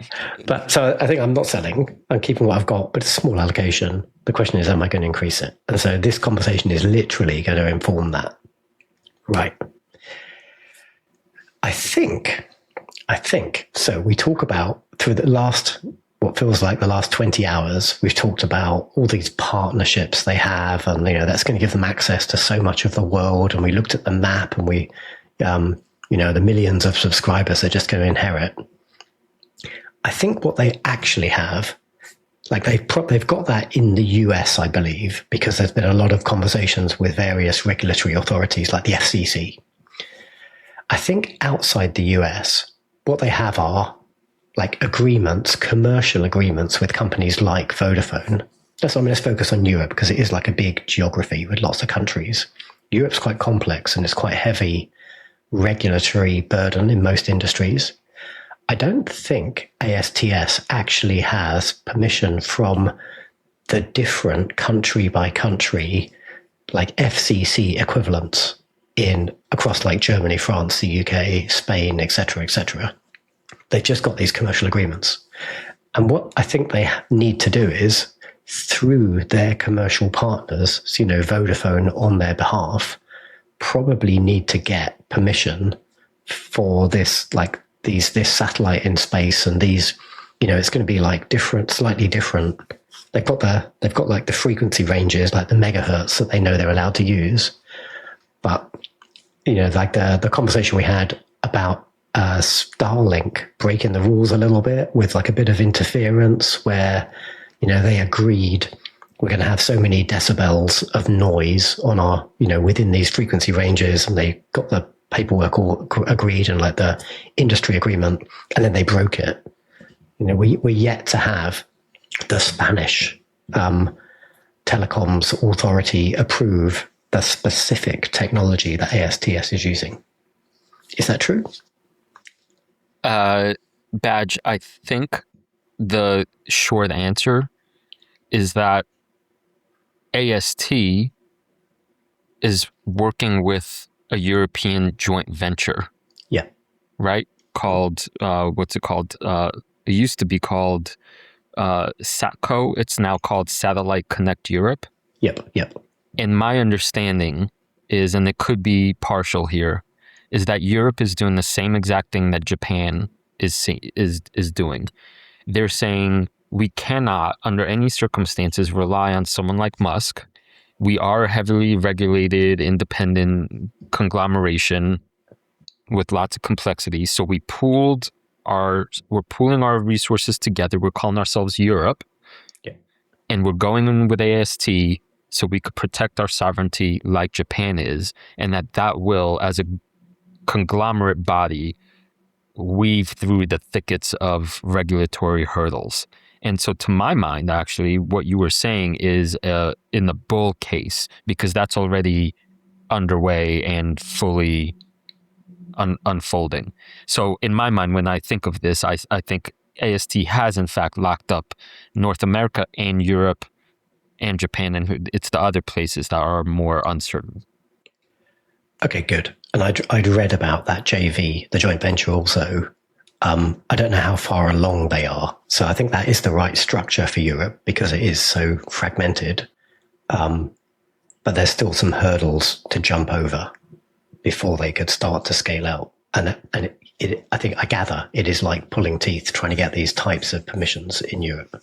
Yeah, I would agree that's probably a nasty regulatory hassle, but I think when I think of it from the other side, at this point, they have no, maybe that's too naive to say they have no other choice, but when you see, it's the history lesson from Ukraine, when they see why Japan selected AST, I mean, actually, I think Europe preceded the Japan news. So I think the writing to me is on the wall. They're going forward with this because there's no other option.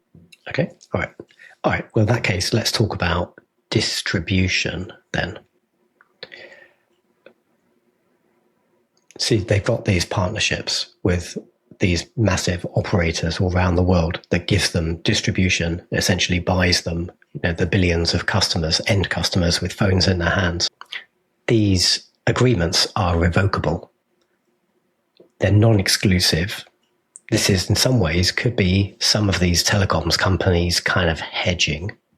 I know they don't have another good option today, but ASTS doesn't have its full constellation. It'll be some time. They're behind schedule, and it'll be some time before that's up and operational.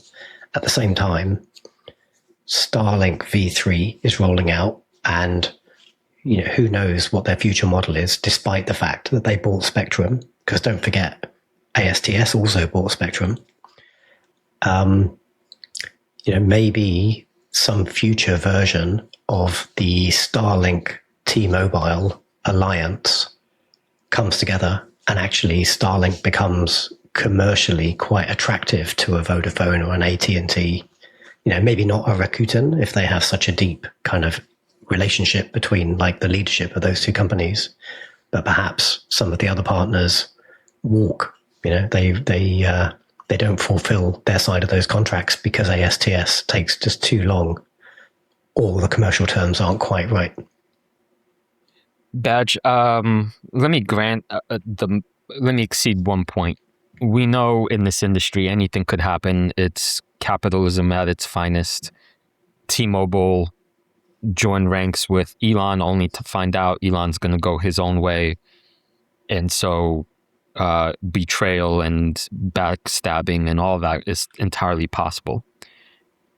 For everything else you said, I want to go on record and say I legitimately think that is a very weak bear case.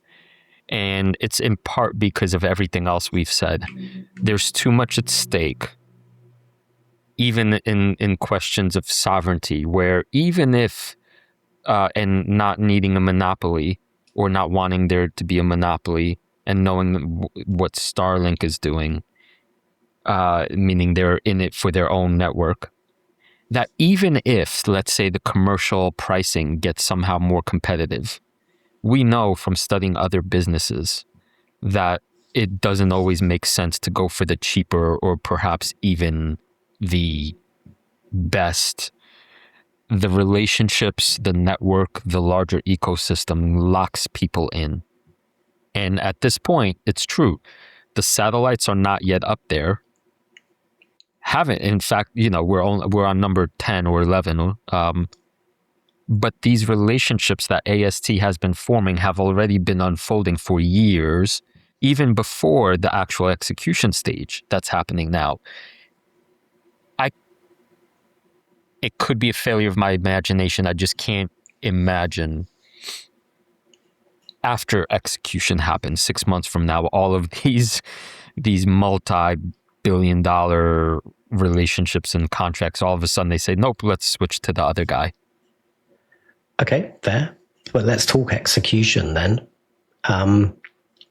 Let's not forget, it's not just that deployment is slow.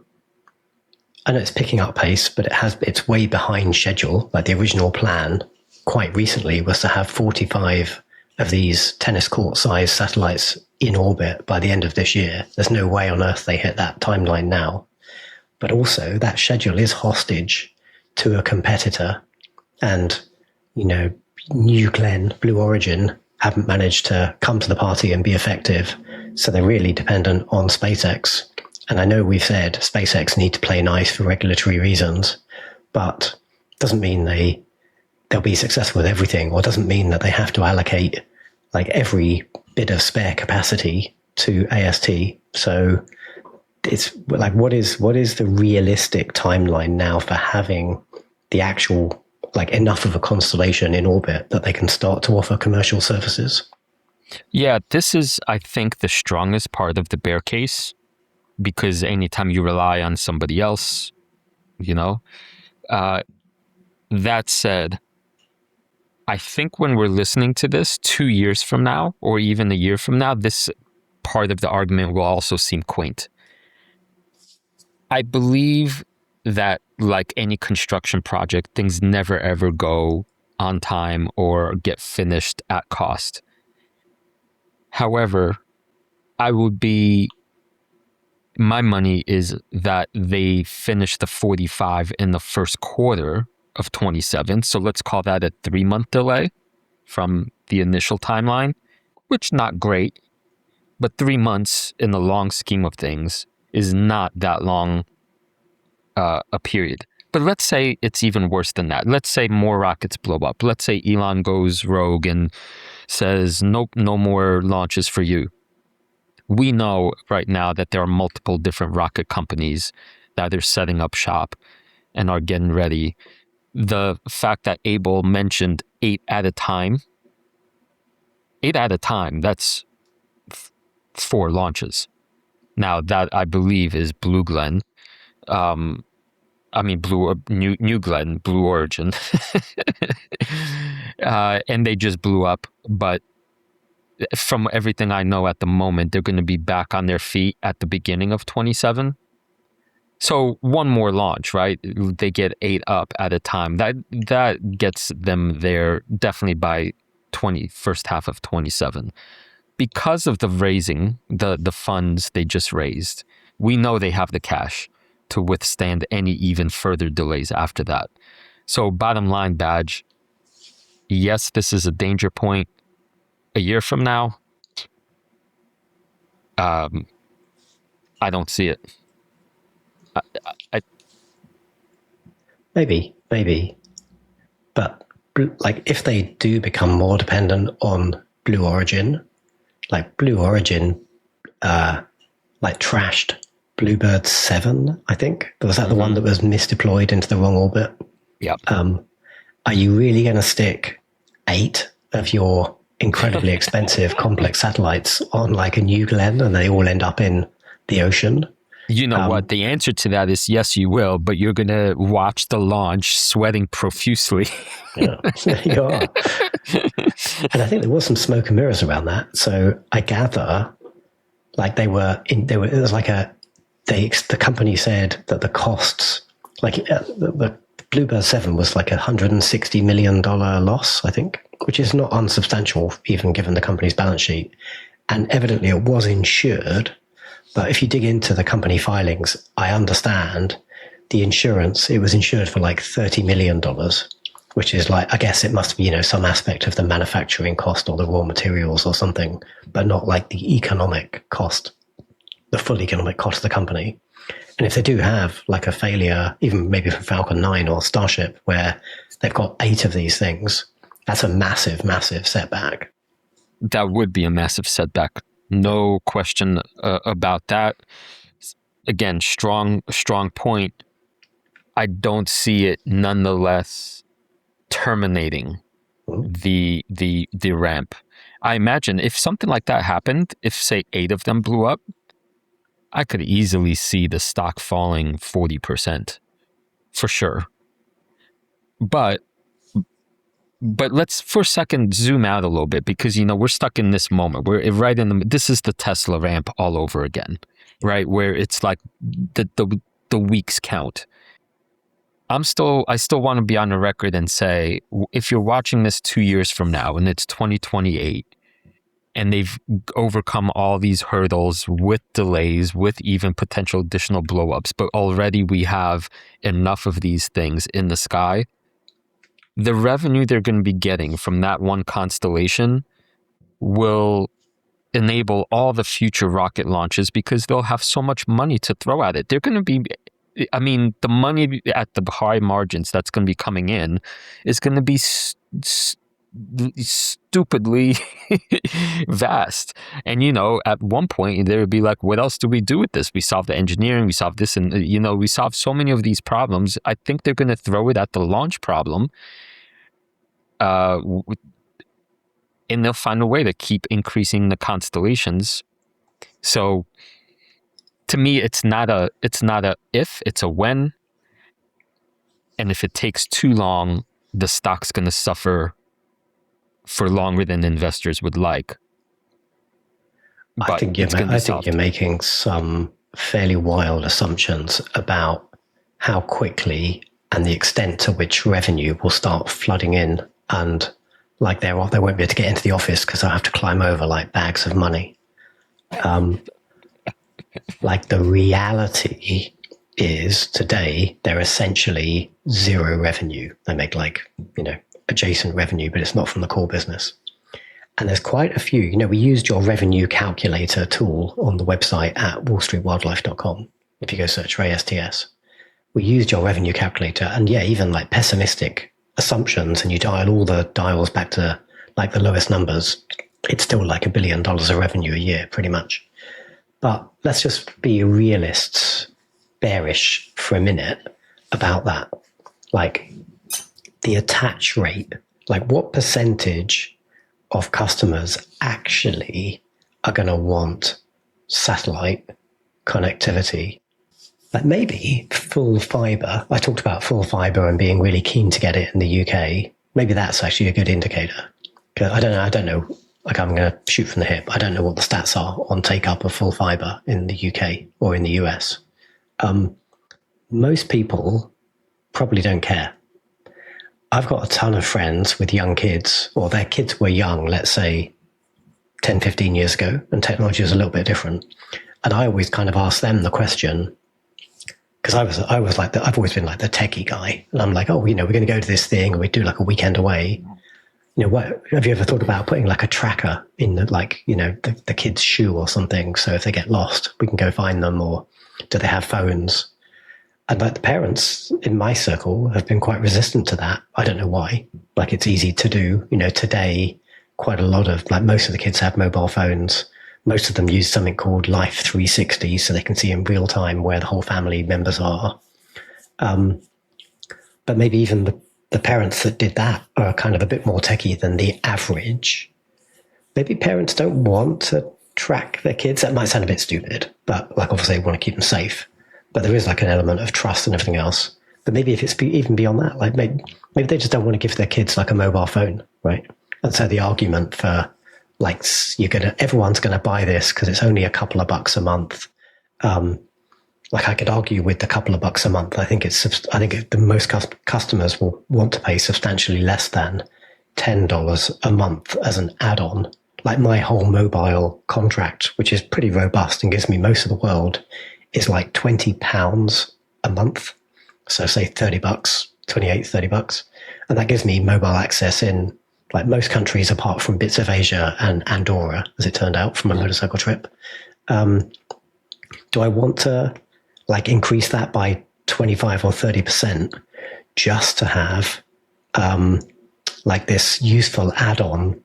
Well, honestly, apart from like 10 minutes here and there, I don't remember that many occasions where I literally have had no signal, like really in the wilds on a motorbike trip. But maybe then I want to be away, I want to be disconnected, and that's like a feature, not a bug. So like I'm rambling a bit, but maybe the attach rate is a lot lower than we're assuming, so less customers take it up. Maybe the price customers are willing to pay is a lot lower. And I think that will be the case in Europe compared to the US, because I think you guys get hosed on your mobile phone contracts and they're much cheaper here. Yeah. All right, Badge. I don't buy this. I don't think two main points. I think the attach rate does not need to be everybody. We know that. So to your point, some people are not interested. But the way you reframe this, I think, it's inaccurate. I think this service will be a lot closer to what we now consider to be house insurance, car insurance. It's not like the luxury quotient. It's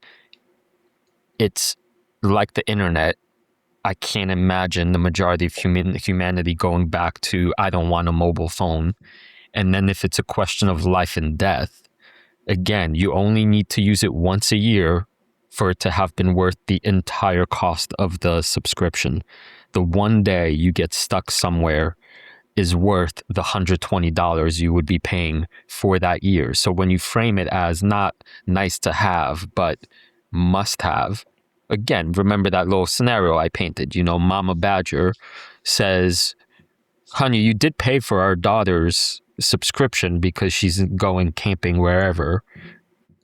And you say no because I wanted to save $120. You're going to be sleeping in the Badger house. But let me just clarify something that I think could be quite important on this argument. Like, it doesn't erode your, like, the daughter and Mama Badger being angry. There is no daughter in my world, but it's a cat. The cat doesn't use a phone. I'm pretty sure this is true globally.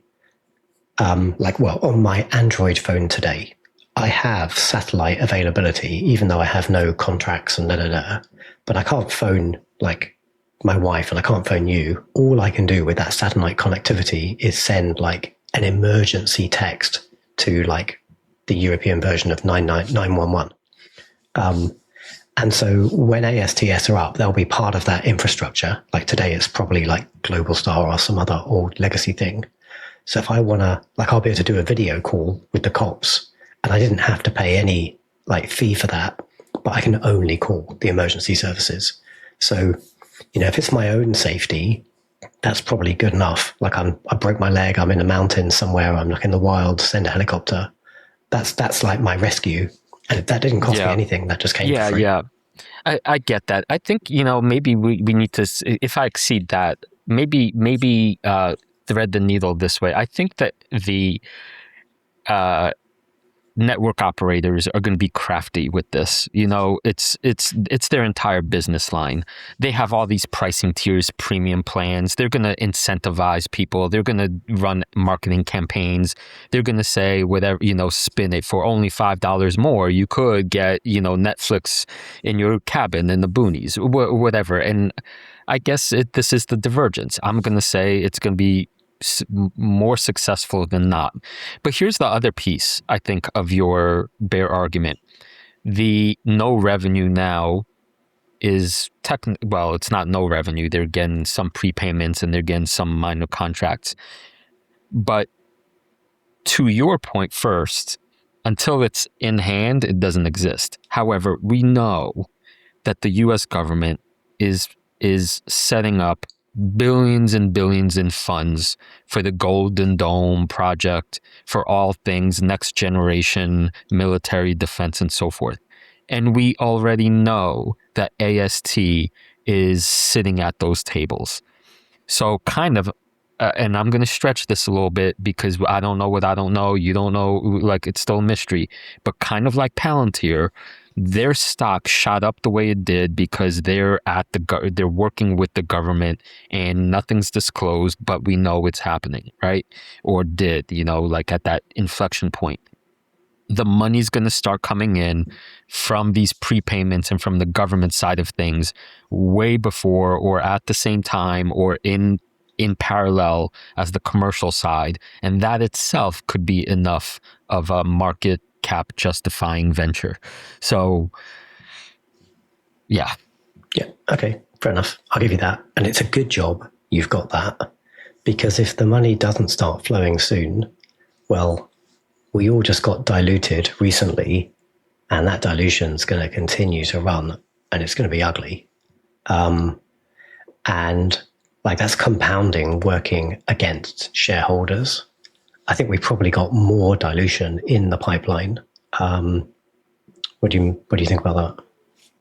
Well, the dilution question now is a little dicey because AST was on record as saying no more dilution. And then last week we got another about billion, right? Yeah. However, and the leadership team sold, some of them sold just before that. Yeah, though that actually is a very minor consideration for me. They're very shareholder aligned. So I don't care about that. Again, why did they dilute now after already having a lot on the balance sheet? It's because the opportunities are so massive in front of them. So it's going after all of it. And also let's remember, Badge, that the terms of this last dilution are incredibly favorable. We're not actually going to get diluted until the stock is at 142, I believe. Right now, it's about, as of yesterday, $60 or something like that. So that's over 100% gains from here when the dilution hits because they bought those capped calls. So will there be future dilution? Probably, as you said. But at this point, with $4 billion on the balance sheet, they went over and above, I think, what was needed for safety purposes. So I want to say again, maybe naively, the worst part of the dilution monster is now fully disclosed, and they're working from a position of surplus rather than need. Okay, fair enough. But they don't have deep pockets compared to most of their competition. Like if we just remind ourselves who the competitors are, like SpaceX has essentially unlimited money because investors just were throwing money at it when it was private. And now it's like the devaluation is on the decline, but it's still in the trillions. Amazon and Bezos is backing Blue Origin, and that guy's, he wants to win the rocket race, so he's just going to throw his wealth at that company, and it'll have all the money it needs. You've got Rocket Lab, who are a marginally bigger competitor, but they've now bought their own constellation or their own Iridium, which comes with spectrum and some satellites they're going to make use of. So in some ways, ASTS is the poor cousin in that out of those four, and who else knows who comes along next. So let's eat some of our own cooking there, Badge. Remember the graveyard? And this is where I'm myself most uncertain about the importance of patents and the how much of this stuff can be protected. But in the graveyard, we said that there were massive amounts of money that was incinerated because the money was not enough. It was the physical architecture that was missing. It was the market product fit that was missing, so on and so forth.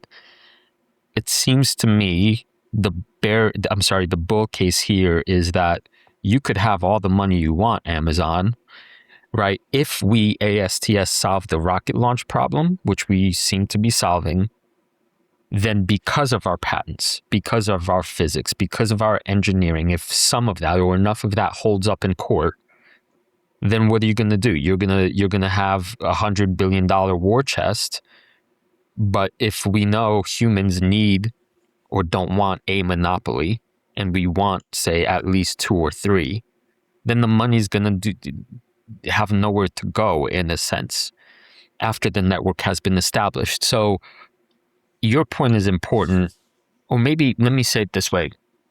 I think your point would be more important if AST was actually starting this journey sort of at the same time as Amazon and Elon's companies, then we're in trouble. But they're years ahead. They're not going to run out of money.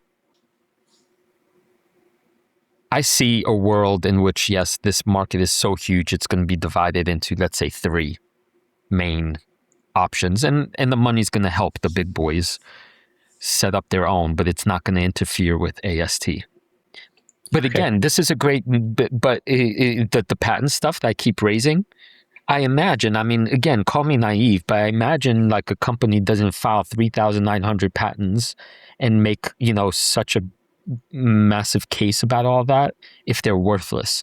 And from everything I know from the biotech world, company fortunes live and die on being able to protect, that the integrity of their solutions. So I'm making an assumption here, correct me if I'm wrong, listeners, that some of that will really keep holding up or hold up when it's needed to hold up, and money can't fix those problems for the other companies. So, sort of maybe. Like I'm not equipped with numbers to really knock that down as a bull case, but I suppose they're the only ones pursuing these like giant satellites as far as we know today with the unfolding. And like really all of their patents could be just tied to that mechanism or something about having like the giant tennis court size satellite. And those patents just may not be that relevant in terms of defending their technical approach.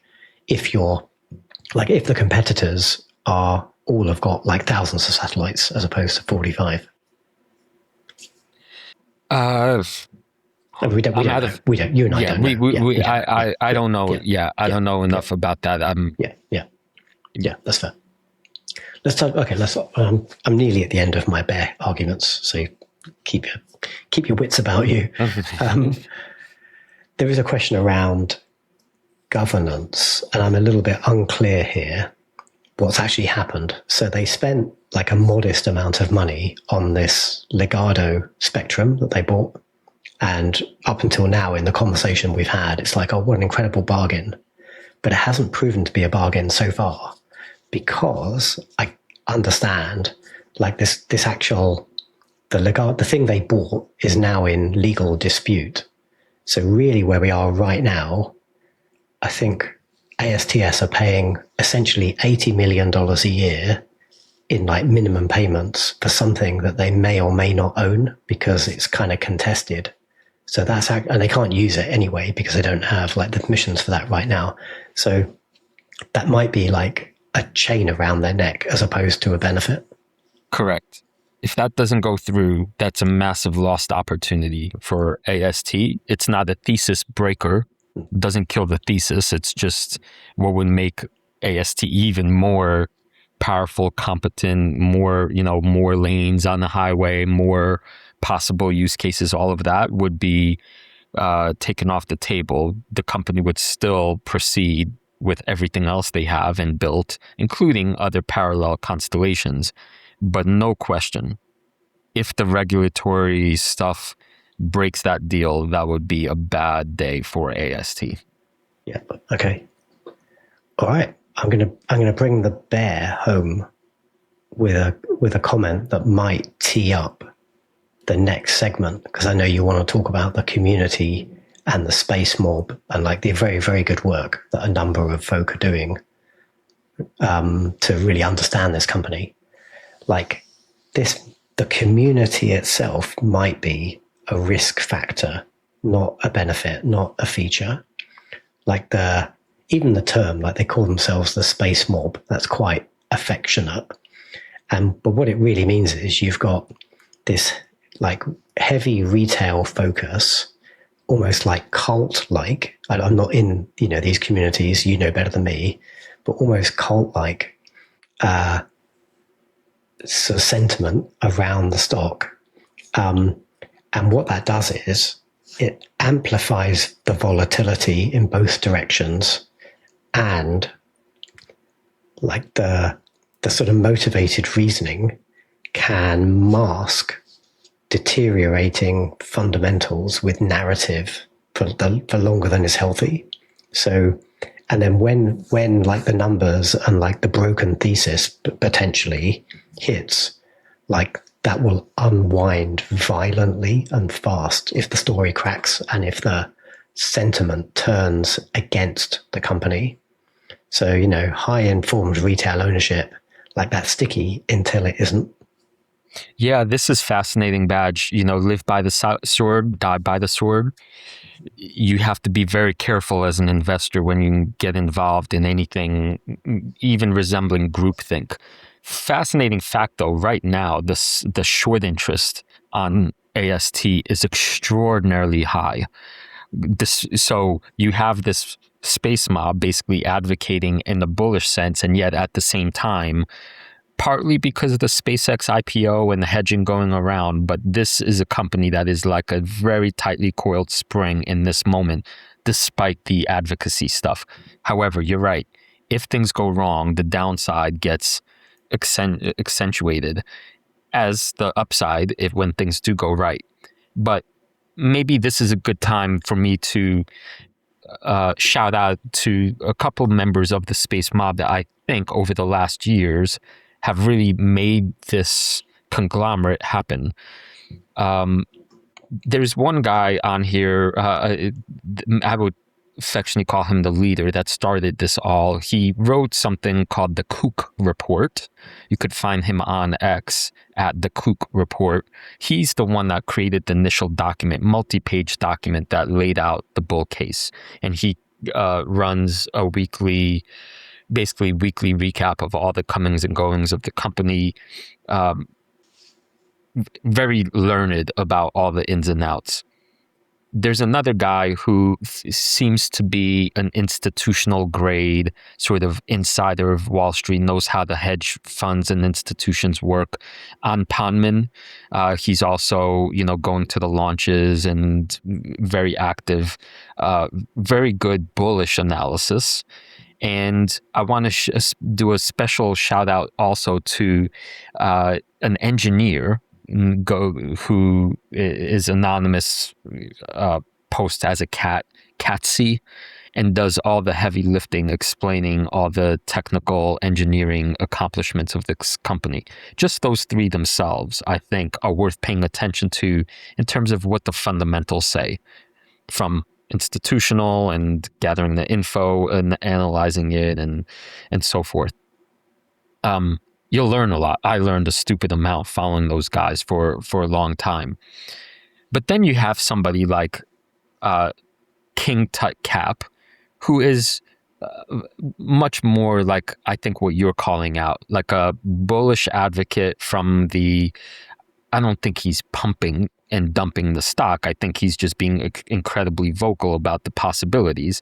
You know, and he'll tweet things like no one is bullish enough, and then citing the Netflix comparison that, you know, they're 500 billion for 300 million subs at 30% margins. They have no moat, right? Compare that to AST, only 25 billion, right? At this tiny valuation, what's it going to be when you have higher margins in the space, you know? And you got to take that stuff, to your point, with a grain of salt and be careful, because the points you're making could happen unexpectedly. But all in all, this is a community that is incredibly well educated, and as a community, we run a community at Wall Street Wildlife.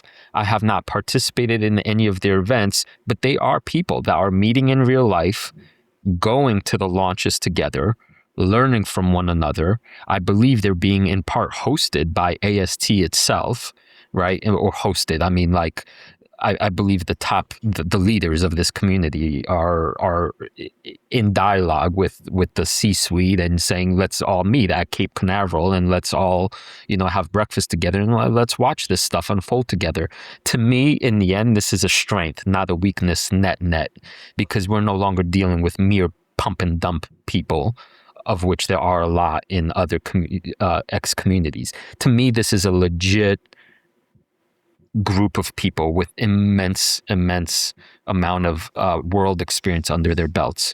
So as long as you're careful and you're not sucked into the hoopla, follow the community, join it, and I think you'll learn a stupendous amount. Yeah, I'd follow a couple of those guys on X, and you're right, they're really good. And actually, it intimidated me coming into this 7-hour something episode, because every time I saw a tweet, I'm like, there's so much I don't know about AST, the company, and the technology, and where it's positioning. So, yeah, you'll get if you want to really get into the weeds, you'll get a ton out of following those accounts. And who knows? I mean, to me, maybe this is a good way to wrap this show, Badge. This is where I alluded to Star Wars as metaphor of sorts that we are in fact dealing with space. There is a war around spectrum. This is literally cutting edge technology that involves AI and defense and the way we communicate with the largest operators in the world. I mean, this is like the story in many ways. Add rockets into it, rockets that blow up, into it. If you want to follow a real world Star Wars narrative unfolding before your eyes, there's no better company or set of companies to follow right now, it seems to me, than AST versus SpaceX versus whatever Blue Origin is doing or going to do, because it's thrilling. And it's thrilling for, I think, a good reason. They legitimately are trying to solve a problem that is life and death in some instances, that is life altering in other instances, that does have to do potentially with, do you get a good signal on the cruise ship? But all kinds of other things, like helping firefighters fight fire after a cell tower has gone down. So, for my money, why watch a soap opera when you could just tune in to to the daily, updates via the Space Mob and via the company itself on what happened today? What kind of evil machinations have unfolded today? And, as investors, we're sort of making a pitch here. You could potentially, this is not financial advice, but if things do go well for this company, from this valuation of about $25 billion, this could really become one of the world's most important and valuable companies, or it could end up in the graveyard alongside all the others that have tried to solve this problem and were not able to. My money personally at the moment, as one of my largest holdings, or my largest holdings at the moment in the King of the Jungle portfolio, is ASTS. What are you doing now?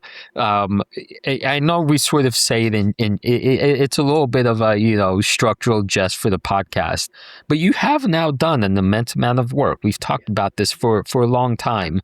You're cautious, I think, at core, especially where you are at the life cycle of your life as an investor. You're leaning more towards the dividend stuff and, safety. I'd be shocked if all of a sudden you said, yeah, I'm increasing this to 10%. That would just be very un-Badger-like. But net, which direction are you leaning? Add, stay the course, or sell? I took sell off the table, and I don't need to put it back on the table. I don't need to sell this position. You say, you characterize me a bit as a dividend guy. I'm not. I'm a growth investor through and through. I've got, 3% of my entire portfolio in income stocks, and I know I need to increase that because I'm an old guy, but that's not where I am right now. I enjoy the technology and the spacey stuff. I don't own enough ASTS. I should probably own more. I think I made a decent run at the bear case. I think I understand it. And there are hurdles, and probably what I've turned around on in the last 2 weeks since we really got into like planning. We've been planning this episode 6 months ago, but we've really put some effort around it in the last 2 weeks. And I went from like an uninformed bear case, which was mostly about the technology, and I now buy actually that they're a long way past most of the technology milestones.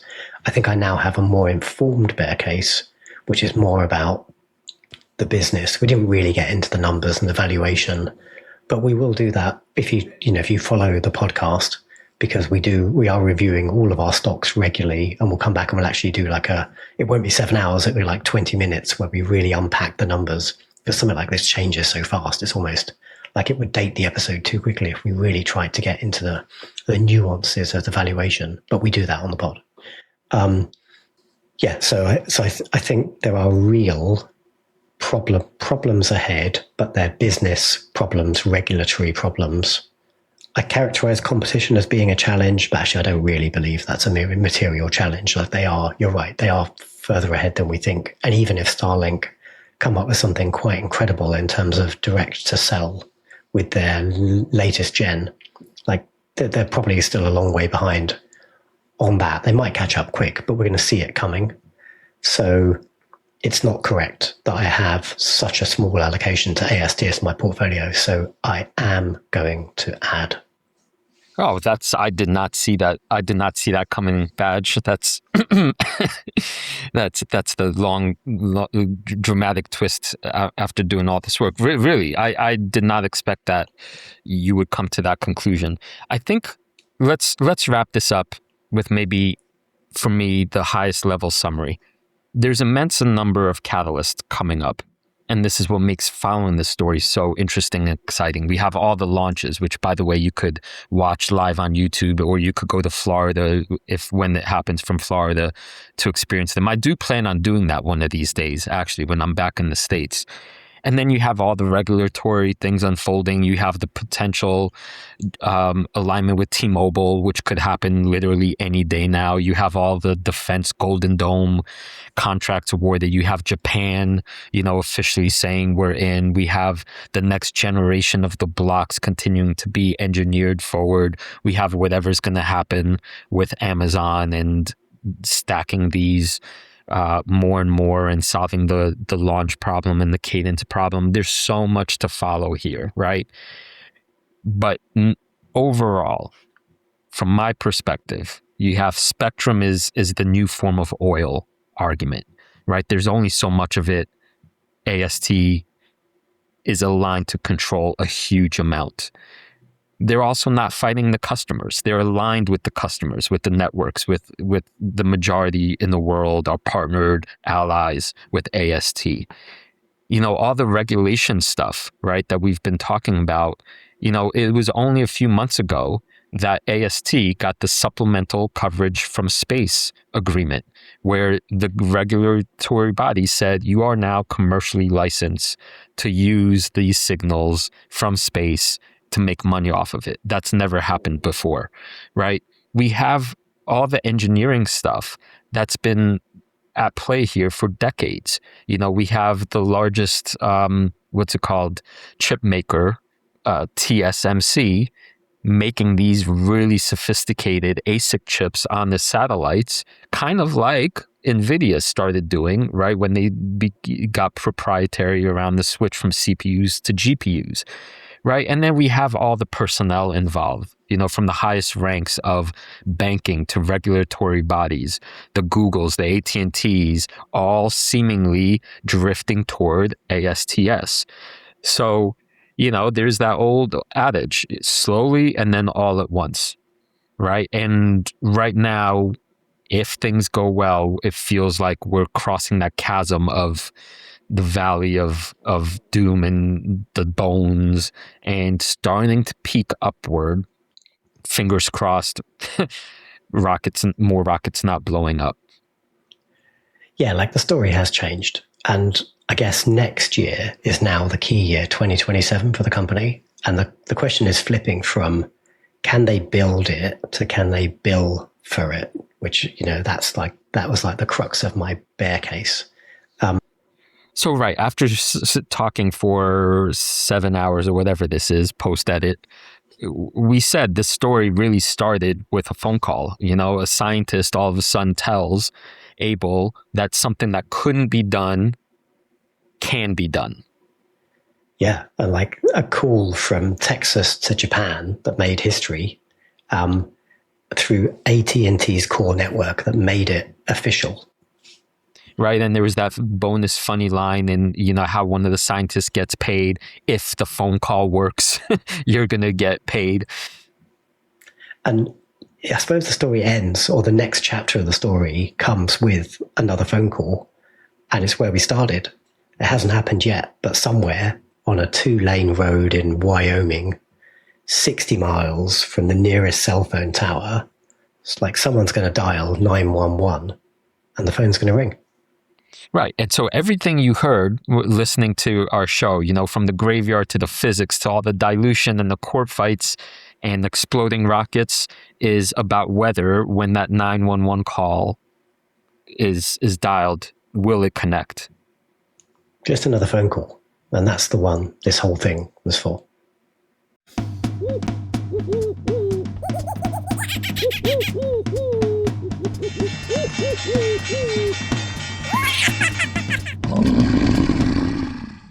A reminder that the people on this program may hold positions in the companies that are mentioned. Buying and selling stock carries financial risk, which could include loss of capital. The views in this program should not be taken as personalized advice. Before acting on any of the information provided, listeners are encouraged to consult a financial or tax professional.